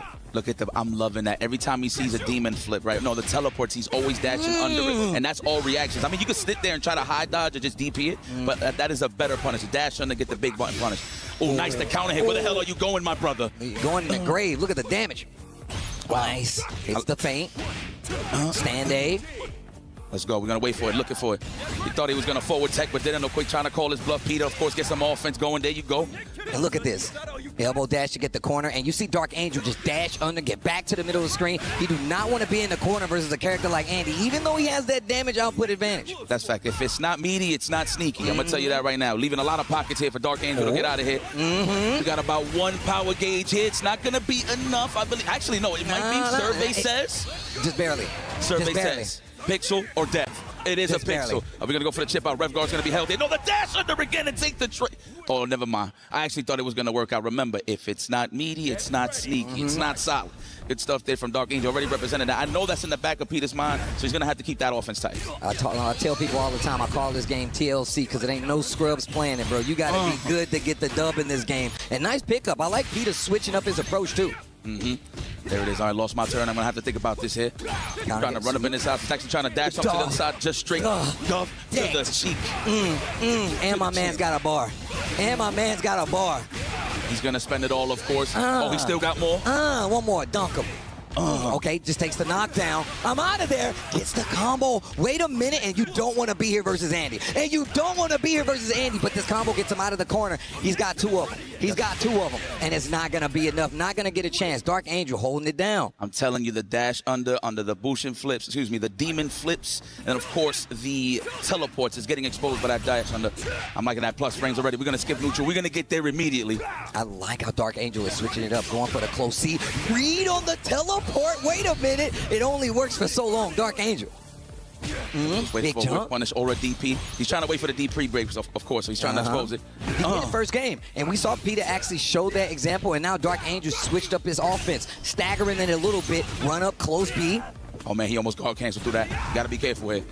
For the low. No plus frames for you, sir. Geyser. Wink, walk up, hit him with the stand A. Easy access to big damage. That is the realest of Bogardians. The realest Bogardian. That's Mr. Steal Your Girlfriend, man. Better stop playing those games. Better stop playing those games. Blue Mary's watching somewhere.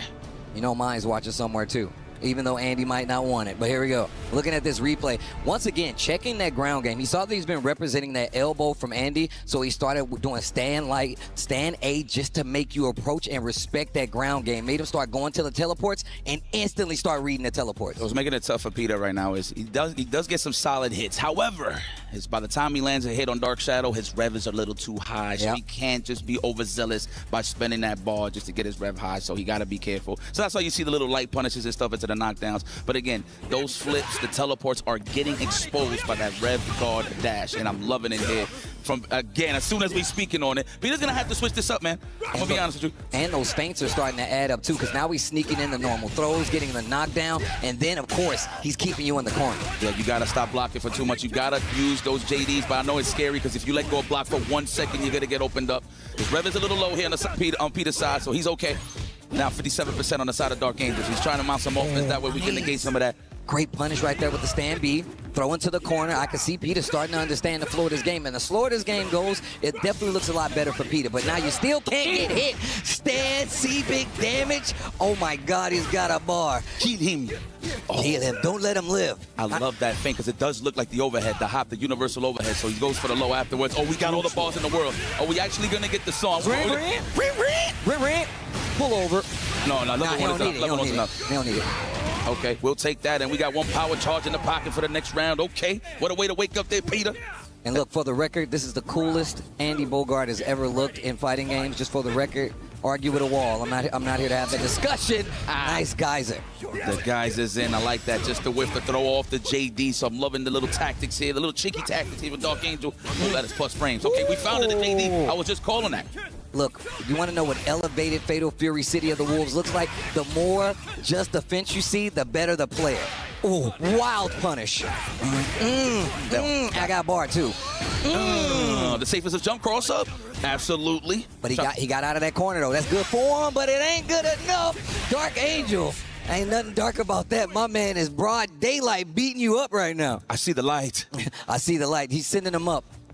Man, Peter, come on. And we're not talking about the bread, but we all trying to get some bread out here. Yes, yes. That's right. Kick back and relax. Nice. Okay, was ready for the JD. Mind you, if he waited for him to just go a little more on the lower altitudes, he could have punished that. Can't JD that, of course. And you can see Peter trying to switch it up and use that rev guard. Dark Angel taking the ground anyway. And once again, he gets the damage lead, and then he presses you. Okay. Teleport gets him out of there again. We've seen Peter get these situations, and Dark Angel has always turned it around with a Oh my God, Dark Angel smelling blood. When you see that rev high, he's smelling blood. That's just how he plays. That's how everybody plays, really. You oh got my to. God, putting yourself in danger. 89%. You are close to the guard break range. You got to be careful. The jump in. Wow, you just spent all of that cash. Of course, Dark Angel designate that as very nice. Okay. Mexico. Okay. Yo, Dark Angel, we talked about just how strong he is with this Terry, and he does not let you breathe. Andy's one of these players that's typically known for being able to skate around the stage, teleport to get out of the corner. You got to be careful jumping on him because he does have a DP. He can break it as well. You got to respect him. And my man Dark Angel was like, yeah, that's cute and all, but how you going to move around these fireballs? And if you do move forward, yo, burn knuckle, what's up? I'm telling you, man. So it's all big buttons when it comes to Dark Angel. You know what that means? We revving up.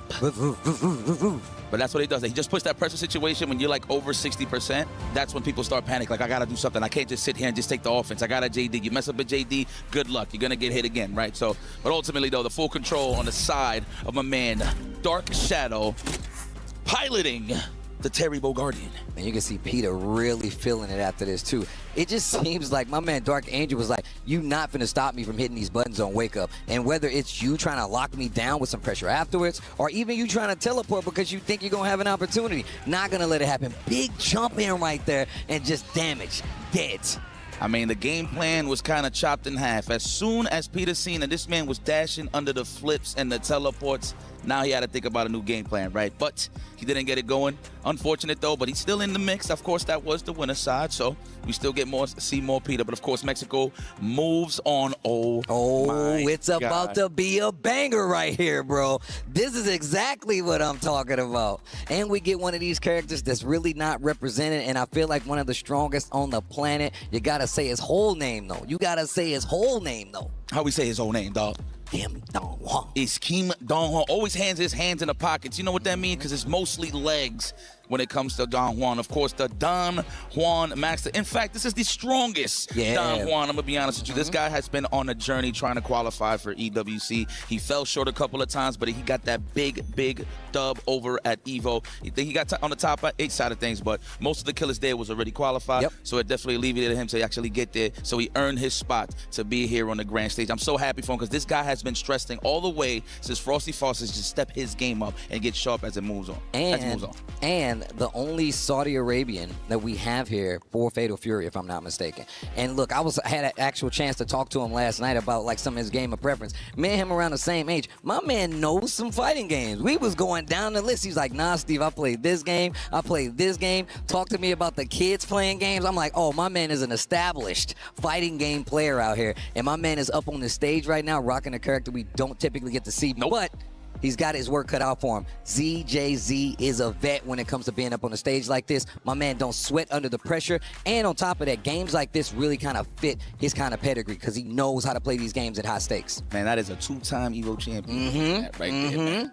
Man is a killer. It's great to see him that he's back outside. There was a point in time where like you didn't really see him playing games like that. Of course, he dabbled with others that we played right now recently, right? But the fact that he stuck his guns into City of the Wolves says a lot, man. I've seen the Preacher. I know that's just one of his main characters, but you know, people got that break in case of emergency. You know, man, you got to break the glass.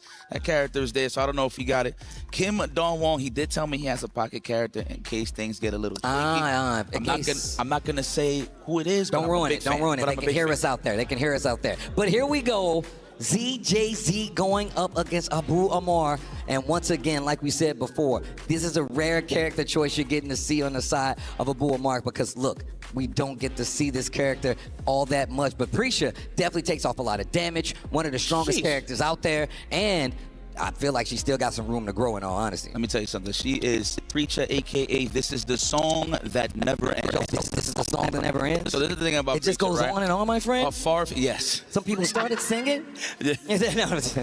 But her forward stand fierce is ridiculous, bro. The fact that it connects into revs and then just the corner carry, it's just all, that's all you're hearing, just getting carried all the way to the corner. And of course, let's not forget about the panic stance into the overhead of the low. Yeah, the sway. And we saw that earlier. We saw Preacher represented a little earlier, especially with the sway, the options off of it. Let's see how ZJZ actually puts that into the game plan, especially versus this character, right? Dong-Won has the opportunity to mix you up in the air. My man is hitting you with the NBA cross-ups in the air. You swing wrong, he opens you up, and the damage is crazy.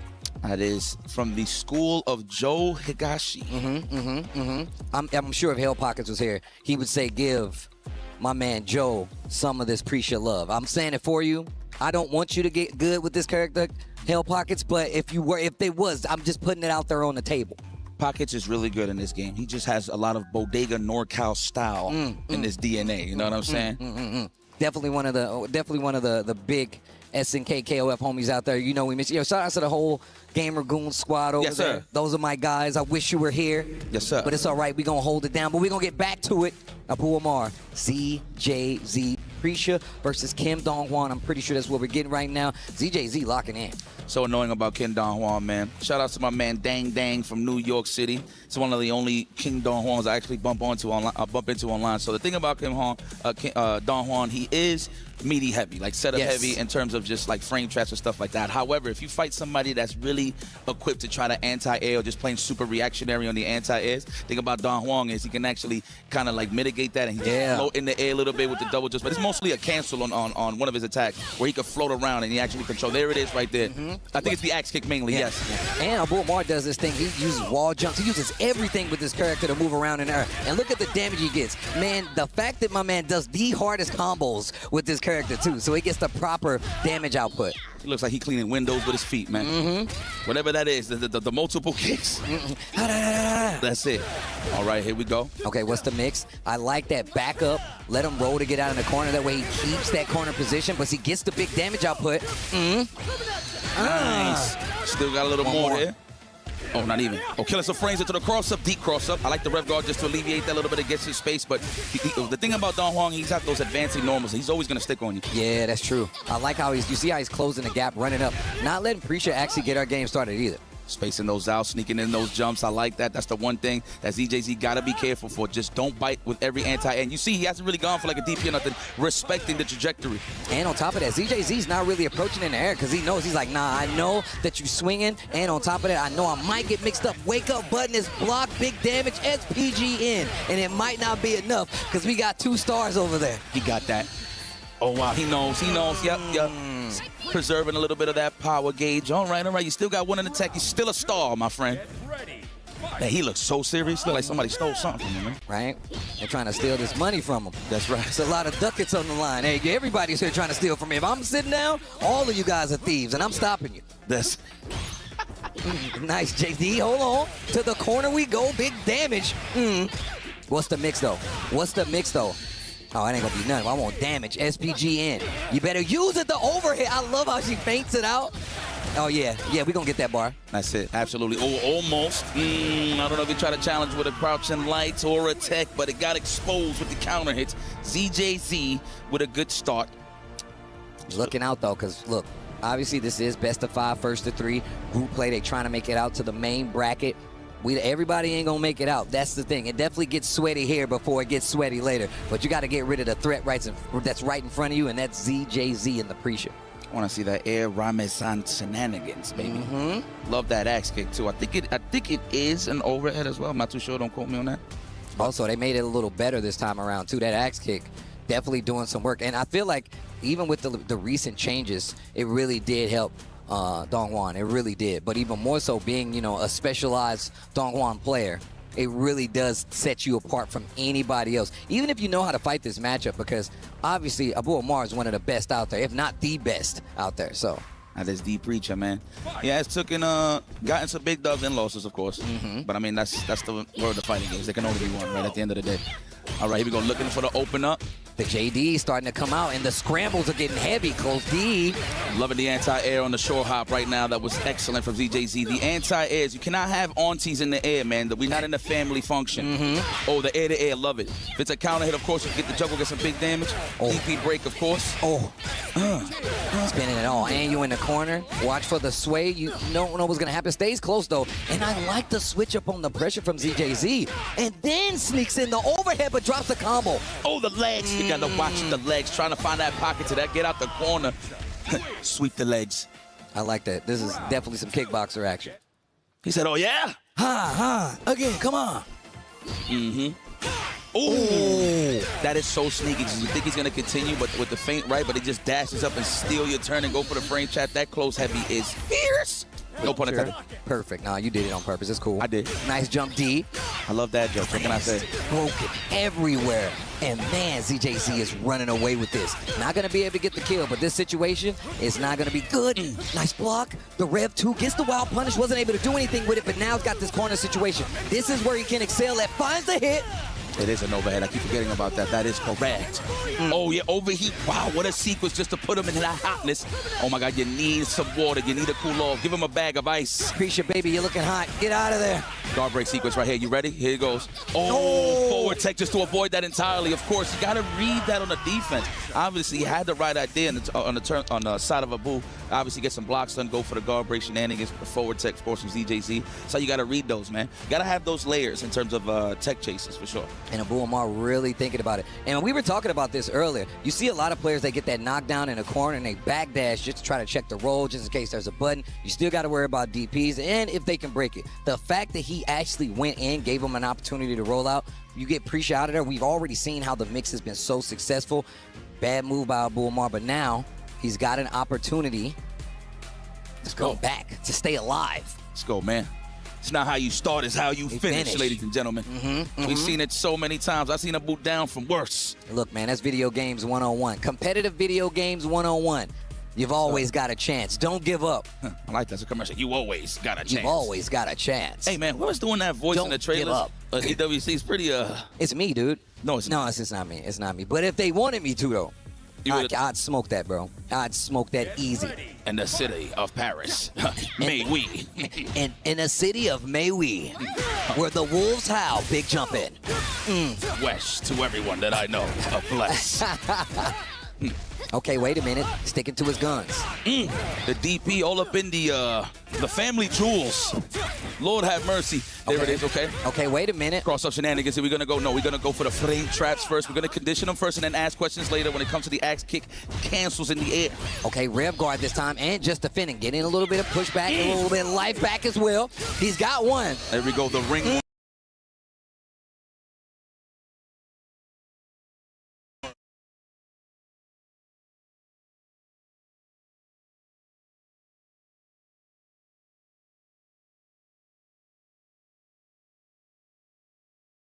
Come on. With a sinister smile. Come on now. Come on now. With a sinister smile on Don Juan's face. Okay, looks like Abu found his footing, no pun intended. Almost. Oh, wow. And still, that empty jump, neutral jump at that. Mind you, he did that back roundhouse, right, thinking that ZJC was going to dash under, right? But it works out. Wake up, D. Gets the throw. The mix-up after the knockdown. ZJZ has represented so many options. Another throw. And there's the overhead. Good defense on the side, but he still gets clipped. And we're getting close to SPG. It's time to clock in. Sick. Trying to clock. I'm doing overtime over here. The hardest of knockdowns. Here we go. Hold on, my Oh, call. what a challenge. Wake up, crouch head. I respect that. Yeah, that sounded so dramatic. I know. He said, wake up, crouch head. It's all part of the prayer. Amen, huh? Okay, hold on. Let's go. Here's a douche, douche, douche, douche. Oh, not yet, not yet. What's the mix? Same side, you wake up with a button of Amar. Say his whole name, Kim Dong Hwan. Let's go, Abu. I see you, Habibi. My daddy taught me how to do that. Just in case you had any questions, my dad taught me how to do that. Let's go, man. In the backyard. That's right. Okay, good stuff. All right, Abu. I see you, my guy, being a little more of the aggressor in terms of like frame traps, counter hits, a lot of delayed close roundhouses, right? He's just trying to get busy. He's trying to find his footing. Then again, you got to keep an eye on the rev. You can always tell who's smelling blood. That's the one thing I love about this game, because you have to make a decision. You can't sit there and block all day. That is an option. Now, if you're nice and dealing with overheat, cool. But at the end of the day, you got to find your pockets and use your defensive options, a la the just defense. Yeah, I mean, you definitely have options. That's one of the things I love about this game, right? Defensive options are there, and you have to commit to them, right? But they can get you in a lot of trouble. But you still got ways to check it no matter what, and the character variety itself. But the Preacher finds first blood. ZJZ getting a knockdown. Bullmark getting one on the board. He can't lose a game, though. That's it. Can't lose any game, as far as I'm concerned. This is CWC we talking about. Almost got the feint, but what a button placement by ZJZ. Set up with the fireball, or just push to the corner? Jesus Christ, the Preacher's combination. Good God almighty. Rev guard, gotta be careful. Them elbows. Oh, what a whip punish. A wild punish at that. And he's got the bar. Oh, that might be curtains. That might be curtains. Absolutely. There's too much sun in here, I'll tell you that. Close it. That is definitely enough. What a way to milk that combo. Beautiful stuff here from ZJZ.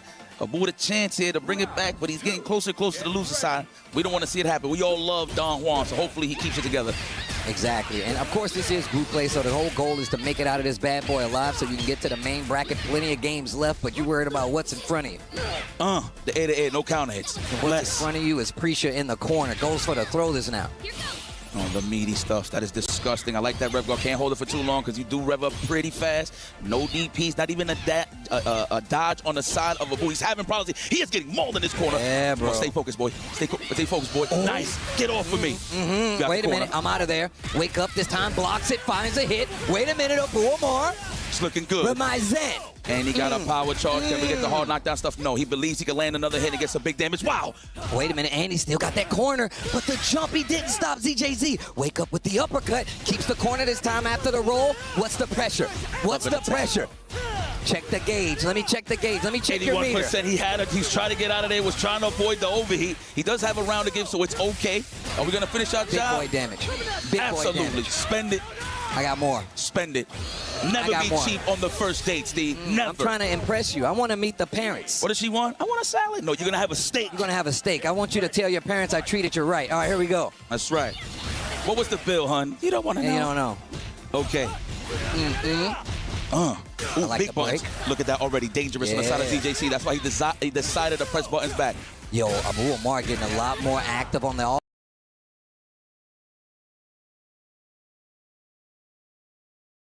offense, and is definitely starting to work out. Keeps his ground, reads the roll out of the corner, back to the corner you go. Now this is pretty good. Obviously he doesn't want to give up the corner position, so he's going to hop back. Absolutely, the short hop, of course, you can't, JD, so you're going to get punished severely.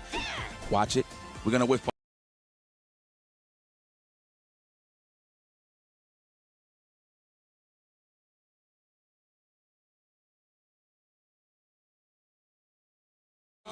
The pickup, and he's got a bar. That was right on landing. Good high dodge there on the side of Abu. Wake up buttons. The button that stand like this time. You ain't a fighting game player if you don't wake up with buttons. I'm just saying. Sometimes you just got to feel it out. You got to do it. Don't let them trick you out of your own gameplay, bro. Not everything is perfect. Not everything is perfect. Oh, right.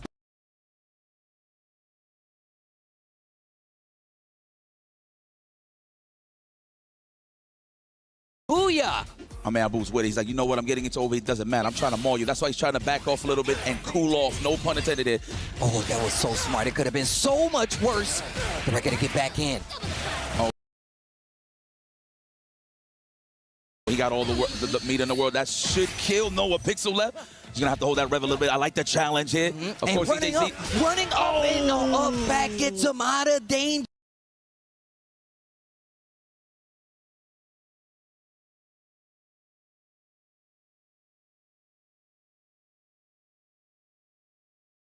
Jay-Z. Sounds like a rapper, for real. I know, right? Drop a track with him. That's it. Imagine. He just starts talking his native language while I'm rapping. That'd be, I'm just saying, bro, some of the most successful records out there, they have that overlap, bro, no matter where you're from. He's like, hey, it's me. See me? Yeah, I'm not human. That's it. Let's check the replay. I mean, look, he couldn't get it going. So one thing that I want to highlight is that ZJZ kept the pressure going so well that he had most of the control. He was hands on the steering wheel, right? A lot of the things that Don Juan loves to do is obviously just switch it up in the air in terms of the axe kick cancels, right, to actually go to the other side. It goes for those cross-ups, right? But in terms of ZJZ, he was just so patient that, of course, Abu notices that, right? So now you have to play a solid ground game, and that's how they turned into. And then if you see how this game turned out, right, Abu Amar was still in there. He got that game on the tail end, and it was because he turned up the offense. He got a little bit more active. But as soon as he did, that's when you saw ZJZ start to wake up buttons of his own, start to challenge on wake up himself. And you see situations like that, and it's going to be the end of the game for Abu Amar. Why did it sound like that was exact? Nah, it looked like somebody like stepped on his toe or something. Like he stubbed his toe. He stepped on a Lego. He's got kids, bro. He stepped on a Lego. He's made that face before, but of course, oh man, Koji KOG coming up against BX. Bow! That's my guy. Bow! Get off my lawn! That's it.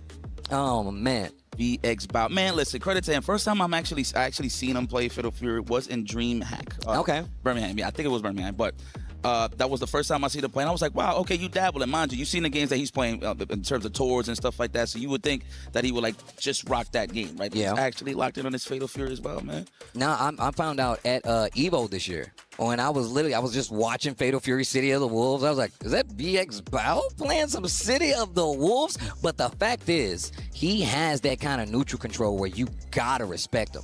And even more so, he's been on stages like this before, whether it's a team game or not. My man knows exactly how to get the game started in an advantageous situation. But also, Koji Cog, we've seen the crash outs. There's pictures, videos of it. And it's because my man plays with his heart on his sleeve. He puts a lot of emotions in the game, and he's been around in fighting games for a very long time. And once again, like I said before, City of the Wolves, I call it TLC, tough love and care. There's no scrubs playing this game. Not one, zero. Yeah, I like how you put it, man. It's very dense when it comes to the competition. Any corner you look, yes, there is no scrub. Everybody has money. So it is what it is. But you know what? Technically, though, if you really look at it in terms of track record, VX Bow on paper, when you look at it, if you don't know him, kind of a dark horse here. Oh, free. 100%. So if I going up against a seasoned veteran like Koji Cog, this is a bit of a test here. But of course, he's bringing my man Nostrils, aka Mr. Karate. Don't need no gi, I just need a suit. Holla. Look, and I know we talk about Mr. Karate quite a bit, and obviously, like I said, everybody who plays this game is really good.